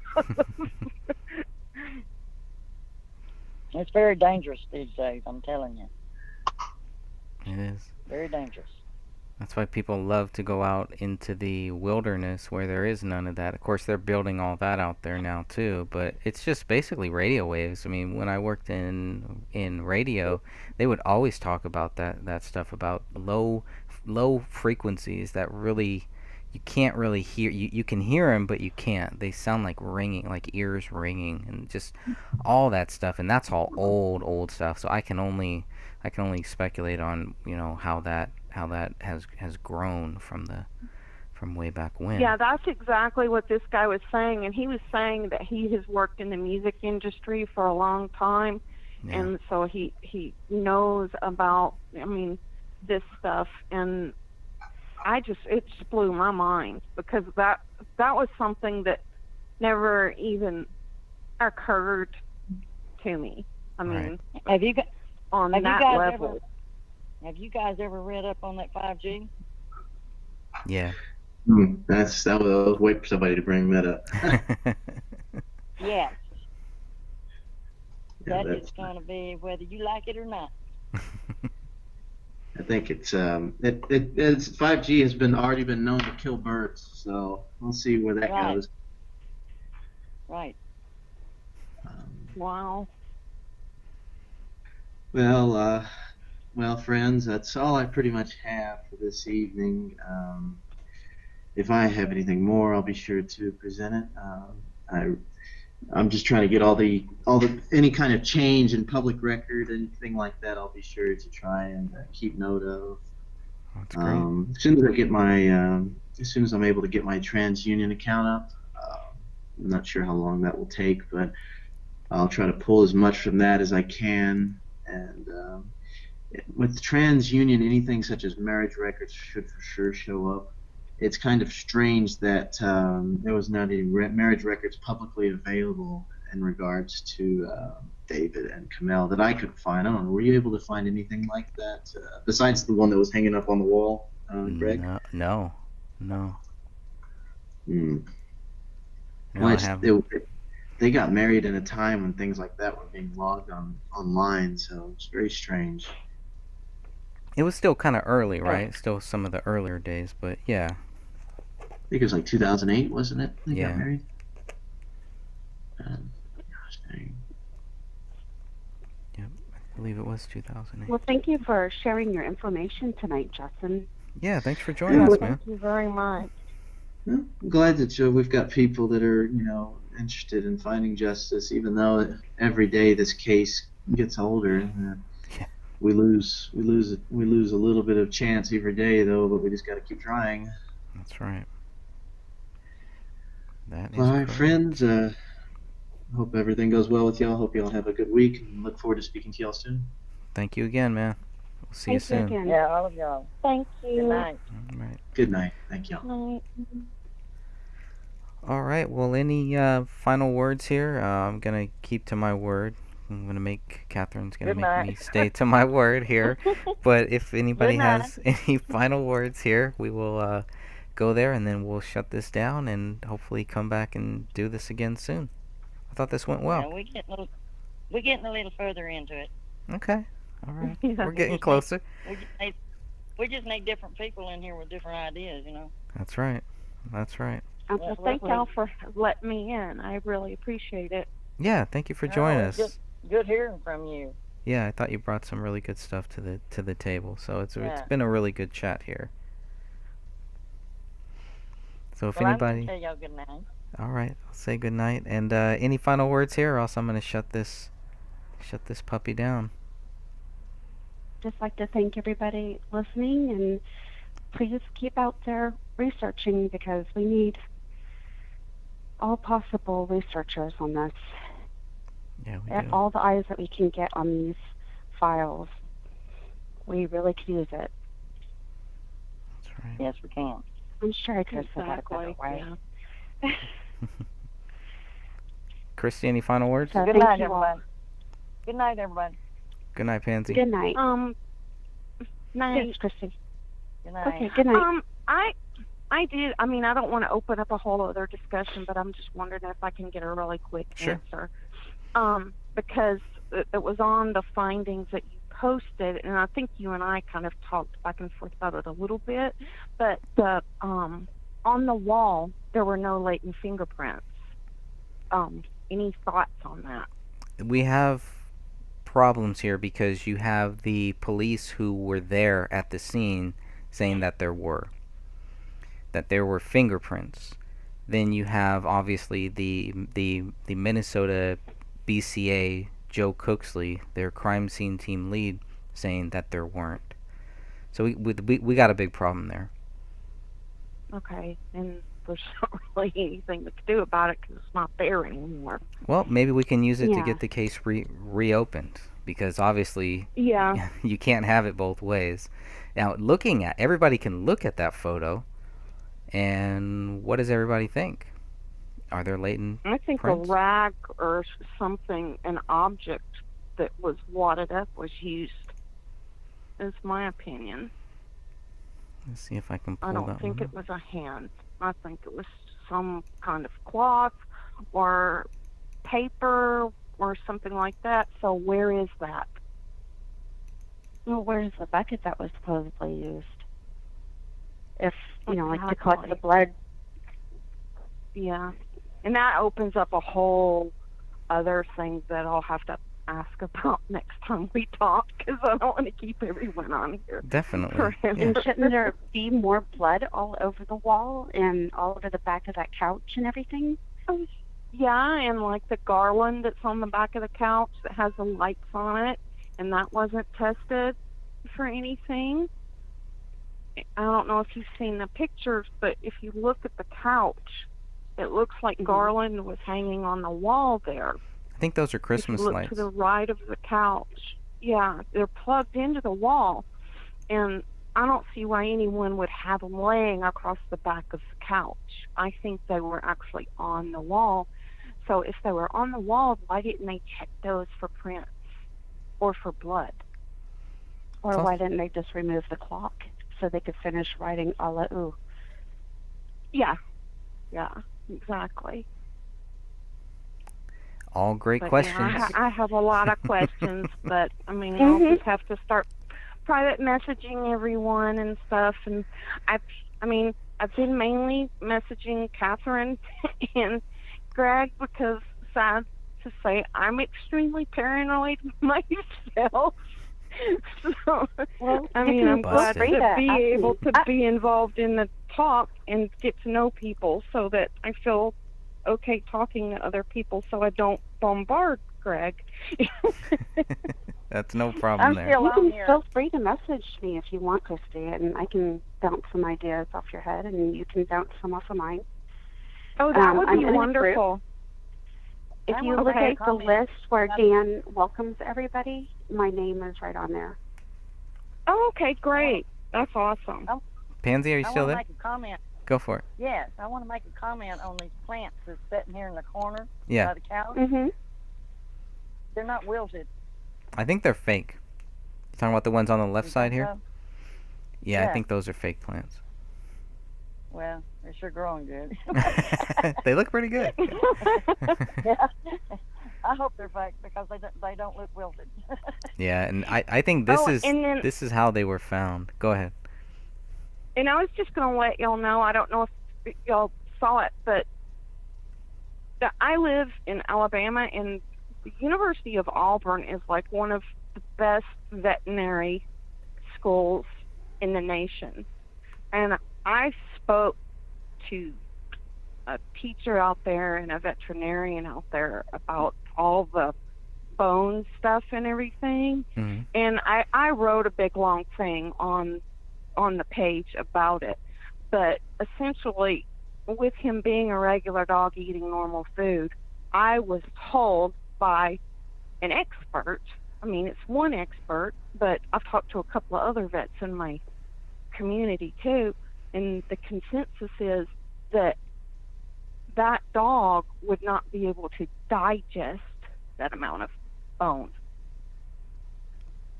That's right. Also, when you have a moment, look at the basement pictures, and you'll see the water heater and bags of salt next to the water heater.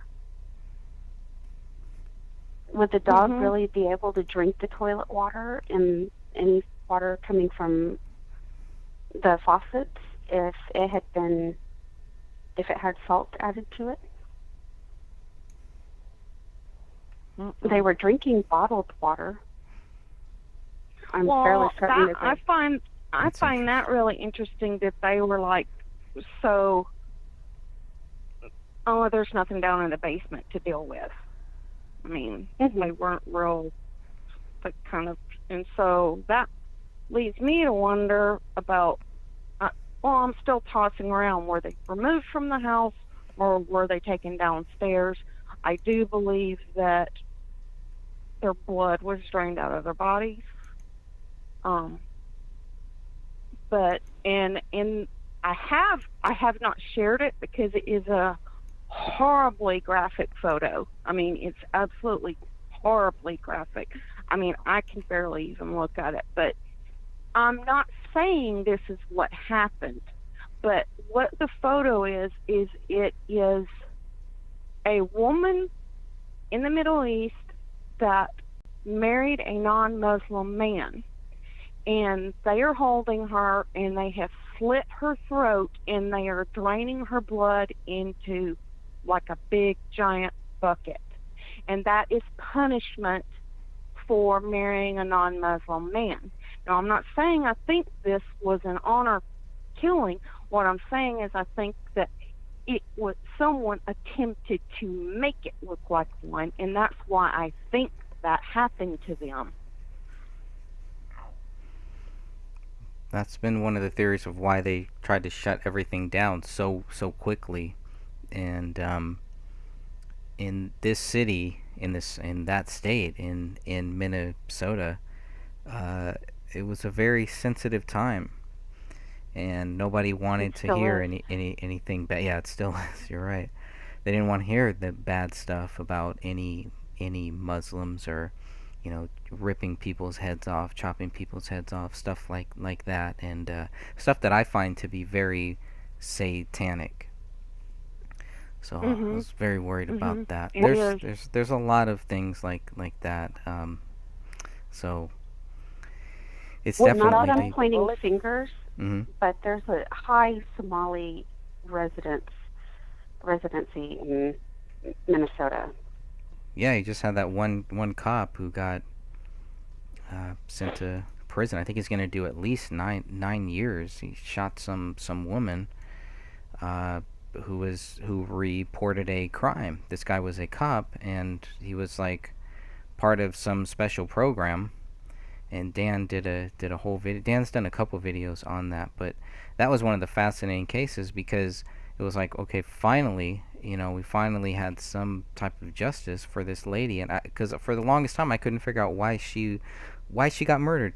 She hears somebody possibly being raped. She calls cops. The cops don't show up. She calls them again. They finally show up. There's two cops in this cop car. The cop in the passenger side pulls out his gun, reaches over and shoots this lady. This lady comes up to the driver's side window. So he pretty much almost shot his fellow cop. It's just very weird stuff. Basically, it's a to me, what I thought after all of that is, and a lot of this stuff here is too, it's a training issue of how they are being trained, what they're being trained for.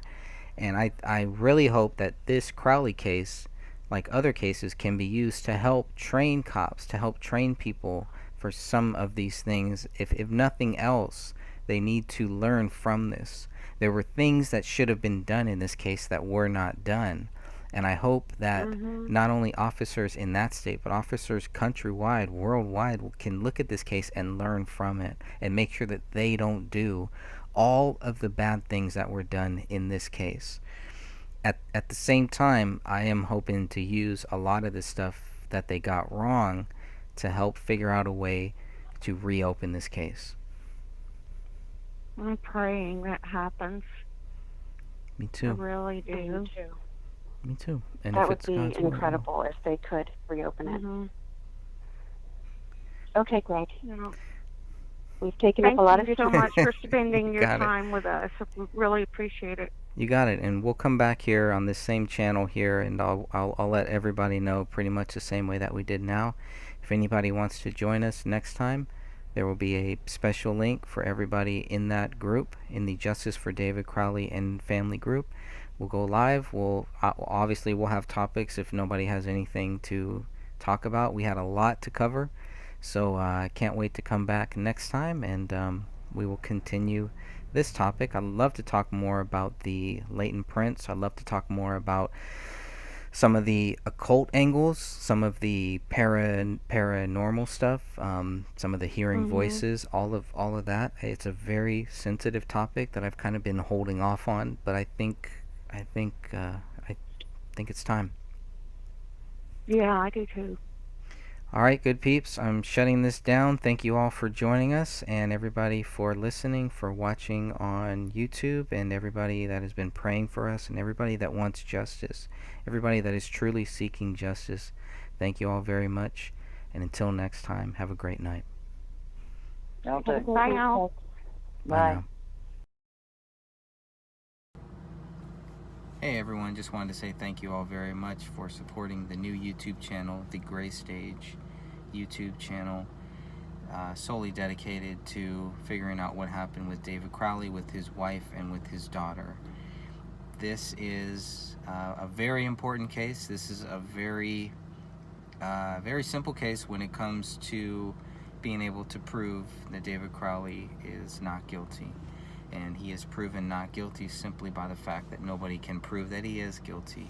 And that's where you start in this country. You don't just start accusing somebody and then say, well, because we couldn't find any evidence that anybody else did it, it must be him, it must be David Crowley. doesn't work like that. Now, why some people would want it to work like that, or why there's so much pressure to make it seem like that, is a whole nother issue. That's a whole nother question.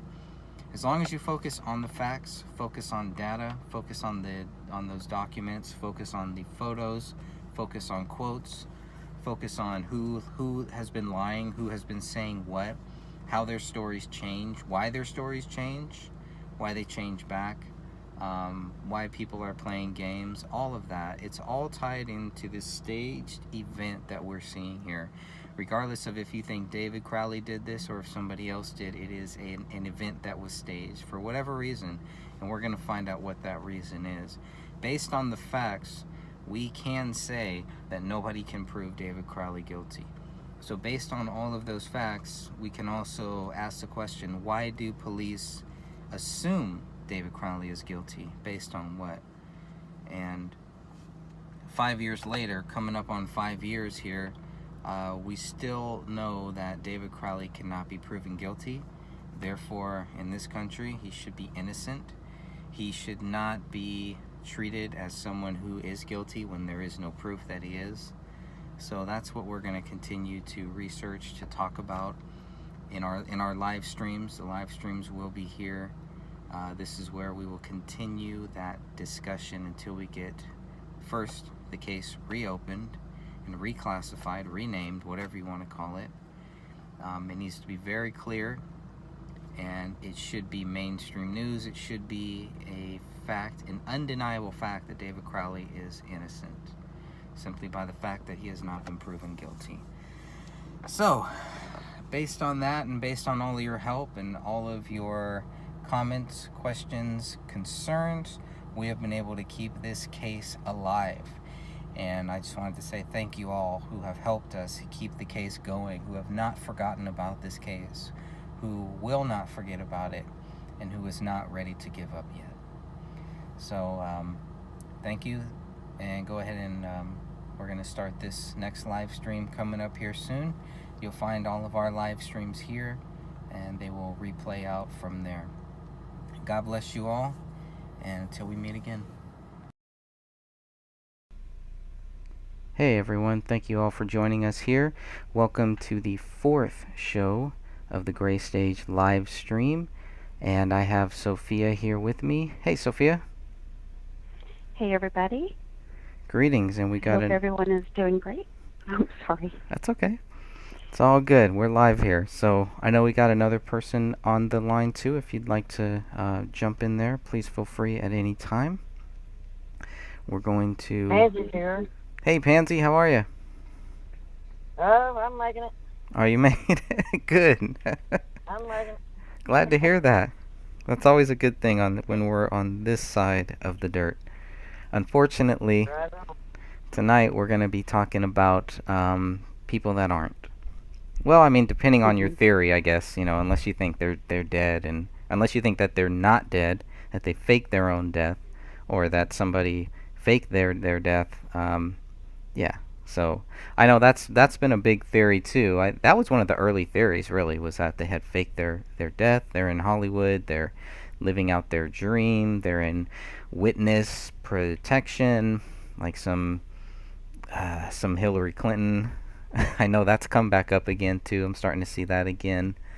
You just never know. But what we really want to do here, we can always talk about anything, but what we really want to do here is kind of go over the factual documents, go over the research, try to stick to the facts, try to leave our theories out of it as much as possible, which is almost impossible, because when you look at the valid theories, and there are a lot of valid theories out there, I just don't want to get too caught up into one theory when I'm still at point A here, 5 years later. So, as long as everything is good here, I'm gonna see if we are actually. Probably should check if we're live on YouTube. That would probably help, or else we're just sitting here talking to ourselves. We're live. Okay, I'm curious where it shows up, because I'm looking on my channel right now. Yeah, I'm looking. I'm looking at it right now, and I do not see any indication that we are live, but whatever. YouTube is Oh, I not my always friend. do this refresh. Okay. Oh, okay, and there it's it too is. much. I see. All right. Just checking on that. Okay, so I think last we left off at about page 56, page 57. Again, we are going to try our best to keep this to about 60 minutes. It's been pretty much impossible so far, but that is ultimately our goal. So that's where we're going to go. Before I get started here, Sophia or Pansy, anything you want to say while we open up? Yes, I would like to ask everyone to read that post that we posted this evening about Arkansas. Mm-hmm. It is really, really, really interesting. It's about Clintons and how they get away with people, and it sounds so much like what we're reading. That was posted in the So much like, that was posted in the group, right?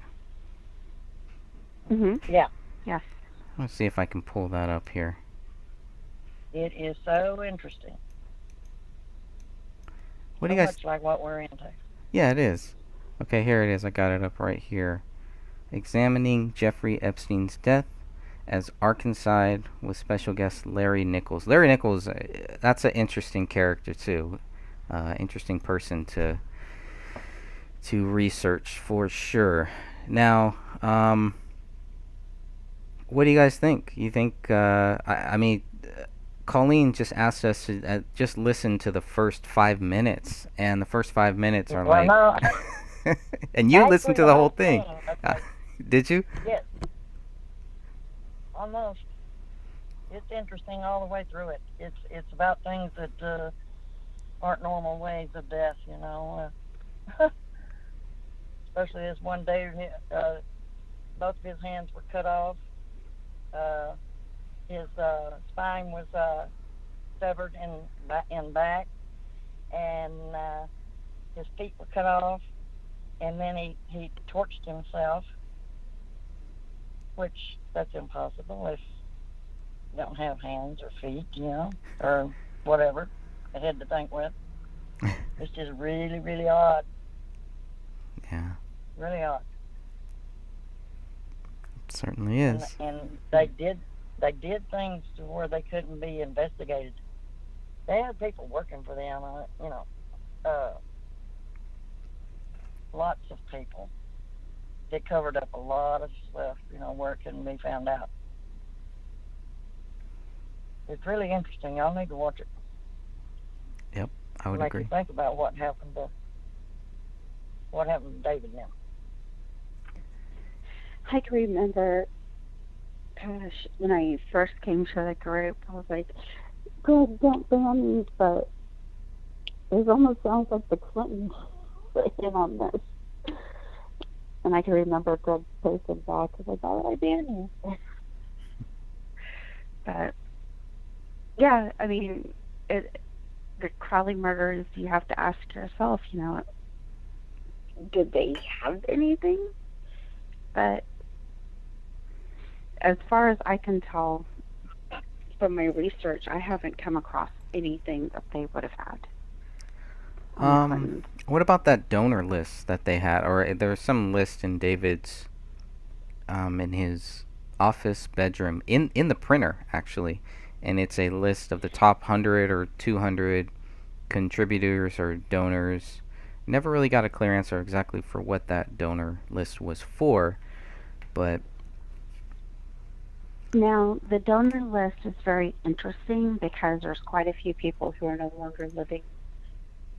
Either tragic car accidents or plane crashes or murder-suicides. So that is a really interesting list. In that too. list? Mm-hmm. Oh my God. Yes. wow. In fact, there was another Minnesota couple, very, very wealthy. They are listed on that list. I believe it's the back page of the list. And there was just a quote-unquote murder-suicide. Was it back in June or May? Something like that. It was several months ago. And that's when I really started looking into the list, because something inside my head clicked and said, they're in Minnesota, I'm going to look at the list to see if they're on it, and lo and behold, they were. Yeah. Oh my goodness. And I do believe you can find that list. I pulled up an image here, but the image is not that good. But you can find that list in the BCA 485 page document. Right now we're going through the 488 page, which is the most recent one. But in the 485 page document, or PDF of documents and all that, you can find every other page, because when they scanned this list, they only scanned one side of the page. They did not scan both sides, unfortunately, which it would have been nice if they would have scanned both sides. I'm sure they meant to and just didn't. It just didn't work out that way. But yeah, the contribution, I mean, these totals there's a lot of money. We're talking, I mean, the number one is almost $10 million, what it looks like.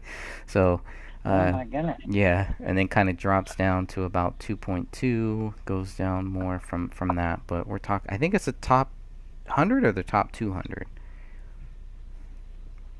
Oh, I'm not sure. Yeah.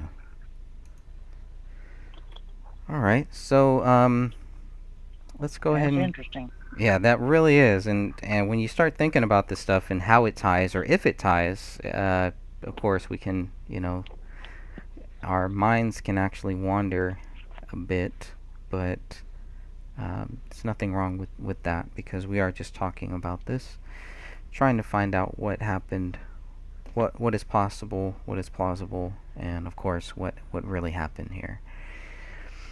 So, unless you have anything else, Pansy, on No, that? that's it. Okay. And Sophia? Mm-mm. All right. I know we have Walter listening in. I'm not sure if he's gonna chime in, but I do appreciate you, Walter, for listening in here. And hello there. hey, Walter, how are you, man? I'm doing fine, just learning and growing with this and looking at this investigation, as I found it most intriguing due to the availability of facts, and it seems like the ignorance of those who are running cases like this to follow them. Right. That's it. And then PIs that are hired later to fall into Yes. the same category, kind of. They just no, it's fine. Nothing to see here. Yeah, it's kind of interesting how this case gets buried the more they dig into it, so to speak. Right. That's true. Oh, that's always been an issue here with this case and so many other cases, but again, we'll keep marching on here. Got to keep prodding on, going for it. That's right. All right, so right now we are looking at page 57 of the 488 page document, and we are looking at some of the back and forth between the BCA analysts.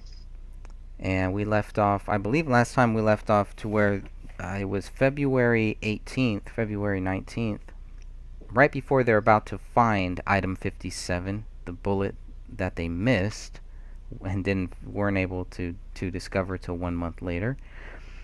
One day before that, or maybe actually on the same day is what it looks like, they have still not charged anybody in this case. And that was found, I believe, on page 56. So on page 56, they're very clear to say we have not charged anybody in this case. This is actually at the top of page 57. And this is from Tommy Booth to DPS Catherine Roach. Good morning, Catherine. Nobody has been charged in this case, so I am giving your permission to use up some evidence in its entirety for DNA analysis. So it's very, very clear. Not only have they not charged anybody in the case, they never do charge anybody in this case, which leads back to the same question of why we are supposed to believe that David Crowley is guilty, and what is it based on? Because it sounds like it's based on a theory. And like we've been talking about here, nothing wrong with theories, nothing wrong with talking about theories, but theories don't necessarily make fact. Now, there is obviously one theory that will lead to the facts, and that is the theory of the truth. Whatever that is, and God knows what that is, whatever it is, that is what really happened. That's the only theory that I think that we should be kind of moving forward to, is whatever the truth is. And then at that point, it obviously is not theory, it is facts. Walter, anything here you want to say about this case, or else we're just gonna we're just been wadding through some of these pages, and we're just gonna I'm gonna read some stuff, we're gonna look at these documents, and then we'll get people's comments on them. Okay. Well, one thing that has intrigued me about this case is, one, the lack of interest to really get to what you're talking about, the theory of the truth, in which they have thrown out. What intrigues me is that a police department, Apple Valley in this case, came to a conclusion quickly, and I'm sure in that document there's a listing of what their conclusion was based on. And in all of the times that I have been listening in on this, I have seen no real evidence for them to come to any conclusion. It, in fact, is the exact opposite of what they conclude based on the evidence and things that they look at, from my perspective, that I have seen and heard from Catherine and you in looking at it. And one of the issues is, what other department other than Apple Valley was involved in this case? I know there were others than just Apple Valley Police Department, if I am not mistaken. That's right. That there were others looking at this, and they seemed to back up Apple Valley in a sense, without any real review of the evidence as we've seen it, and it just brings up questions. How did they overcome those hurdles? Is there anything that they list or write in their report that overcomes the hurdles that we have seen? No, I don't think so. Sophia, I would agree. Do you see anything? No. Pansy, how about you? No. No. Nobody's seeing anything in the documents that would back up their theory. And that then goes to, there's the big question then we must ask, as John Q. Public, why? Why? And this goes more not to not knowing the facts, but turning a blind eye. For what reason? Because this is what it appears to me. They're turning away from the truth to come up with a conclusion that is obviously not supported by facts. And that leads to the other question. Why are they doing it that way? And who is compelling them to publicly support this kind of nonsense? That's the questions that come up in my mind, because this obviously has a basis of reasoning from their perspective to turn the case over like this, like the case in California. What was that case where the father and it killed his two children and the dog? I forgot the name of that. Philip Marshall. Oh yeah, Philip Marshall. The same kind of issue comes up. People die. It appears to be suicide and murder, as with Philip Marshall. And then, however, there are some incongruent facts that don't fit the end conclusion, which this is seemingly something that's not just involved with Apple Valley, but maybe across the nation or across globally. So what we're touching here is something that might be more of not just a local issue, but a bigger issue based on David Crowley's involvement in his movie and what it was involved with and whom it was touching. Not comparing him to Epstein, but Epstein touched a lot of, let's just say, a big power base. And it did not surprise me that he ended up, he committed suicide in the most secure, the most regulated and secure prison there or jail in New York. And he was first put on, a watch, keep him from committing suicide. Then they took him off the watch, and then he commits suicide. And I haven't heard the details. They just said he was found unresponsive. So I'm assuming he hung himself, which is the general method that you can do in prison. That's the only way.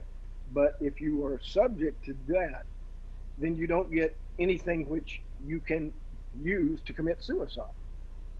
But conveniently for a lot of people who are involved with Epstein, that case now goes civil versus public, in which there would have been trial and talking of different, people who were involved with the young women. And this case with David, likewise, may have touched, and my point being, may have touched on areas and people in his movie that he was going forward with very well. And it touched in areas that maybe somebody did not want him to go. And as I remember looking at that particular aspect, the Gray State really touched to me on a worldwide consortium of people that might have been interested in ending the propagation of his film. Absolutely. I Absolutely. agree. Good.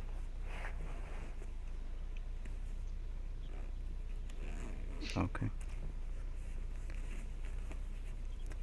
Yeah, I And really. it's almost scary. It could happen in your community. If it happens there, it can happen anywhere. Right.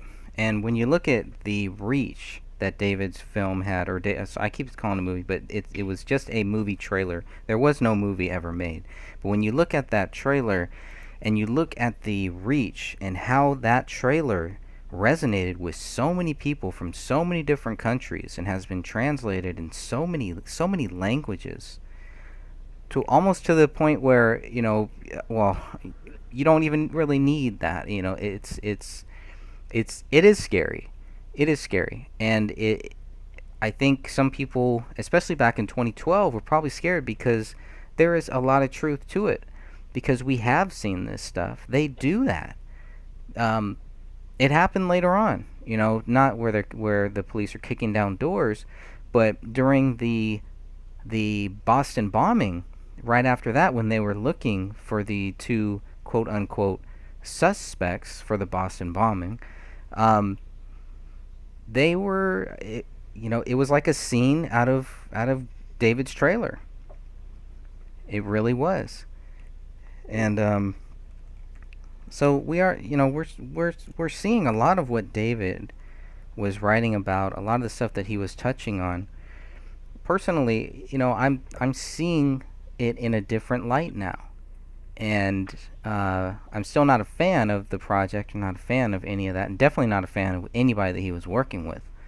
But I do see it differently now, and I do wonder what it would be like if he was still here fighting with us, instead of 6 feet deep, or I guess not even 6 feet deep, because he's just ashes. That's all there is. So. Well, somebody wanted him out of the way. I think so. And I think the evidence at the house illustrates there was some type of struggle. And definitely. He wouldn't, I don't think he would kill his daughter. No. I just don't think so. I have no doubt in my mind he would not do that to his daughter or his wife. Excuse me. And that begs to say, who was using the daughter and the wife as a tool? It seems like somebody was trying to convince him to do something that he would not do. And since he would not do it, they killed him.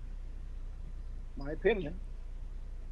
And they killed him because he would not acquiesce to a demand that he stop whatever he was doing that was leading him in the direction of making that movie.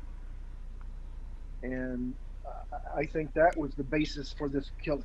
There must be a motive for a killing, and there must be a purpose, unless it's a random crazy person who has just lost his mind, which happens at times.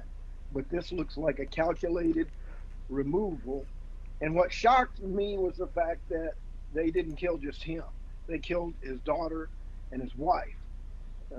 So they were trying to send a message out, and I don't think it was just to him. I think there was something, people who do this in regards to something they're trying to prevent, like to send a message. And it's clearly elevated that message in the way that the local police handled it, and everybody that has gotten involved. They fall in line with the same turning a blind eye to the facts. And that means to me, there's somebody bigger in the picture that is controlling the information, in my opinion. Mm-hmm. And that is more than likely telling them, this is why it was done, stay out of it, stick to the script, which is what everybody has done. There is a script, I think, and that's what they're sticking to. And that means that it's not the local police that maybe even want to do it this way, but they're compelled to. And that's what I say makes it scary. This goes higher up and is more broad-based than what we are seeing, obviously.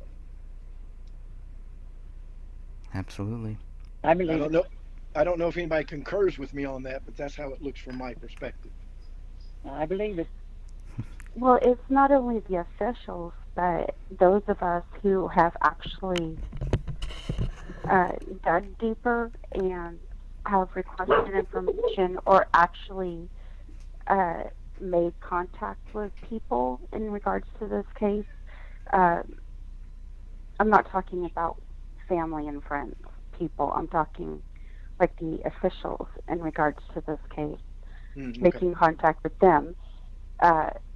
We've had things happen in our personal lives because of that. That does Some suggest things- something.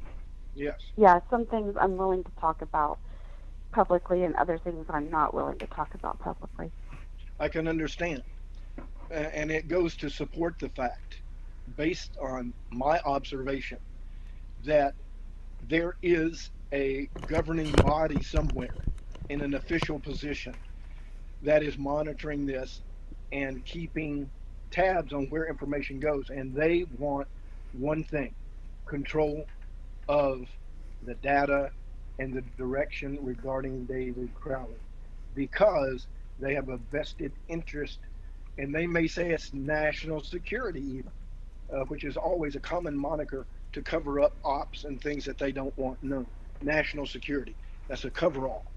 And that's what makes me suspicious about this case. And as I have told Greg earlier, this smells like something much bigger, and it's probably even a small piece of a bigger puzzle that we do not have access to see. But there's a reason. Like I say, the reason is the motive for them to do this. Whatever that reason is they think that this life was sacrificed, and an innocent daughter and woman, and David Crowley being innocent, they sacrificed them on the altar of, we could just say, a cremation of care. Right. If I may add that in there. I think things like this kind of pass through California at times. Greg, you may know what I'm referring to in the Monterey thing. I think these things come across through there in some aspects in very, very tight circles and in very, very closed rooms regarding things like national security, who's trouble, who's not, what do we need to move on, and what do we need to stay off of or watch and monitor.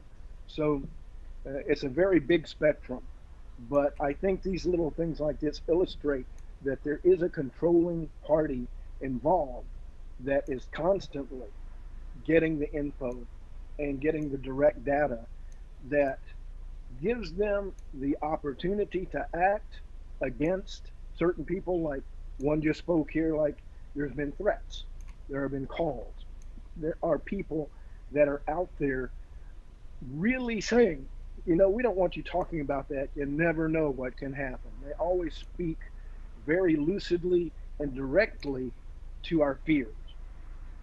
And that's what I think happened to the Apple Valley Police Department, and anybody who gets involved in this and really starts tackling the people who were dealing with it, those things happen. And I'm prayerful for each one here that you be Right. protected. Truth is to That's be right. done, and that's what you got to do. You go for the truth and pray, one, for those who are involved in the covering of darkness, and realize they're people too, and they may be in fear for their lives also. And I always think on the other side of the coin, if I was covering something up, why would I do it? Well, generally it's a threat to your life, or even worse, those around you you love, you fear for them. And this definitely smells like a high operation cover up. For what reason?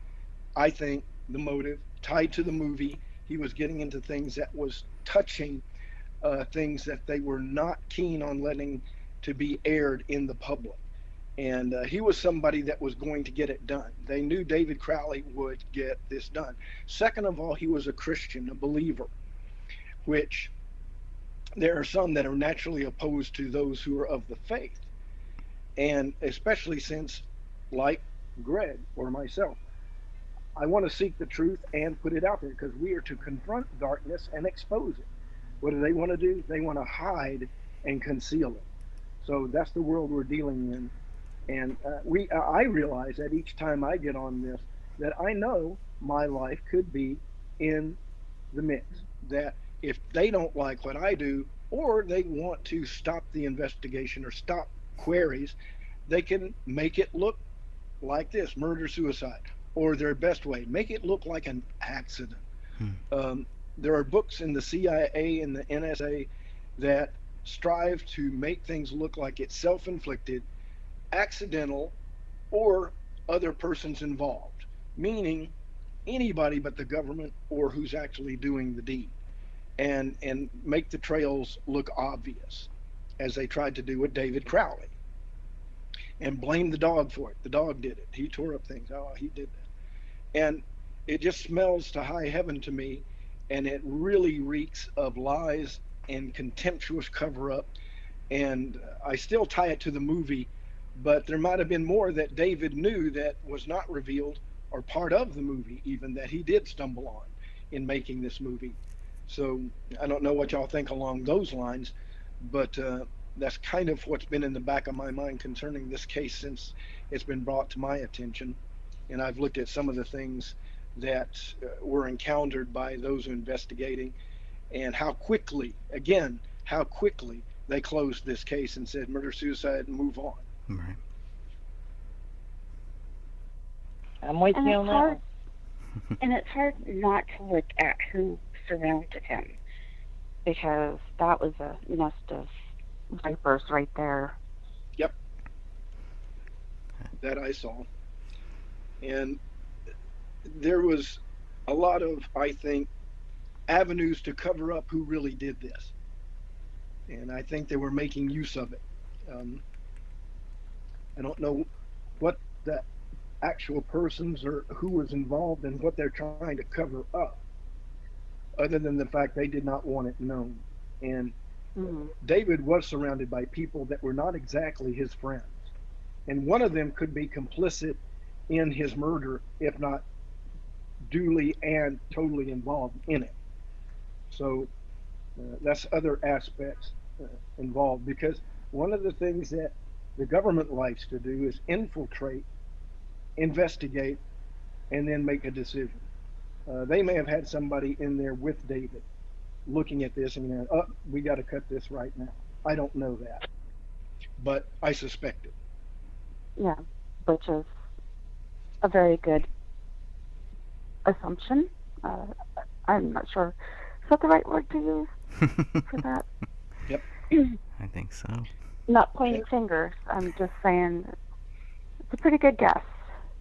Yeah, and I'm not wanting to run with who it might be in there. It's kind of like the Kennedy assassination. They try to lead you everywhere but to the truth. And they follow, this seems the same mantra. They put just 40,000 different directions it could be to cover up the way that it really is. That's right. And I just want to say hi to the people who have joined us on the YouTube live chat room. I want to say hi to Kath and to Mallory and to everybody else. Really appreciate you all helping us keeping this case going. And like I said, again, we got, listeners, people who are looking at this case globally. This is a global case. So I definitely thank everybody who has helped out, everybody who is here joining us now. And I also want to welcome Christy. Christy is also joining us. Christy, are you there? Yeah, I'm here. Hey, thanks. Can you hear me? Yep, can hear you good. Loud and clear. Okay, good. Good. So what's your view on all this? What are you thinking? Well, I believe that all of this is possible.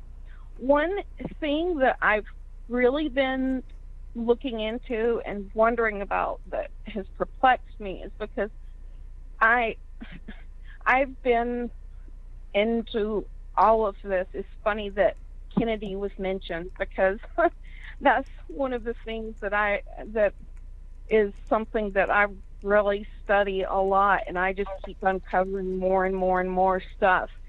And what I wonder about is if he knew something. I mean, I know that he wasn't really dug in deep when he was in the military, but I believe that he would have had to have known something or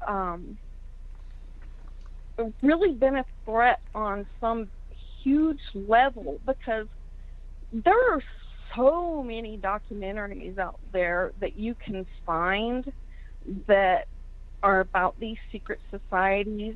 I don't know if we should name any specific ones, but it really doesn't matter because, like I messaged you, Greg, and told you I was like looking into all of this stuff, and I've been researching, and what I have come to the conclusion to believe is that they're all connected. Absolutely. And there are people that are members of more than one of the societies.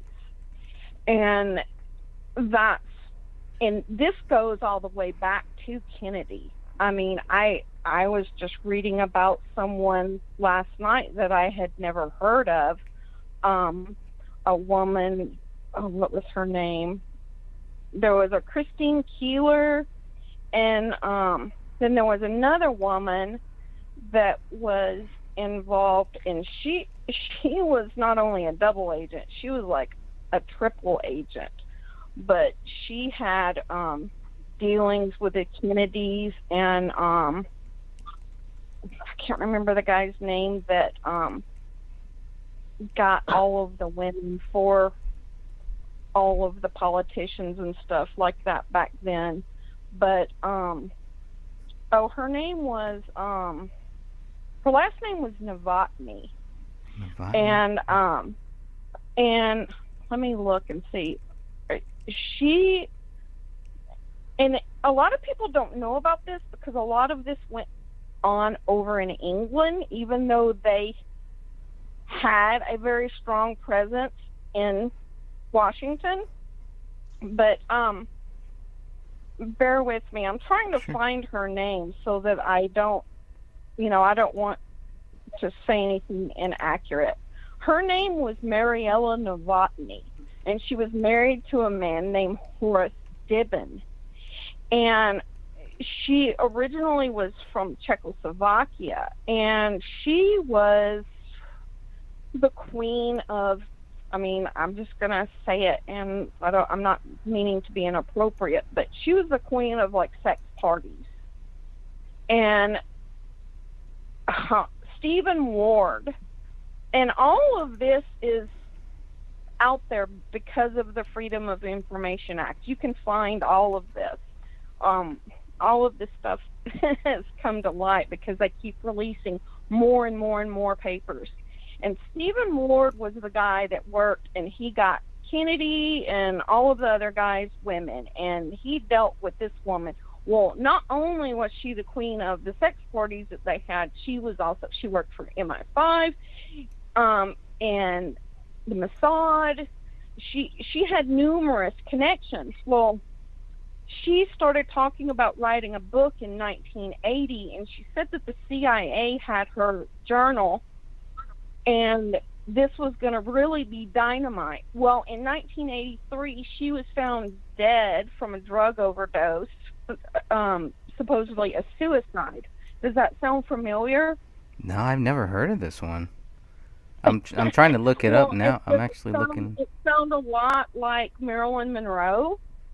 Yeah, Dr. Feelgood. Yeah. Okay. Or what about that Hollywood Madam too, or something? Yeah. Where she was going to write a book and have that black book and everything, and exactly. She ends up dead. Yeah. And but I'm not trying to digress. My point is that this goes way back, and they were members of these societies and stuff. And it's really funny because Kennedy actually made a speech about how things shouldn't be secret and whatnot.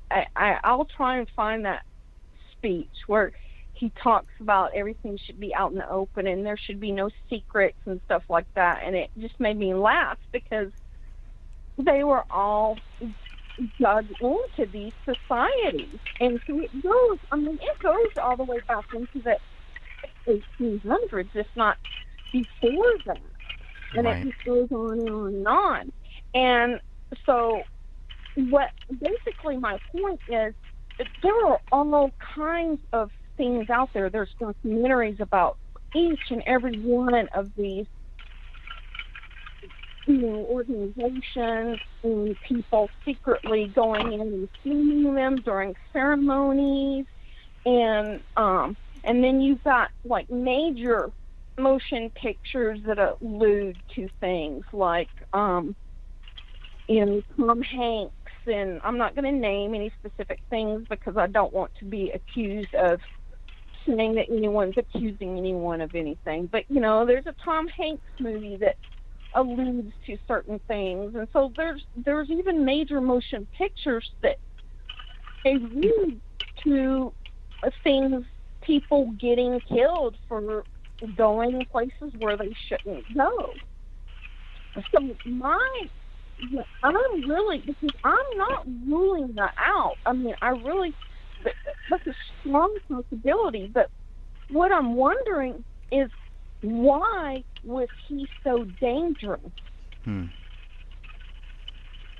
for them to do this to him? Because there's so many people out there that are so vocal about this. I mean, you've got the 9/11 people, you've got all kinds of people out there, and why him? That's what I'm trying to figure out. That's what I'm trying to, and it's so hard because we're limited to the information that we have, and so it's really hard to figure out. You're right. Well, one of the things that I noted. Well, one of the things I noted about Kennedy, I want to interject here, is that I have looked up, is that there were two things that Kennedy was finding that he did not like. One, the Federal Reserve was not constitutional. He was going to do away with it.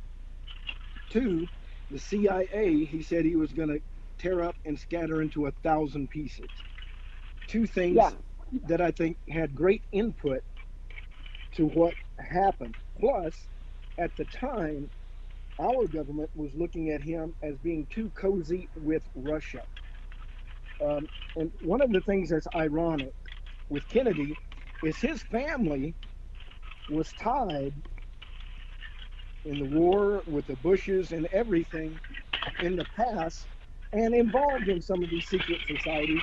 And I think he and his brother, Bobby, disagreed with that. And we're going a new direction. And I think that's why, as you both see, both of them were executed.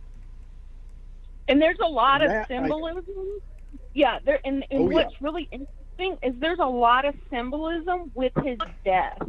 I'll post this one documentary that I watched, and I'll sent. I mean, if anyone wants any of the information that I've come over, on the internet and stuff, feel free to message me and ask me for it, and I'll send it to you. But it's really interesting the symbolic things that come into play just with his assassination. And like you said, his connection to Russia, that had a huge thing to do with it. And there was no love lost between him and people in the CIA, or even between him and Johnson. The only reason they were still around is because of the dirt that they had on people. They had so much dirt on people, they didn't know how to get rid of these people, because they would just keep gathering up all of this information, and they had so much information about the Kennedys and their extracurricular activities and stuff. Absolutely. They couldn't just say, okay, let's get them out of here. He couldn't do that. And so, but like there's a connection with Giacomo, the mobster. There's a real strong line. You can follow it, because Giacomo was a mobster. He was associated, and their dad had strong connections with the mob, because he started out bootlegging, and so you can follow the line. And what's really interesting is you can follow the line of all of the deaths, because Giacomo was connected with Ruby, and Ruby assassinated Oswald, who had no involvement with Kennedy. And Oswald supposedly had connections with Russia, but they just killed Oswald so they couldn't prove that he didn't kill Kennedy, is the only reason he did it. But I mean, I'm kind of getting off of the point, but the point is if you know too much, they're going to get rid of you. If you know something and they don't like it, they're going to get rid of you. But that's the $1 million question. What did Crowley know? Exactly. He had to have known something for him to be so dangerous to kill him and his family. He would have had to know something. And the thing about it is, he wasn't working on his film at the time, was he, Greg? They were working. When he was killed, he had not been working on it for a while? No, he was working on it. He was working on it up until the day he died. So he was working on making a treatment for a TV series. Go ahead. I mean, I know that, but was he working on the movie effectively at the time he was killed? Well, by that, was he offline for a while? I don't know if he was offline. That's a really good question, because it kind of goes back to when did he actually die? Because if you really look at it, the people he was working with to turn Gray State into a TV series had not heard from him since September. Whoa. That's a long time. Now, maybe that I might be off by 1 month, but even that is, they were trying to contact him. Yeah, that's a long time. So when we started going back and really thinking about, okay, who saw David Wynn? Who were some of the last people to actually see him? It kind of brings that up. But in September is when the Gray State moved from a movie. They were going to make it a TV series, and David publicly put that out on Facebook. So everybody knew it. Everybody who was hoping that this would be a feature film. Now the whole plan changes. Now it's not going to be a feature film. It's going to be a TV series, which may lead into a feature film later on. But that's what David was supposed to be doing at this time, was working on a treatment that would help with this TV series. So he's basically working, which this is normal for him when he gets into that mode where he's writing. So, and then all of a sudden, he turns up dead. Oh, so he was starting to write the scripts for his series Correct. that he was wanting to put on TV. Right. Did they find those scripts? That's a really good question. I would assume yes. I think they found everything that was in that house, everything that he was doing, everything that he was actually working on. They had it all. I think it all, after everything was said and done, I think it went back to David's dad, and from there, the Gray State team got their grubby little hands on it and are still trying to do something with it. That's what I think. They're still trying to make money off of this. Oh, I you know, based on what happened to David, they better take note. Because honestly, if they were to actually get that going, it may not bode well for them if they're really trying to follow up. Because, like I say, I hope it does come out and they get it on the air. I'd like to watch it, to be honest. I really would. But it won't be his movie. It won't be his won't be vision. his That's the idea, problem. Nor it will not have the information that he had. No, it Because won't. I think the reason he was killed is because he knew something. He may have been holding back on it even a little bit for his own good and his family, maybe. I don't know. You know, it sounds like he was going to take this in a more spiritual. You know, there was going to be a lot more spiritual stuff to it, and a lot of the people that David was actually working with were not Christians. They did not like Christ. They were almost, you know, I mean, obviously you could say, well, if you're not of Christ, you are antichrist. So by that by that way you could pretty much say that. But these were not people who wanted to take it in that way. They didn't want it to go in that spiritual, you know, they really just wanted to keep it just a Hollywood blockbuster, true to the hard facts, true to that trailer, to the 2012 trailer. Yeah, that's Go ahead. Yeah, that's totally what I took from the trailer with the mark that they were putting on people's arms and them not being able. Obviously, the woman goes into the grocery store. She's not able to buy anything because she doesn't have the triangle on her arm, and then the guillotine. Oh. You can't get any more. This was dealing with the mark of the beast, and the Gray State was dealing with that? Interesting. Well, he didn't completely say it, but I find it weird that he chose a triangle because and this is just what I believe, it's a personal belief, but like anything demonic a lot of times likes to deal in threes because it's mocking God, and a triangle is three-sided. But another thing that's interesting is some triangles can have 6 sides. And so, I found it really interesting that a triangle was involved. Also, the all-seeing eye, which is associated with many, many, many groups. But then the guillotine and the decapitation I was like, okay, I see what direction this is taking, and so that may be the answer to the $1 million question, Greg. Yeah. Or also, nobody has mentioned it, but I do think it. The Star of David. Think about it. They have 3 triangles or 3 on top and 3 on bottom, which is their national emblem, which, if you count the points on each triangle, there's 3, right?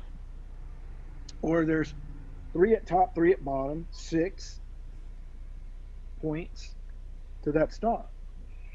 Yeah, and if you just turn that star a little bit, then you've got the satanic star. And the interesting thing about this is that they're talking about their coming Messiah rejecting the true Messiah. So therefore, having 2 Star of Davids as a mark could be quite interesting. Or 3 stars, for example, given as the mark, the threefold cord and the number 3 also being involved in that. Indicates a possibility of a mark imitating or being close to that, which I think is keeping with the last days where the true Israel and the 144,000 come at odds against those who have these, what they consider to be the true Israel, based on the law, which cannot save, and those basing and boasting in the Savior about salvation apart from the law by grace through faith. Yeah. Which And is what is shaking up. what's interesting is the fact that this case has taken an international interest. I mean, it's just a family in Apple Valley, Minnesota, and yet it's gone small little town in international. Minnesota. So, I mean, that says a lot, like there's got to be a reason. Absolutely. There's got to be a reason. It's the Spirit of the Most High highlighting the darkness involved and going, this, like John the Baptist crying out to Herod saying, you're wrong. You shouldn't have your brother's wife. You're wrong. And the same thing to Apple Valley in there. This is wrong. And light is being put upon it. Exactly. Amen. Exactly. Amen. I don't think if there wasn't something to it, it wouldn't have spread the way that it has spread. But I think it's something that's very significant, and I think that's why it's grabbed a hold of so many people, because it has a major significance. I don't think that any of us really even know yet, but there's something extremely significant about it. And I think as it unravels, it'll be revealed to us more and more. I hope so. Yeah, I hope so. Because the way it's looking right now, this is buried deep. And Yeah. what else do you have on that document, Greg, that you were reading? What else? We got a lot. There's 488 pages. You were reading the page, though. That's right. You were reading the page there. I know. There's 488. Yes, there are. Reading specific that you were trying to highlight. No, it's cool. I mean, we've managed to get through about 56, 57 pages so far. So, and we kind of skipped You're through. trying to march through all 488. Well, That's yeah. gonna be fun. Well, and this is going to be a long series, right? But these calls are obviously not just limited to that talk, but that's just kind of if the radio goes silent, because Walter, you can't have radio silence. That's a big no-no. That's a fact. I remember that at Family Radio. We gave maybe a second. They gave long radio silence in there a couple of times. Oh, yeah. Break, but they tried to keep it tight. But I remember 1 or 2 seconds, and I thought, oh, that's horrible. Oh, Craig would. Say he hated that. Yeah, Craig would drill us on that. Like, what are you guys doing? It's like you don't realize how complicated it is. It is. It really is. Definitely. So I know we got also Mallory. I think Mallory has joined us. I don't know if she's back on now here, but Mallory's going to be joining us. Hey, Mallory.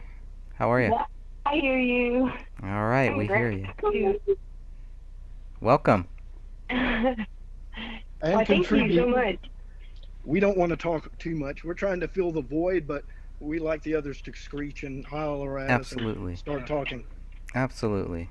Give us your views. Tell us what you think about this case. Let me ask you, Mallory, what brought you to this case here? Actually, I had been on some deep dive looking up stuff and video where they were portraying him as guilty, and then in the recommended, there was like one of Catherine Michelle's videos, and that's where it all started. Nice. And I realized he's completely innocent, and this is like one of my favorite cases, to study. Have you go watched ahead, what? Have you watched Eric Nelson's documentary? Let me check. I don't know. Let me. You would know. You would definitely know if you did. Yeah, you would know. You would know. Watch that piece of crap. It is on YouTube. You can find it. It's on Netflix, but it is on YouTube. You can find it there too. So if you, it's definitely, I guess it's worth watching once. I've only watched it once myself, but Bring a bottle of wine. bring two. It'll help. Yeah. Yeah, too. Hey, just bring a bunch of Research Gallo this wine. case. Bring a case, right, Walter? Yeah, there you go. Get $2 Chuck. Sit $2. back with it. You might need the good stuff for this one. I don't know. $2 Chuck's gonna cut Yeah, it. we had some good stuff we bought at our nice little winery down on Palo Verde out there. Absolutely.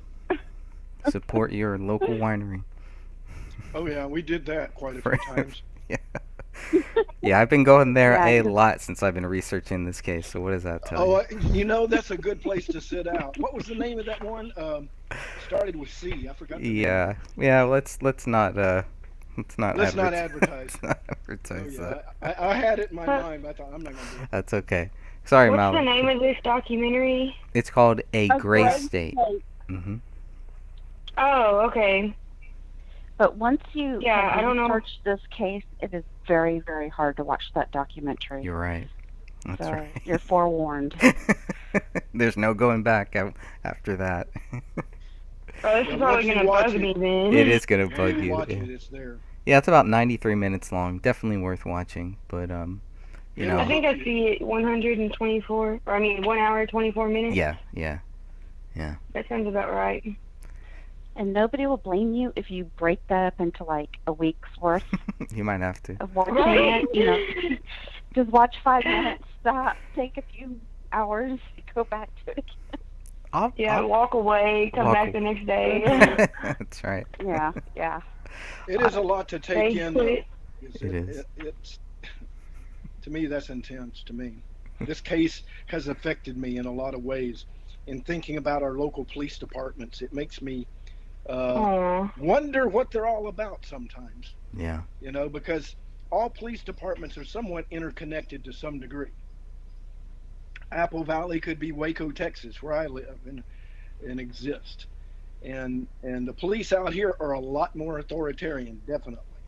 And people here respect the police, and we all should respect them. But we should also call out their errors and expect correction too. There's plenty of errors here. Oh yeah. Well, it's some other police. Errors, them I out don't know if in, they're errors. I think they're contemplated Right. actions. Definitely. Go ahead, Mallory. You were saying some other police? Go ahead. Oh shoot. Yeah, if some other police called them out, I don't know what they would. You know, since we're all just like the regular people, they don't have. I mean, they have power to just reject what we're saying, but like, I don't know. I wish that they were like better policemen in the system, or that other policemen just took their power from them and investigated for themselves. Like, Well, I guess that's it irks the me. yeah. That's the difference between the county sheriff that they have there, and then the Apple Valley. It's kind of a I've always kind of hoped that the sheriff's office, the Dakota County Sheriff's Office, I always thought that they might be more of a big help if we can give them something. And it's kind of like, nobody is going to move, nobody's going to budge unless we can give them something. And Catherine tried. That doesn't mean that we should stop she tried trying. hard. Yeah, she really did.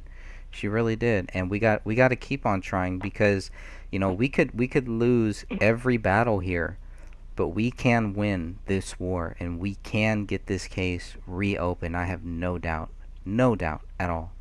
It's just a matter of time. You know, one Yeah, 'cause thing there's- that oh, go ahead. Go ahead. Oh, I was just gonna say, because this one little bitty group of police officers is telling us all in like the country that we're wrong and they're right. We can totally take them down and win this. You're right. Oh, What were you saying now? One thing that I found really interesting when I started thinking that this runs a lot deeper is because of the results that the private investigator gave. Because it was so Comical. It was Comical. copied down. What did he just come up with? What was in the police report?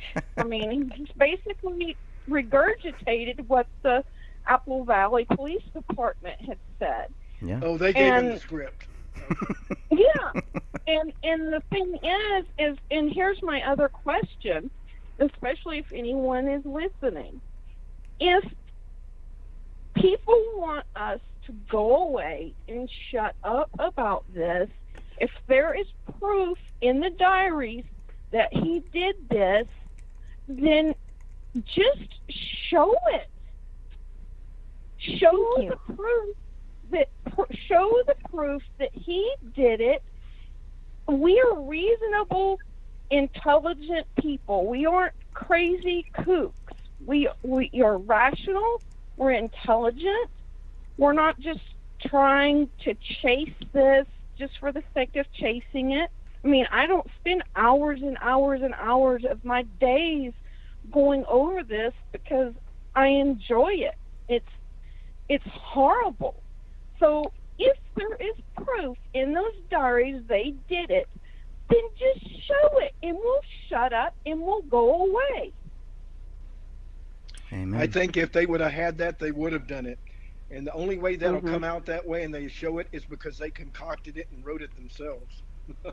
There They you were go. they were Thank you. looking. They were looking for everything. So if there was something like that, they would have found it and they would have used it.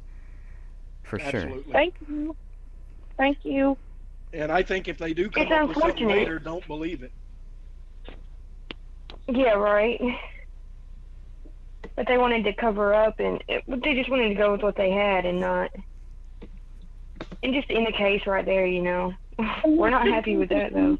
I'm sure they didn't Another- expect this backlash at all, but that's why they're holding the fort. There's a lot of people probing them, and they don't like that. And there's, like I said, there's somebody holding them accountable to stay, on script. But Oh, yeah. this is a big deal. And this is going, like I say, larger than just Apple Valley. Something that David Crowley had or knew, or he was getting close to and was about to find out. And they just said no. And then they told everybody, shut up, call it a murder-suicide, let's make it look like that, and let's leave it alone and let them talk. And the other interesting Much as thing I hate is to think now like that. all of a sudden the private investigator that was hired to look into this case, $7,000 was spent for him to tell information that we already have. Now he has a television show coming out. Wow. Wow, that's interesting. Oh, so that's a new TV show. That's not a old. Yeah. Oh, I thought it was a new. I thought it was an old. like- No, this is new. Ah, I I think didn't know he's that. going to replace Kenna. Yeah, it seems like everybody So, knows about I Kenan feel like- except me. Hollywood, Hollywood. Wow. Like how Crowley was going to get a TV show, but then conveniently died. Yeah.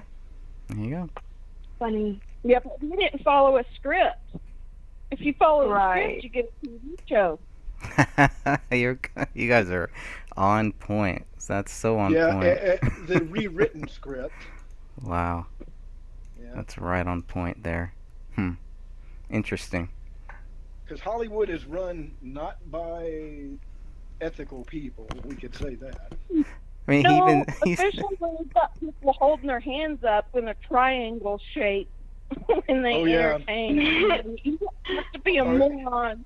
Or putting out the all-seeing eye 666 over their eye, yeah. well, I mean, I David. kind of understood what that means, and I think that ties back to where it is in California and the Monte Rio, the river of money, and that shows their power and their constituency, and it's worldwide because everybody worldwide goes to California, everybody, and it's interesting to me that one little town that has 1,900 people, and I went through that town, and it looks like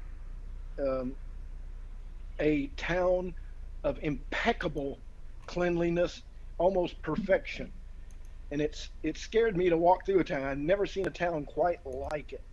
And then, of course, the Bohemian Club and the grove there that the ancient Indians used to say, don't go there, evil lurks there. And then that's where their club meets and hangs out for 3 weeks. I go, if you're hanging out in the midst of the woods that the ancients said is an evil place, what's coming out of there? Evil. Mm-hmm. It's And- a who's who of Yeah, the elite. You've got it. Not only that, but of world powers and politicians and all of the businesses and everybody who's anybody. And you don't get in unless you're invited, and you can be invited as a guest or invited as a member. And I think Greg said the dues are $100,000 a year, and you got hundreds of members probably. So their budget is quite, good. So they can accomplish things. And the thing about it, what's interesting, that means it's a worldwide consortium that is continuing to work at a goal to do what? So this has a purpose. And I think it ties in to this David Crowley case. They're expanding too. Did you hear that? No, I haven't. They're cutting trees down so that they can expand. Oh boy, And- they're buying up. Oh boy. Yep. Greg, I think we should go there at the end of their time when everybody's coming out and see what's going on. Yep, you're right. Instead of And just we when they're definitely. going So Yep, They're expecting us in. you're right. someone got their hands on a pure book from it and a list of members. Yeah. There's a Keep a memory documentary. list? Wow. Yep. There's a documentary. I don't know how they got their hands on it, but they did. Their lives are And- at stake grabbing that thing. But that's my point. That's my whole point. That's what I'm saying. So this person goes and makes a documentary and shows that they have a yearbook and they have a list of people and they start naming off names that are on the list. They're not dead. David Crowley and his family is dead. So what did he know? He might have run across something that they were planning that was an intricate part of a worldwide effort, because he was dealing with that. And the thing about it, it was dealing with international governments and maybe how they work together instead of how they are apart. Because in the news media, it's Russia against the United States, Russia against China, and all of this. But I think behind the scenes, that is not really what is happening. And they decide, okay, we need to go to war to trim our troops and get rid of some people. We got too many. What do y'all say we do? Can we start a conflict? And that's kind of how I think it goes. They sit there and talk it out. Exactly. Well, a certain group that has been around forever, they started doing the same type of stuff in Germany right before all of that broke out, and they did exactly what is going on here. They're dividing and conquering. What they're doing is they're dividing the public. Yep. And when you divide the public can't be united to fight against anything. And it's kind of like a sleight of hand. It's like, okay, we're going to make them fight against each other, and then we're going to move in. And that's when all of the stuff that Crowley was talking about, that's when all of that stuff will come into play. It's going to get so out of hand. People are going to get so riled up and agitated because they don't realize that they're pawns in this.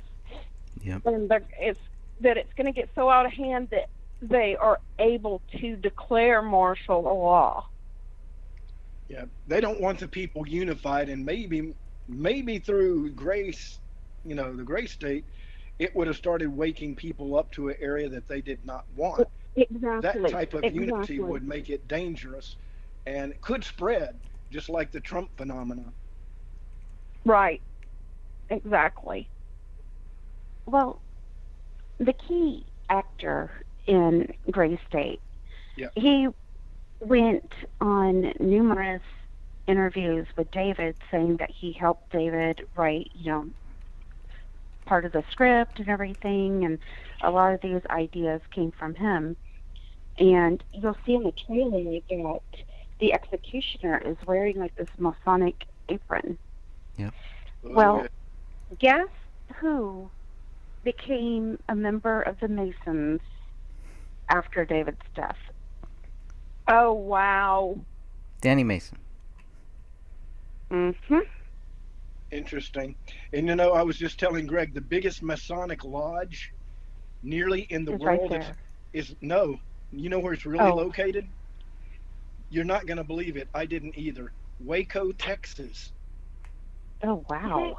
And guess where Kennedy was killed? In Texas. And I thought, now that's quite a coincidence. Because I noticed the Masonic library. They have a huge Masonic library. I took some pictures and sent to Greg. And I haven't passed a lodge here, but I was just looking up the lodge here because I always look it up wherever I go. And I'm from Waco, and I never knew. And they said the biggest lodge, nearly worldwide, is the lodge in Waco, Texas. And I was going, what? Waco has a population of about 100,000. Central Texas is not the who's who in the world, and it's a quiet little backwood country town. Very nice, but if you come to Waco, you'll notice it's not great, it's not big, it's not flamboyant, it's just a quiet little place. And I was stunned. I go, the biggest Masonic lodge is in Waco, Texas? I'd expect someplace like Houston, Dallas, Fort Worth, New York City, something like that. But it is located in Waco, Texas. And by this, I understand that Waco and the surrounding, even in a little town called McGregor, they had a Masonic lodge there, a real small one. And I'm thinking, my gosh, my state is the biggest Mason state around, one of the most powerful ones, in my opinion, based on what I just learned about Waco, Texas. And I thought, wait a minute, the Masons are, of course, tied to, I bet you a lot of them are members of the Bohemian Grove. If they are invited to be so, they would choose one of those people. And so that stunned me.